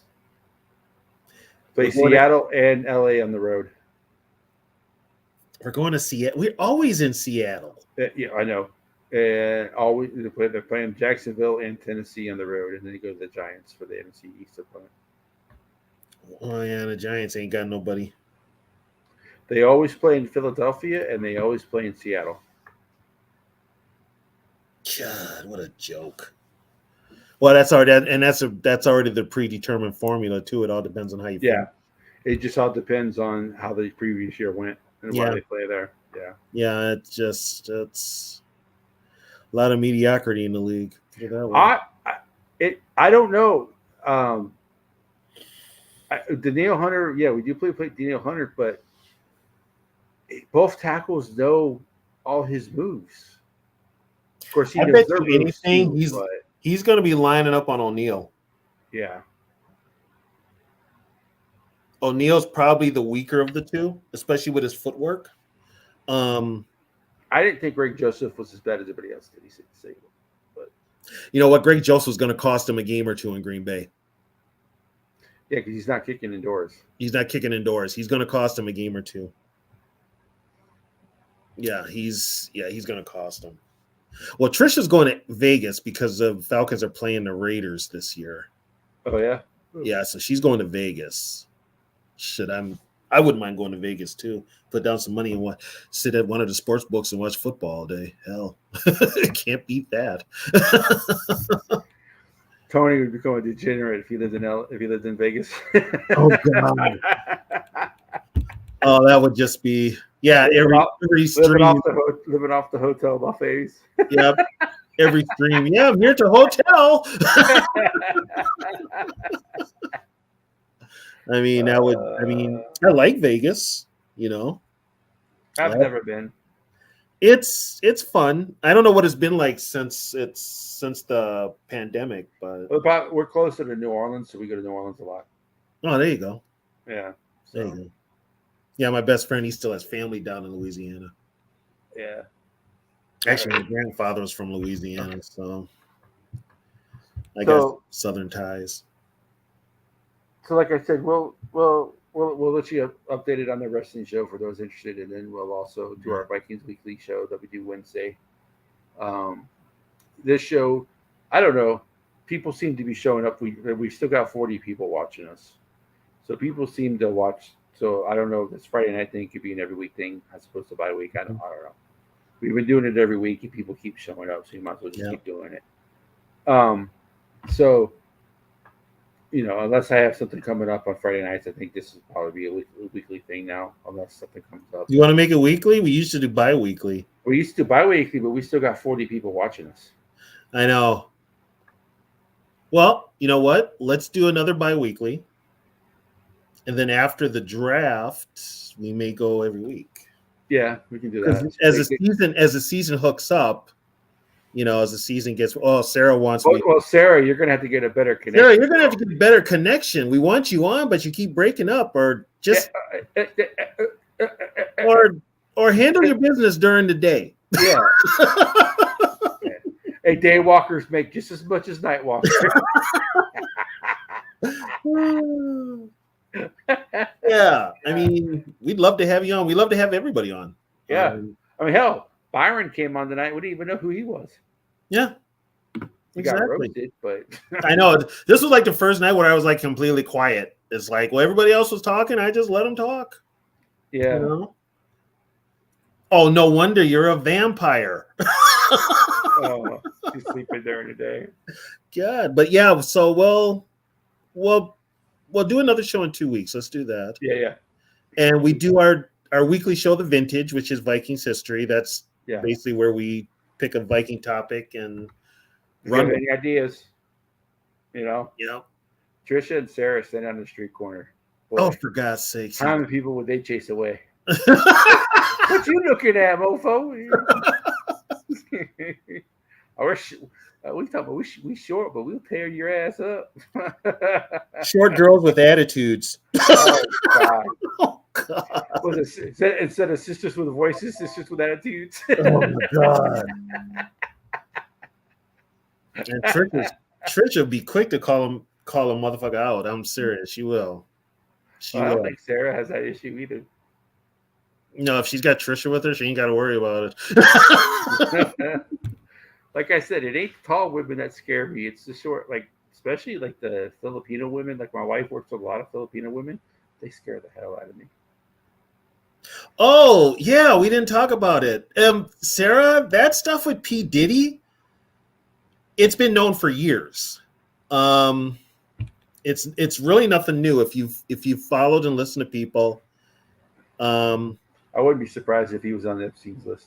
That rumor's been out there for years. It's been out there for the longest time. So is it true? Yeah, because he's settled many court cases because of it. Every time we get ready to there's leave, always a topic. Every time we get Sarah ready, always throws a question out. Yeah, he could. He could go down. And right now, he doesn't have the backing anymore in the music industry. He's been out there for a while. Yeah, he doesn't have his protectors. Yeah, Jay-Z replaced him. Yeah, and Jay-Z now is going to come under some scrutiny. So, Jay-Z, now they're coming after 50. They're going after everybody. But with Diddy goes all the way back to right, he has no protection. But Diddy goes all the way back to Tupac because Keefe D, who is now in jail for the Tupac thing, has mentioned that they were getting paid by Diddy. Which you're gonna have if you're gonna bring that up with Tupac, you got to bring up Biggie. He probably has something to do with Biggie. Ice Cube is right now untouchable. And he's been saying a lot too. He's been talking more than usual. So yeah, it's turning upside down. But with Diddy, it's been known for years.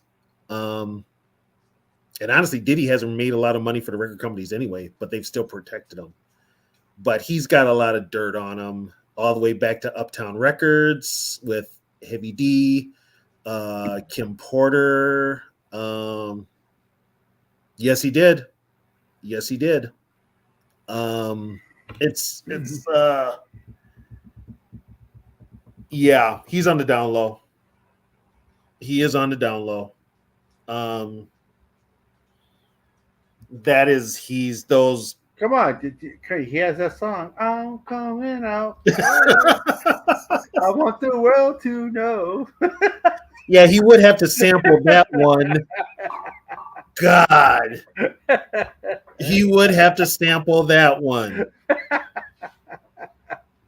But yeah, that's been there for years. I never thought, by the way, that they would catch Tupac's killer. Well, they wouldn't have until he ran his mouth. Here's the thing. The thing with Keefe D was he started talking. He went on like Vlad TV, and then he went on a couple of other things. He started talking about the murder. For years, they said the killer was Orlando Anderson. His nephew is the one that killed Tupac. Well, Orlando's gone. So everybody else that was in the car that night with them is also gone. Oh, Trisha's a big too short guy. I wish I was a little bit taller. I wish I was a taller. I wish I had a hood. I'd call her. Diddy has done so much dirt over the years. Oh my God, George! Did you really just bring up Digital Underground? I once got busy in the Burger King bathroom. Oh my God! And it was this big, fat girl. Yeah, I called you fat. Come over here. Look at me. I'm ugly. I got a big nose. Oh my God. Yeah, Justin Bieber called him out too. Diddy's been called out. Yeah. There's a lot of videos on YouTube. But even what didn't Faith Evans call him out too? Biggie's wife or a girl? Faith, she's really not said much about him. He did start with Digital Underground.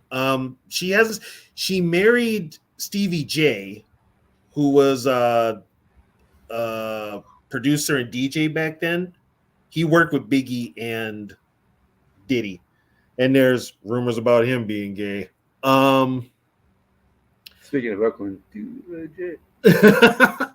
and so she never said anything about him, but there's others. I mean, like if you go on YouTube, the ones that talk about him the most are Jaguar Wright. She talks about him all the time. She talks about him and Jay-Z. Yeah. When I was in the 90s, my two groups were Bones, Thugs and Harmony, and Wu-Tang. And that was, Bone Thugs was... Hey, wake up, it's the first of the month, wake up. Yeah. Oh, my... Who the hell makes a song the first of them? Oh, my God. I heard that. I was dying. Method Man is my all-time favorite rapper. Oh, my God. Cat Williams, you know what, Sarah? Cat Williams kind of let it out the bag. I mean, there's many people in Hollywood now that are talking. It started with Corey Feldman. Yeah, and it's just, but with rap, you've got this macho image for everybody. So for one of them to be on the down low, it's different. And Diddy's not real liked anyway. I don't like. He's riding off of Biggie's coattails. He's riding. He's been making money off of Biggie's beats for the last 20 some odd years. Like you said, Sarah, rich people problems.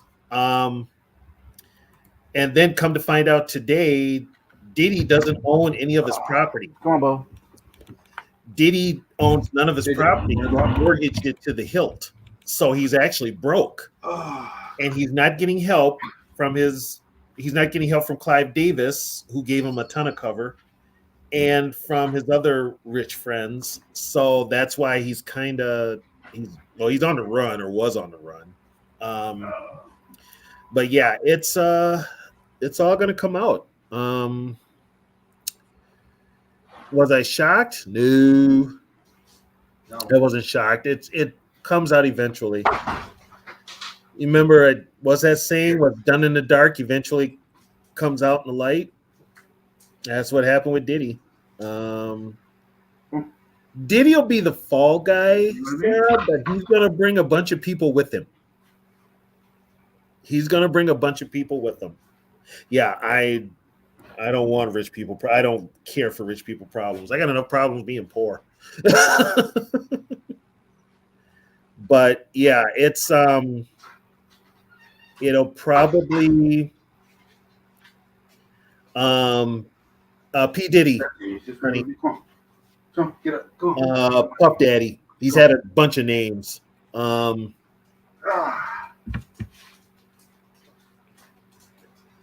Yeah, Machine Gun. Yeah, I don't know. And that's the same Machine Gun Kelly that was in the movie The Dirt playing Tommy Lee, which he actually fit the role. But yeah, now he's all of a sudden a damn. Oh, I know you are, babe. So I mean, it was only a matter of time. Before it all came out. And so the lawsuit he had with an ex-girlfriend is probably what brought a lot of it to fruition. So he settled with her. It was pretty bad. Her case was about as bad as Vince McMahon's case is in WWE. I gotta say, since my sister-in-law has become an attorney, she deals with a lot of people who are have a lot of money. Yeah. Rich people are fucking weird. What was your first clue? I'm just saying, man. They got corks, man. They got corks. Well, plus they're in Hollywood. Yeah. Hollyweird as it used to be called.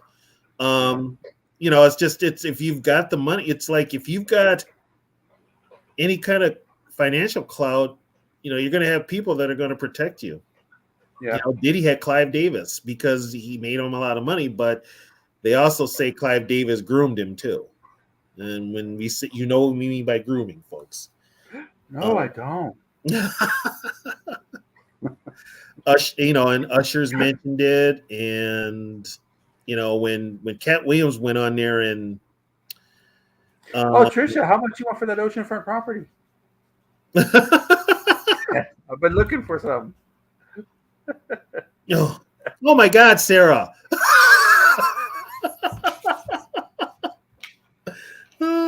But yeah, I mean they got their little games, and it's a different world. I hope to be rich that one day. I'm not going to be weird, but yeah. And it's not just in the rap game; it's in the rock game too. Yeah. It's in the music business in general. I've heard a ton of stories. I think the last one I heard was what happened to the old Warrant singer Jenny Lane. And he went through some stuff. Many women have come out and said it. But yeah, it's Hollyweird, as they call it. Well, look at the Marilyn Manson thing. Oh God, yeah. Yeah, Manson. Yeah. Trent Reznor. Yeah. The whole thing with the end. Yeah, Jenny Lane. He hated. There were certain bands that he hated. He talked about before he died. But he told his ex-wife, who was the woman in the Cherry Pie video, Bobby Brown.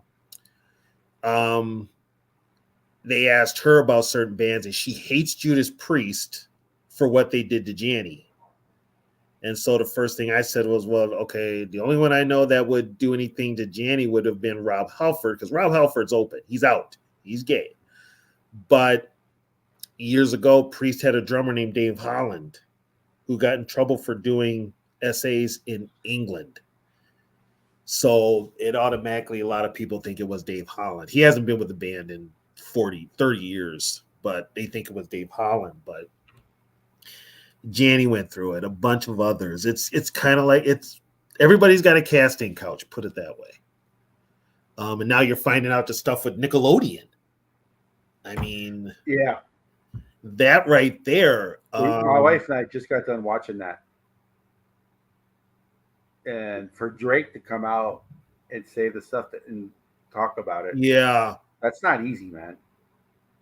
Yeah. Yeah, Sarah, Jenny Lane died in 2011. Yeah. Yeah, Jenny Lane died. Yeah, everybody is a big Rush person. Most people love Rush. Gene Simmons had many good things to say about him. They toured with Rush. You don't like Rush? Well, you're just not American, Catch. They're not American. They're Canadian. They're Canadian, I know. I know, but they still rock. They're still good. Well, they're progressive. Well, Neil Peart wrote all their stuff, so. Mm-hmm. And he was just. I don't hate him, but I'm like, oh my God, it's Rush. No, I'm not like that. Well, I'm not like that either, but I'll listen to him. Yeah, I mean, if they come on the radio, I'm not gonna turn off YYT or the Trees. Yeah, Nickelodeon. Now with the whole Dan Snyder, and we've heard the rumors of Dan Schneider. Jeanette McCurdy came out with a book, and she talked about how shady Dan Schneider was. It's been a lot of talk. Come on, Trisha, you know you do Billy Idol dancing by myself. Oh my God. Yeah, Sarah, on Max, if you have Max, the app, the documentary's on there. Yeah, it's the only place where the wife and I could. It's the only place where my wife and I could find it for free. if you had kids that watched any of those Nickelodeon shows back then, it'll give you a whole different look. Billy Gibb is awesome. ZZ Top, yeah. You know, the funny thing about ZZ Top is the drummer's last name was Beard. He was the only one who didn't have a beard. He's the only one who didn't have a beard. Yeah, he was the only one who didn't have a beard, and his name was Beard. You don't have to have cable to have HBO Max. Max. If you've got to just get the app. Yeah. Yeah, I don't know. That's Disney, isn't it? Hannah Montana. Okay. And they had some stuff going on too that they haven't got into. Yeah. They got with Daniel Snyder first because he's kind of like let me put it this way. He was kind of the Harvey Weinstein of pre-team shows, as far as the casting couch. And they kept him around because almost every one of his shows was a hit. Every one of his shows was a hit, and they kept him around. And but he had been doing dirty stuff. Now, see, that's the whole thing with Daniel Snyder. The NFL covered for him. There was a big with Snyder, and the NFL covered it up. Yeah. So Skullfest is all of us content creators, Rap, SK, Tony, me, GG, Sports, Dave. We all meet up in Minnesota before the first game. And I wasn't able to go last year, but everybody else was there. But I'm making plans to go this year. So that's Skullfest. If you look at I think Rap has a video. If you look at Rap's video history, he'll have the Skullfest on there. So yeah, it's just us. We all go to a place, we talk, and that's us, Skullfest. I think we do a live podcast there too. Yeah. No, this is another matter of fact. The one that's connected with Nickelodeon, his name is Dan Schneider. If you remember back in the 80s, there was a TV show called Head of the Class, and he was the big guy, the really smart big guy. That was Dan Schneider. He actually was an actor. He was in but his the big thing about him was he was mostly inappropriate. There's no evidence that he ever actually did any of the molestation, but he was very toxic with the work environment, and there were people around him that did get busted. Yes. Yep. So Drake even came out and said that when he was going through his situation, that he was the only one who was there for him. Yeah. So for him, it wasn't. So he was basically, he just made a lot of inappropriate jokes around minors and stuff like that. Well, then he had Janet McCurdy even brought it up. He would do inappropriate thing, but then he would film certain things that were not meant to be seen by the public. They're out now. Yeah. But there was that. There was the one that they think knows all about him is Amanda Bynes. Because they think that he definitely was inappropriate with her to another level than he was with everybody else. I remember Amanda she had that moment there where she kind of, lost it and stuff like that. But it had a lot to do with Dan Schneider. So yeah. So he was never the one who was the sexual assault. He was, like I said, inappropriate. But there was a guy who did work with them. Yeah, and he got busted. He was the one who was a voice coach and all that. He was the one. I think Peck is his last name. He was the one who got busted for with the minors and all that type of stuff. Yeah, that's the one, and he did.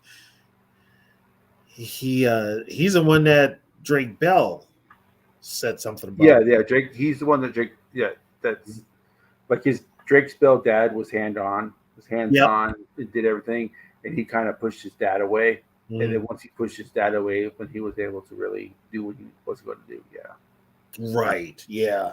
I mean, and a lot of this is coming out. It's kind of weird how it comes out at the same time. You got the Paul Schneider thing, which has come to light. You got the P. Diddy thing, which has come to light. All kicked off by what happened with Vince McMahon and WWE. It's kind of like they're kind of looking at this stuff now. There's going to be more. But I mean, though it was what's his name, R. Kelly. Well, he was. I mean, it's different, but it just goes back to these people are different. Well, and they covered for R. Kelly. Yeah, they covered for R. Kelly. Like the R. Kelly interview. Y'all ruined my life. No, you ruined your life. R. Kelly cut a record in prison. Yeah. Come on now. Hell, Suge Knight is doing a weekly podcast from prison. Yeah. I mean, what the hell? Shit, these brothers ain't hurting. They're probably running the damn cell block. Shit. They ain't getting treated like no regular prisoners. No. It's like cry me a river. So, I don't know if you guys saw, but one of my favorite actors just died. Louis Gossett Jr.? Yeah. I know. I saw that. I'm like, damn. Yeah. I mean, not Officer and Gentleman, but Digstown. Digstown was good. Digstown was good. Iron Eagle, I think it is. He was in Iron Eagle. Yeah.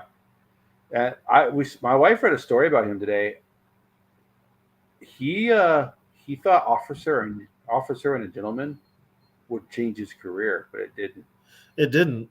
He thought he'd get more important roles, but he never got did. He got an Academy Award for it too, and he never got a role.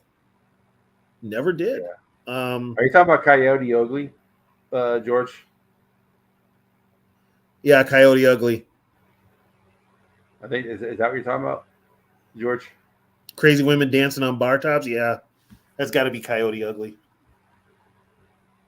But yeah, I didn't know he was 87. Yeah, he was 87. He didn't look it, but yeah. See what else? I mean, he was awesome in Digstown. Yeah, he had a lot of good roles. He was Fiddler in Roots. Yeah. One of his best movies ever, though, in my opinion. Coyote Ugly was a song, I think. I'm not sure. Enemy Mine is an underrated movie. If you guys have never seen that, I saw it years ago. He plays an alien in that movie. He is fantastic in that movie. Yeah, I saw it years ago. That was with Dennis Quaid, wasn't it? Yep. Yeah, with Dennis Quaid. Yeah, he was awesome in that movie. Because remember, in that in that movie, the alien race, the males are the ones who get pregnant. Yep. And he died giving birth, and then Dennis Quaid ended up raising his kid. It's awesome. Yeah. If you guys ever get a chance to watch it. Yeah, I'm not. The only video, I don't know if it's an old song or a new song, but the only video I remember where people dancing on top of a bar is that LMFAO song. I Work Out, whatever song that is. Oh yeah. Yeah. You know what, Sarah? That's a good too much. It's excess, and then there's a lot of stuff compounded with it. Just because you got more money doesn't make life better. I wouldn't know. I've been broke, so it might help me, but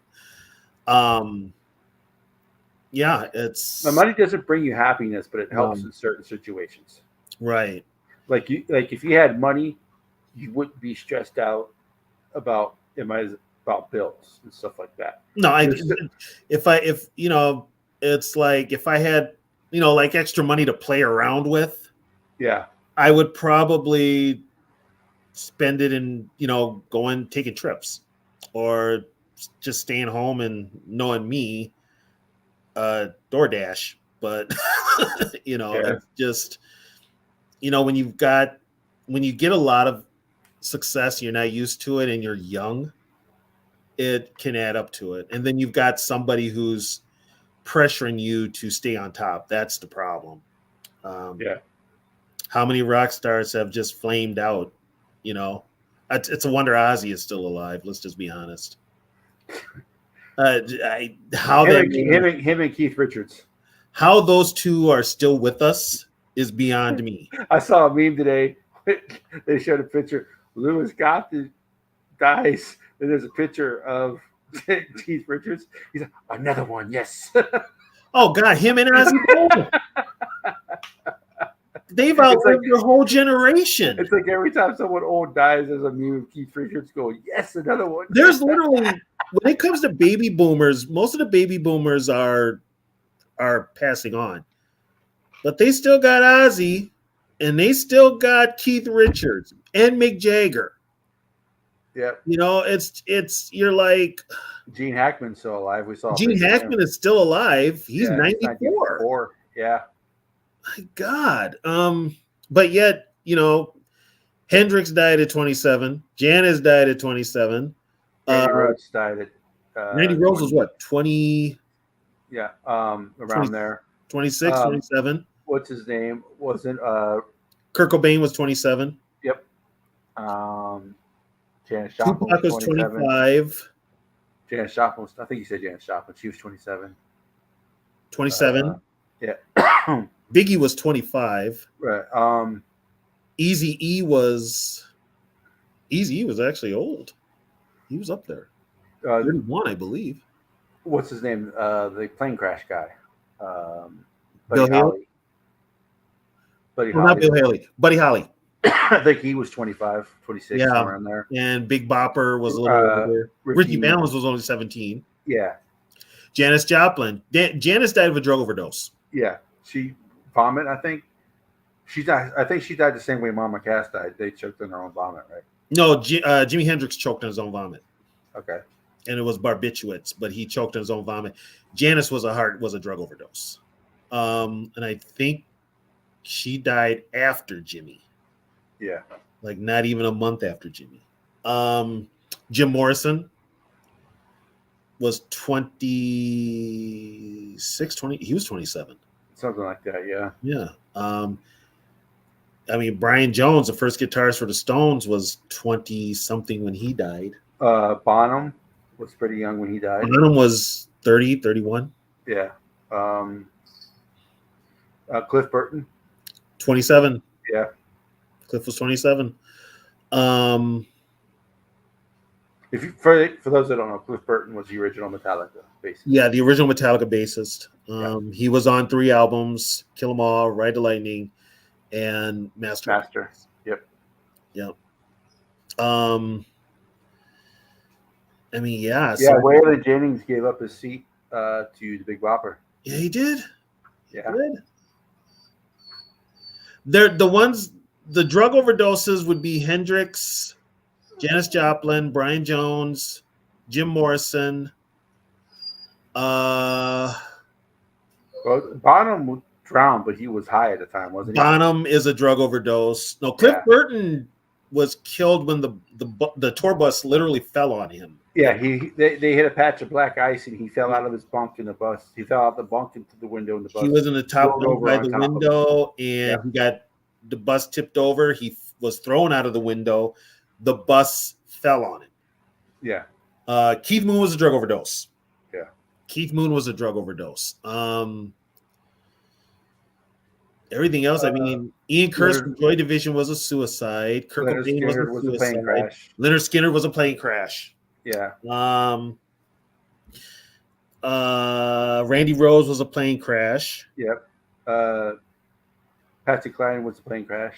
Patsy Cline was a plane crash. Otis Redding plane crash. Stevie Ray Vaughan was a helicopter crash. Stevie Ray Vaughan helicopter crash. Prince was an overdose. Prince was an overdose. Yeah. Prince was an overdose. Buddy Holly, Richie Valens, Big Bopper, plane crash. Bassist John Entwistle, he was a drug they said it was heart failure, but he died in a Las Vegas hotel.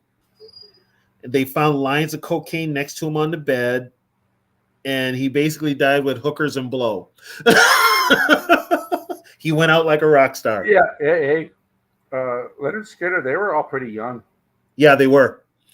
Yes, they were. Yeah, there was a brother and two sisters that were in the band. All three of them died in the plane crash. It was Van Zandt, the lead singer, Stephen Gaines, a guitarist, and Cassie Gaines, his sister. Yeah. They were the ones that died. Everybody else suffered injuries. Well, there was the pianist, I think, was paralyzed after that. But Billy Powell still played. Yeah, but he just died He just died. So did Gary Rossington. The lead singer of Leonard Skinner now is actually Van Zant's younger brother. Yep. Ronnie Van Zant. Yeah. His younger brother. Yeah. I don't know why the plane crashed, Sarah. It just happens, you know. I don't like to fly anyway, so.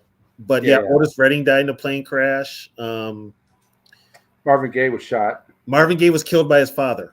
Yeah. In a family. Karen Carpenter from she died from anorexia. Yeah. Nervosa. Reba McEntire lost all her band in a plane crash. Yeah. She said she's lucky. She said that she flies private differently from the band. So she was. That's why. Yeah, and that plane crashed. Yeah. God,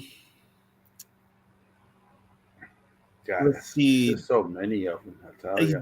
There has. I mean, most of the people I grew up listening to, they were gone before. A lot of them were gone before I was a teenager, and then a lot of them that I listened to were gone when I started listening to them. Bon Scott. Yeah. What was he from? Alcohol Poison. Elvis Presley. They never really said, did they? They never really said with Elvis. They think it was drugs. Yeah. But they're not really sure. The reason the Randy Rhoads plane crash is so tragic is because it could have been prevented. They were just fucking It didn't have to happen. They were just goofing around. Yeah. And they clipped a tour bus, as a matter of fact. Yeah. But that didn't have to happen.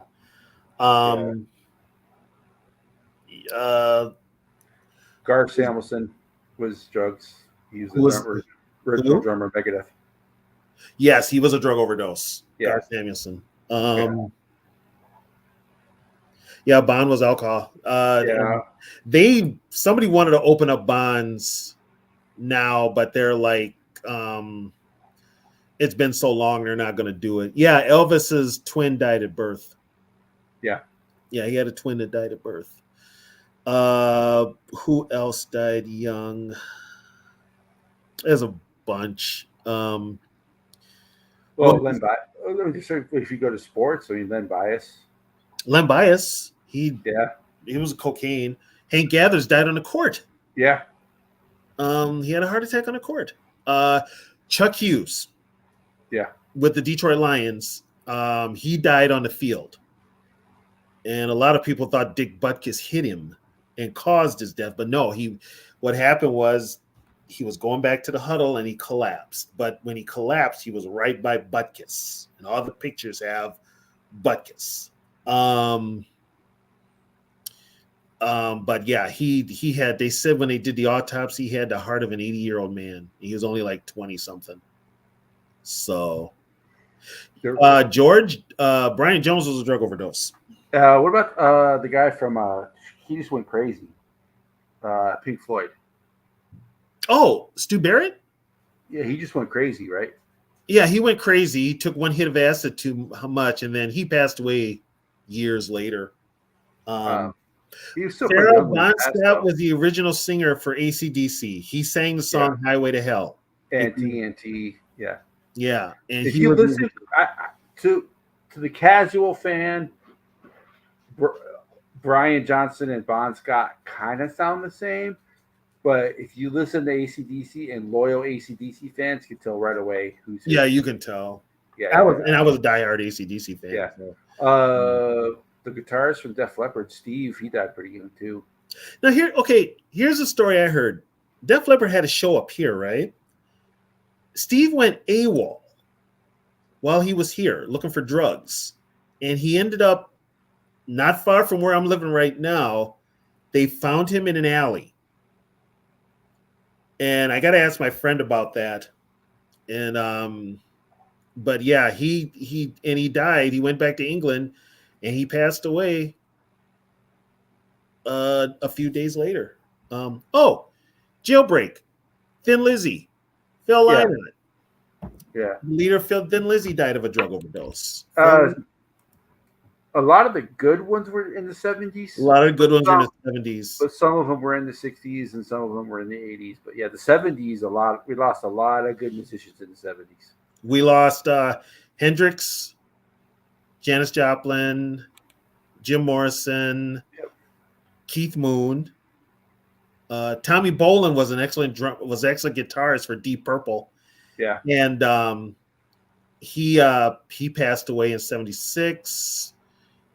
Elvis, August 16th, 1977. August 16th, 1977. I turned 2 that day.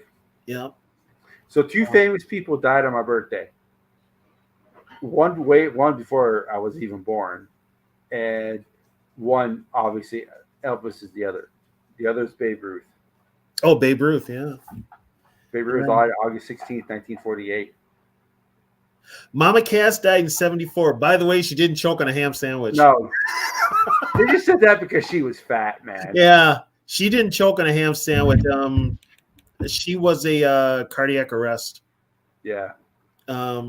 She was supposed to be trying to lose weight. She never lost the weight. Karen Carpenter died in the 70s. She died in 83. Yeah, she died. I could have swore I saw 79 the other day, but yeah, she died 83. Bon Scott was 80. So maybe she started. Maybe Sid Vicious from the Sex Pistols was 78 or 79. Maybe she started getting sick in 79 when they first started. Maybe right. Sarah, it depends on the drugs you're doing and how much of them you're doing. Yeah. It depends. Some people look healthy as hell and they're friggin' biggest cokeheads and Yeah, just because you're skinny don't mean you're healthy. Right. People think, yeah. And then of course we lost Baby Huey. Oh God, yeah, Michael Hutchins, 97. Yep. I think that was an accident. I think that was an accidental death. I think he was one of those guys who gets to say they were playing a role play. They were role playing. Yeah, I think he's one of those guys who gets the sexual gratification from almost dying. Yeah, they were role playing, and he died. Matter of fact, his girlfriend died like 2 years later. She OD'd. Heath Whitley. I think he drank himself to death. I know he was married to Lori Morgan. Alan Wilson from Canned Heat. Yeah, Alan Wilson from Canned Heat. Of course, we lost. Roy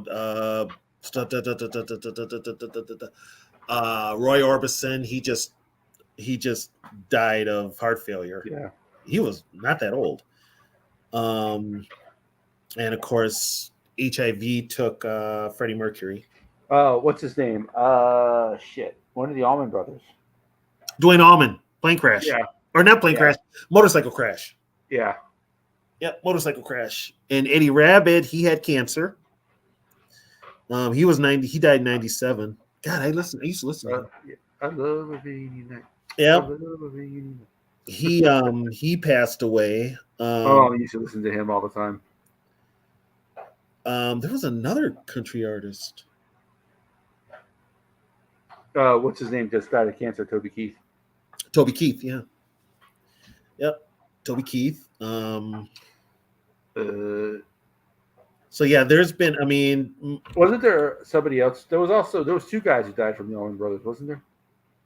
Yeah. Dickie Betts, not Dickie Betts. Oakley got killed in a I forget how Oakley died. It was Oakley and Dwayne Allman. We're forgetting about what's his name from Grateful Dead. Oh,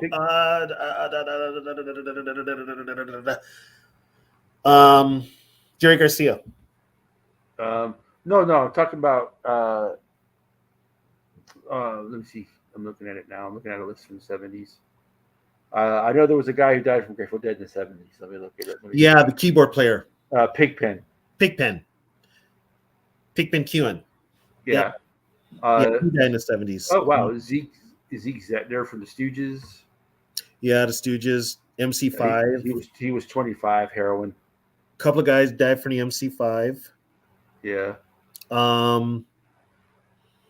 One of these Temptations died in 73. I think he killed himself. Yeah.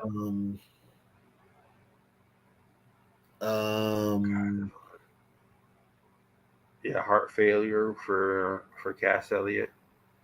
Yeah, Grace Slick is still with us. Most of the guys in Jefferson Airplane are still with us, except for Paul Kantner and Marty Ballin. Robbie McIntosh from the Average White Band. Okay. Yeah. Drug overdose. Drug overdose, yeah. Yep. Minnie Riperton had cancer. Her daughter is an actress now. What was that show where her daughter is Maya Rudolph? That's her daughter. I forget what movie that was. You're talking about the Bridesmaids? Bridesmaids, yeah. Yeah, one she was the one getting married, I think. Yeah. Yeah, everybody in ABBA is still alive. Let's see. Frankie Valli's gone from the Four Seasons. All the original members of the Four Seasons are gone. Guy from Badfinger, Pete Ham. Two of those guys are gone. Ham. He hung himself. Yep, he hung himself. Yeah.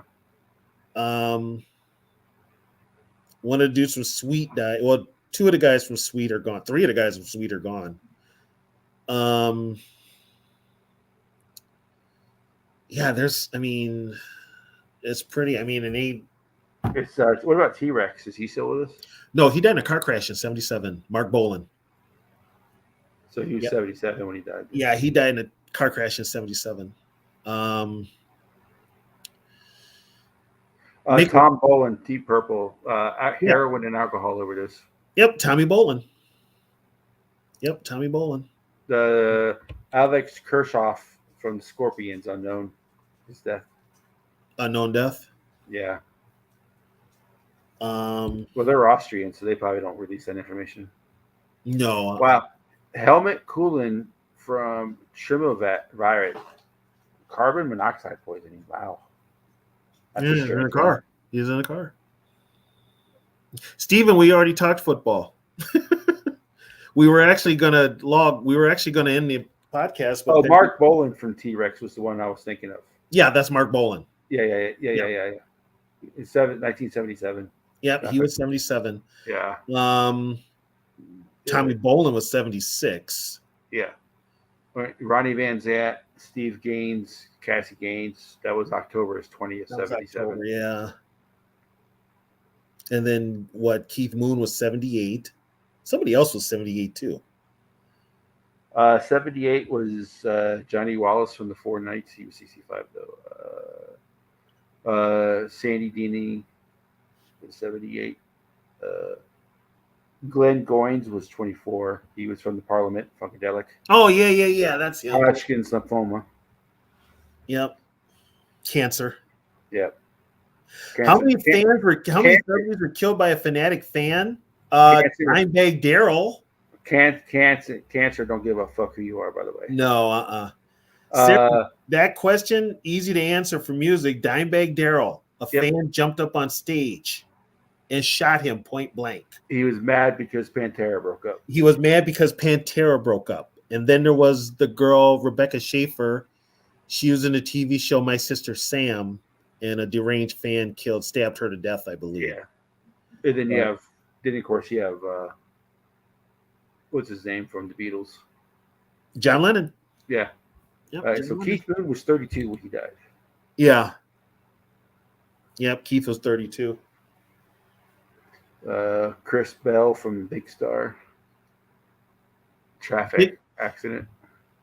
Big Star was the band that Alex Chilton started in the 70s. They never made it big, but they were influenced by a local band up here. Sid Vicious was only 21. Yeah, he killed his girlfriend and then he killed himself. Then Freddie Owens, the saxophonist for Bill Dell on the Rhodes. He was 29. He was shot to death. Yep. Yeah, it's nice. And I knew guys that made it in music and stuff. Yeah. I'm friends with them. I'm just like, you got to be real leery. And I'm already suspicious of people now, but you got to be real careful. The last probably famous one was John Glasscock from Jethro Tull. Yep. Congenital heart failure. Oh yeah. Wow, Parliament Funkadelic also lost somebody from cancer as well. T.K. Fullwood. Mm-hmm. I don't think there's too many people left from that band. Most of these bands don't have many original players left. No. I think Foreigner right now is touring with nobody from the original band because I think Mick Jones retired. So the original lead singer of Chicago, Terry Kath. He killed himself. Yeah, he dies it says dies in mishap. He shot himself. That's what it was. Maybe he was cleaning his gun. I don't know. It's they don't want to admit that he killed himself. They kind of are like, okay, it was accidental. Just like they say. Yeah. And there's a couple of famous people, like there was a singer in the 60s, Dinah Washington. She died of an accidental overdose of sleeping pills. Yeah, it's a possibility. But you never know. Yeah, because David Bowie, Glenn Frey, they all just died. OMD is still with us, Sarah. God, they were so techno in the 80s. It was one of those bands I didn't listen to, but I knew who they were. But they're still with us. Bowie's gone. God's gone. Who? Lemmy is gone. Eddie Van Halen. There's actually only one member left of Motorhead. All the original ones are gone. No, there's one still alive. Who?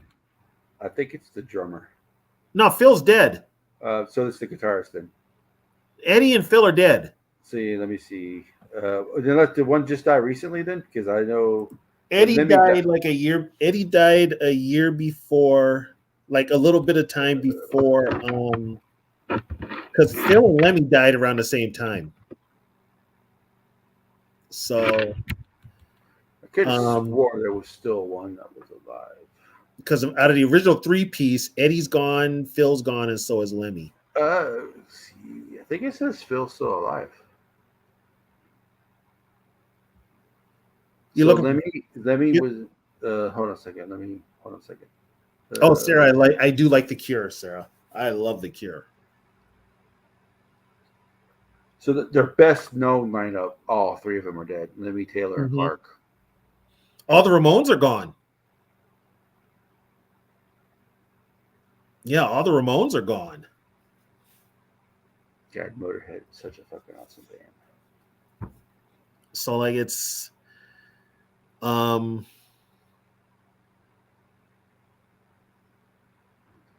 We Are the Road Crew. Oh God, killed by death. George Lush actually lost their drummer years ago. I believe he took his own. God, I hate that band so goddamn much. Depeche Mode? Oh God, I cannot stand them. Oh my God. I used to hate The Cure, but their one song has kind of grown on me. Which Ramone is left, George? Is it Tommy? Because I thought Tommy passed away.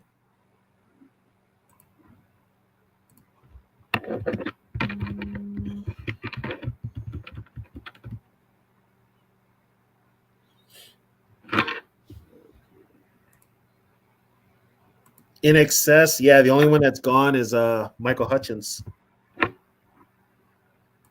I did like In Excess. They did have some. They were one of the few bands that weren't metal that I liked. Joey died of cancer in 2001. Dee Dee died of drug overdose in 2002, and Johnny died of cancer in 2004. The ones who are still alive are Tommy, Marky, Richie, and CJ. Marky's left? That's what it says. Huh. I thought Marky was gone. None of the original Moaners. None of the original Ramones are alive. Okay, that's what I meant. None of the originals are alive. Yeah. Oh, Duran Duran. I'm surprised they're still around. Yeah. Yeah, so I mean, it's even from bands from the 80s, there's a lot of members that are gone. You know? Yeah. It's just time. I don't know how Guns N' Roses, I don't know how they're still alive. Yeah, good question. Well, what's his name has a damn pacemaker. Yeah. Slash. So REO is still around, but they lost their league. They lost Gary Rickrath years ago. Yeah. It's funny you said that. REO Speedwagon actually played. Was it 2019? Was it or 2000? It was either 19 or 21. I am not sure. I think it had to be 19. They actually, for us here in San Antonio, they played the New Year's Eve party. Oh my God! For the city of San Antonio. Yeah, Sarah Aerosmith is still with us. All of them. They met. All of them are still alive. Yes. They were doing a residency in Vegas. Yeah. They're still with us. I think they're one of the few bands that still have the original lineup. Yeah. Yeah, they're clean now. Yeah. They got clean. Yeah. Well, Eddie Van Halen he just died. He just died. Yeah. Well, even Kiss, they've lost a couple of members. Peter Criss. They don't know. Peter Criss is still with Eric Carr. Eric Carr died. He had cancer though, didn't he? He had cancer. He died the same day as Freddie Mercury. Yeah. And Mark St. John, who took over for Ace Frehley, who took over for Vinnie Vincent. Right. Ace Frehley's not here anymore, is he? Nope, Ace is still with us. Is he? Okay. Yeah, he just released an album. It was #1, believe it or not. Oh yeah. Yeah. No, he just. I'm not a huge Kiss fan, so you know. I mean, there's them. All the Sabbath guys are still with us. How the hell they are? Don't ask. If you guys have not read Ozzy Osbourne's book, you need to. It is amazing. This man is alive. Not alone can stand. He's like, I remember the story. He's like, man. He's like, we were renting this house, man, and we heard the cops were coming. We had so much cocaine, we didn't know what to do with it. We snorted half of it. We threw the other part down the toilet. I'm talking like 15 kilos, man. He's like, we snorted half of it and flushed the other half down the toilet. He's like, I'm surprised I'm still alive doing that much coke. He can't find anything around his house, but he still remembers a song from '70. Yeah, you know. Tesla's still around. They're still with us. Tesla is awesome. Yeah, I just saw Tesla here a few years ago. They got a different lineup, but they're still the lead singer is still the same. Yeah, the lead singer is still the same. Yeah. And as long as he's there, they'll be good. Yeah. Because his voice is hard to replace. Yeah. I mean, there is still you can have with me, I was gonna go see a band years ago from the 80s, Wasp, but Blackie's the only one left. So don't know if I want to see it. And they just lost their drummer, Steve Riley. And then Rat, I think, you know. Yeah, Robin Crosby's gone. Yeah. Queensryche. That's who you're thinking of, Sarah. Silent Lucidity. That's Queensryche. I hate that song is so overplayed. It's not even their best song. No, I know. Jet City Woman is so much better. Yeah. They got a couple other songs. It's not even my favorite from them is Walk in the Shadows. Yeah, that's another good one. Yeah. I mean, they play Silent Lucidity because it's slow and it's good. It's good on the radio. You know? Yeah. Yeah. If you want to fall asleep. Yeah. Oh my gosh. Oh. Yeah. If you want to fall asleep, it's perfect. Shit. God. Then they had the only song I liked from them later was they had a song called Sign of the Times. I did like that one. Yeah.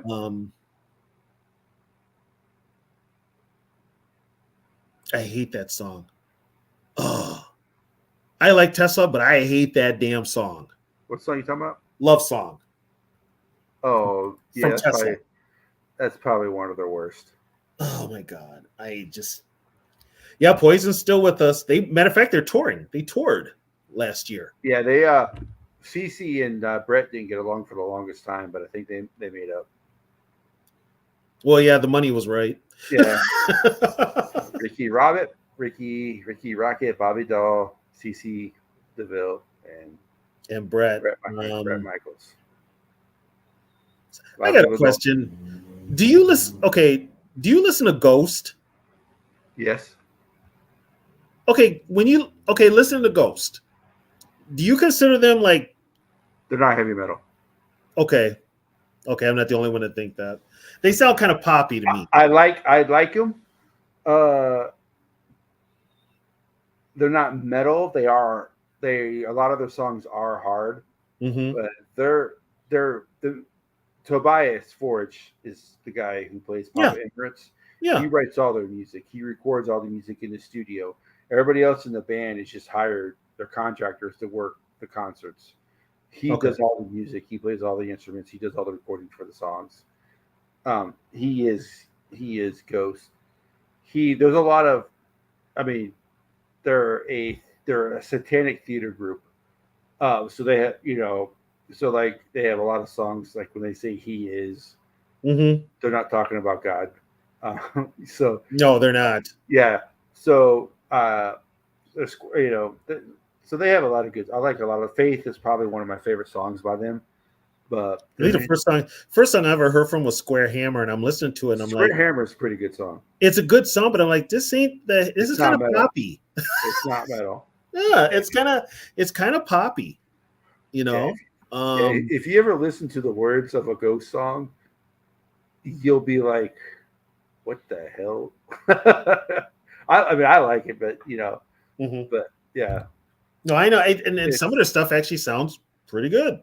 Yeah. Good. Faith is a good song. Mary on a Cross is a good song. Yeah.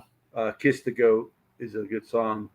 I do not like Dance Macabre. A lot of people like Dance Macabre. What that song? When I heard that song, I'm like, that's pop. That is. Oh yeah, and he's like dancing, doing twirls and shit. Oh my God! Like, what are you?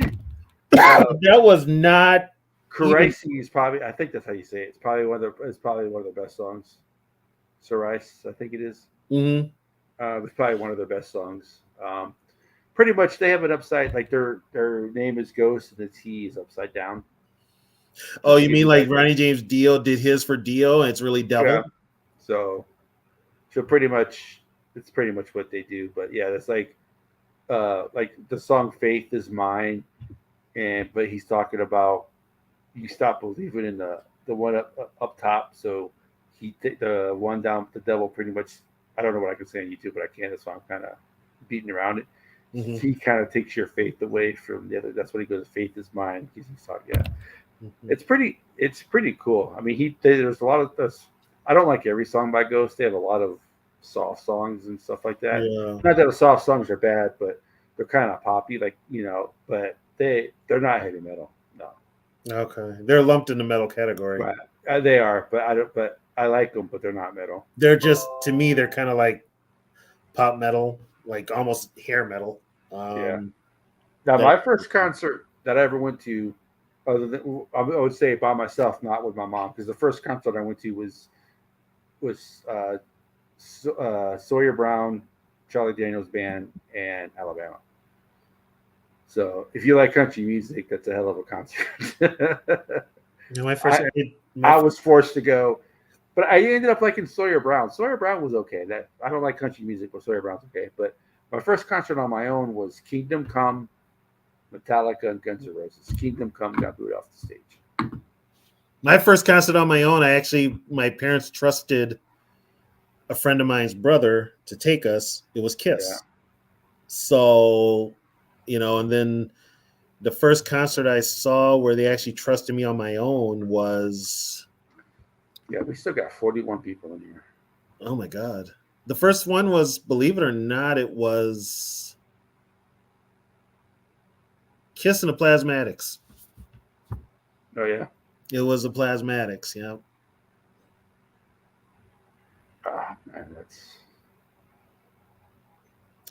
all the money I spent on the Plasmatics get booed off stage. I think Kingdom Come was bad, but I think they mostly got booed off the stage because Guns N' Roses was playing next. And see, I got cheated out of Guns N' Roses. I was supposed to see Guns N' Roses because they were touring with Iron Maiden, and I had tickets. And I was like, okay, I'm going to see Guns N' Roses. Well, guess what? Axl was in one of his moods. Axl was in one of his moods. So they got replaced by Megadeth. So I was like, okay, fine, as long as it's somebody that I like. Oh my God. She told me that, yeah. Yeah, so as long as it was Megadeth, I was fine. I didn't care. Oh my God, Roxy Music. Haven't heard that name in years. My wife likes Roxette. She's gone. Yeah. She died from cancer. Yeah. Yeah, she passed away from cancer. Juice Newton. I don't know who that is. Yeah, there's a lot of. It's amazing that it's just a lot of the people who are gone and the how they lump music together. I don't think some music should be ranked together like it is, but we don't make that decision. No, it's. I mean, a friend of mine went to a concert. He saw 38 Special one year. Opening act was Bon Jovi. By the way, 38 Special, they're the cousins of Leonard Skinner. Oh, is that what the deal is? Yeah. Okay. They're all still alive. Yeah. Yeah. But Bon Jovi, that's my cousin's favorite group. Yeah, they got some songs. Bad Medicine is okay. Raise Your Hand. I'm not a big Bon Jovi. Raise Your Hands is okay. But see, to me, I talk going back to the slow songs. I think Bon Jovi's three best songs are Young Guns, Blaze of Glory, that song. I'm a Cowboy. Yeah. Wanted Dead or Alive. Yeah, Wanted Dead or Alive. Yeah. Yeah. But yeah, I saw Bon Jovi open for Rat. So why is Bon Jovi opening for?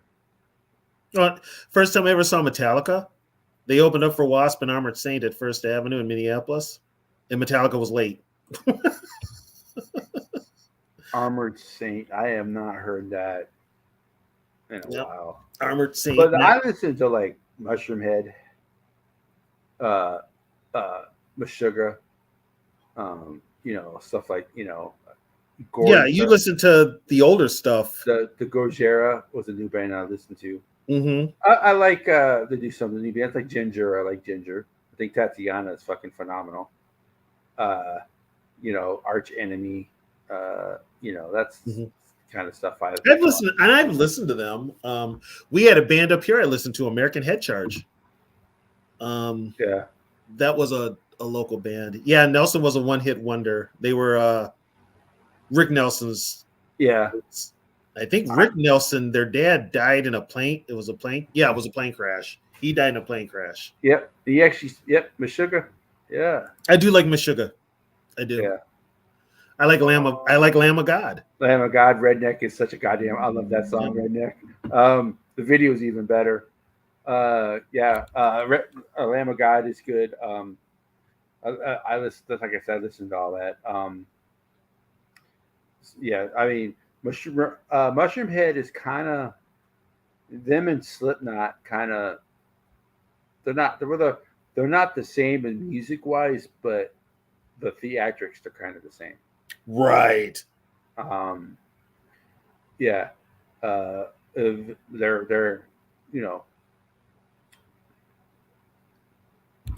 Heart. My wife loves Heart. I mean, Heart. Don't get me wrong. Heart were badasses, man. Heart rocked. Barracuda, Magic Heart Man. rocked. I mean, then of course the '80s. They did what all bands did in the '80s. They went poppy. Yeah, but they rocked in the '70s. But when Nancy became Nancy's songs are a lot more poppy than Ann's songs because Ann's voice is stronger than Nancy, so she can actually do the rock music. And Nancy did. Did the heavier stuff. Yeah, like the song. The one song where I walk through glass or whatever song that is. Nancy sings that. She's a singer for that song. But the thing about she does These Dreams. These dreams. Yeah, the thing about Anne that pissed me off was that they told her like to lose weight. Like I'm not fucking. I don't. Yeah, they did. Yeah, they got on her. Yep. Yeah, because she had gained some weight. So yeah, female voices. The thing about female voices, and there's some. The thing about females being the lead singer of a rock band, it is much harder for a female to be a singer of a rock band than it is for a guy, just because guys usually have deeper voices than women. Yeah.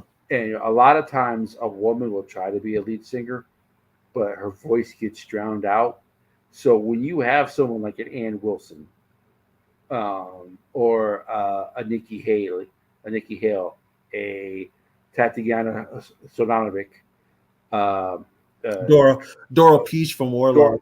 The girl from Code Orange. I don't remember her name right now. The girl from Spirit Box. The girls from Kitty. Lizzie Hale actually is singing for Skid Row. Yeah, Lizzie Hale is replacing the Skid Row lead singer because the Skid Row lead singer got sick. Yep, she's replaced. Not Sebastian Bach. The guy who replaced Sebastian Bach. Yep. Yeah. Yeah, so she's singing for them. Yeah. And actually, you know what? The best guitarist out there now is a woman. That's Nita Strauss. Yeah. She plays with Alice Cooper, but she's the lead singer. She was playing with Alice Cooper. Yeah. She was with Cooper, and then she was with Demi Lovato. Right. Demi Lovato. Who knew she could do metal? I know. Yeah. Who knew? Yep. Yeah, she was with Demi Lovato, and then she's had a couple of solo albums. The girl, I think she's did a couple of songs with. I think she's done a couple of songs with Arch Enemy too. Yeah, with Arch Enemy. Yeah, because the original lead singer of Arch Enemy was a guy, and they were not very successful with the guy as the lead singer. And then Angie came in, and Angie set them off. She's the one who did Nemesis and all that. She only did it part-time. She's actually the band's manager now. Okay. And so Nikki is the new lead singer. She's just as good too. But yeah, I mean, if you can get a band and you can have a female with a lead singer, it just sounds so different than when a guy's a lead singer. Actually, George Chains is my favorite song from Fleetwood Mac. That's actually my favorite song. Yeah. I saw there was there's a guy on YouTube, Professor of Rock. If you guys don't watch his shows, he's actually pretty damn good. He talks about how songs became big, how they originally didn't want to play the song. He talked about Tequila. Tequila was a throw-in song. It took them about an hour to record, and they needed something to fill in the empty spots of the music. So the guy just said Tequila, and it was the band's biggest hit. Yeah. Yeah. So it's stuff like that. It's just awesome. Yeah, it's the little things in the history of certain songs. Like, for instance, Kiss, when they released Detroit Rock City as a 45, the flip side was Beth, because it was a throwaway song. Yeah. But the radio stations turned it over and played the ballad, which became their biggest hit. Well, the best cover band is actually Metallica. They've done a lot of covers. Because when they do a cover, 9 times out of 10, it's better than the original. Yeah. Or even, okay, like Minnesota's big because Bob Dylan's from here, right? Yeah. He's had a couple of songs that he wrote. Well, guess what? Most bands in the 60s had their biggest hits doing his covering his songs, and they sounded better than what Bob did. Yeah. The Byrds are the first one. Oh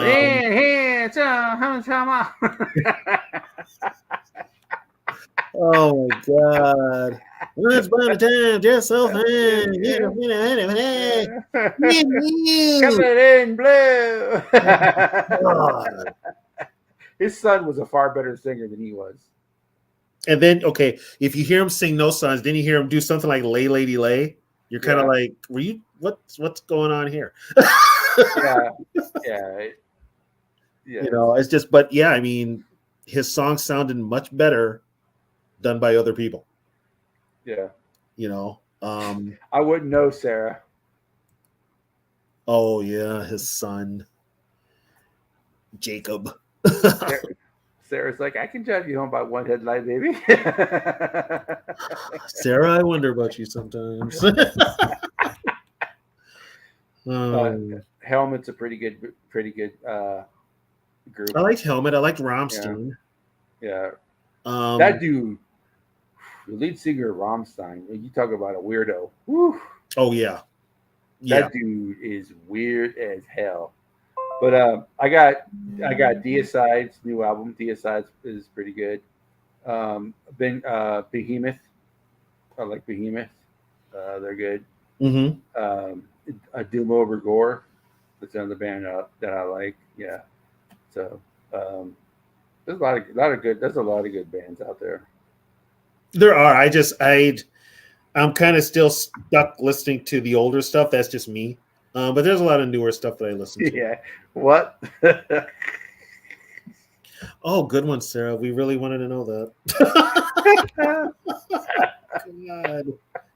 God. Oh, yeah. And on that note, people. Yeah. On that note. Thank you, everybody, for watching us. We still got 41 people. Appreciate it. I am definitely going to say it again. We'll have the wrestling show coming up. We will do our Vikings Vintage every Wednesday, and we'll do this show 2 weeks from now after the draft. It'll probably be weekly. Yep. And hopefully Sarah will have her phone fixed by then. Yeah, hopefully. Hopefully she'll listen. Maybe, just watch yourself around Jacob there. Right. Once again, thank you, everybody, for watching us. Taking time out of your busy Friday night to tune in and listen to us. Yeah. Talk about nothing. Talk about nothing. So have a great night, everybody. People seem to like. So exactly.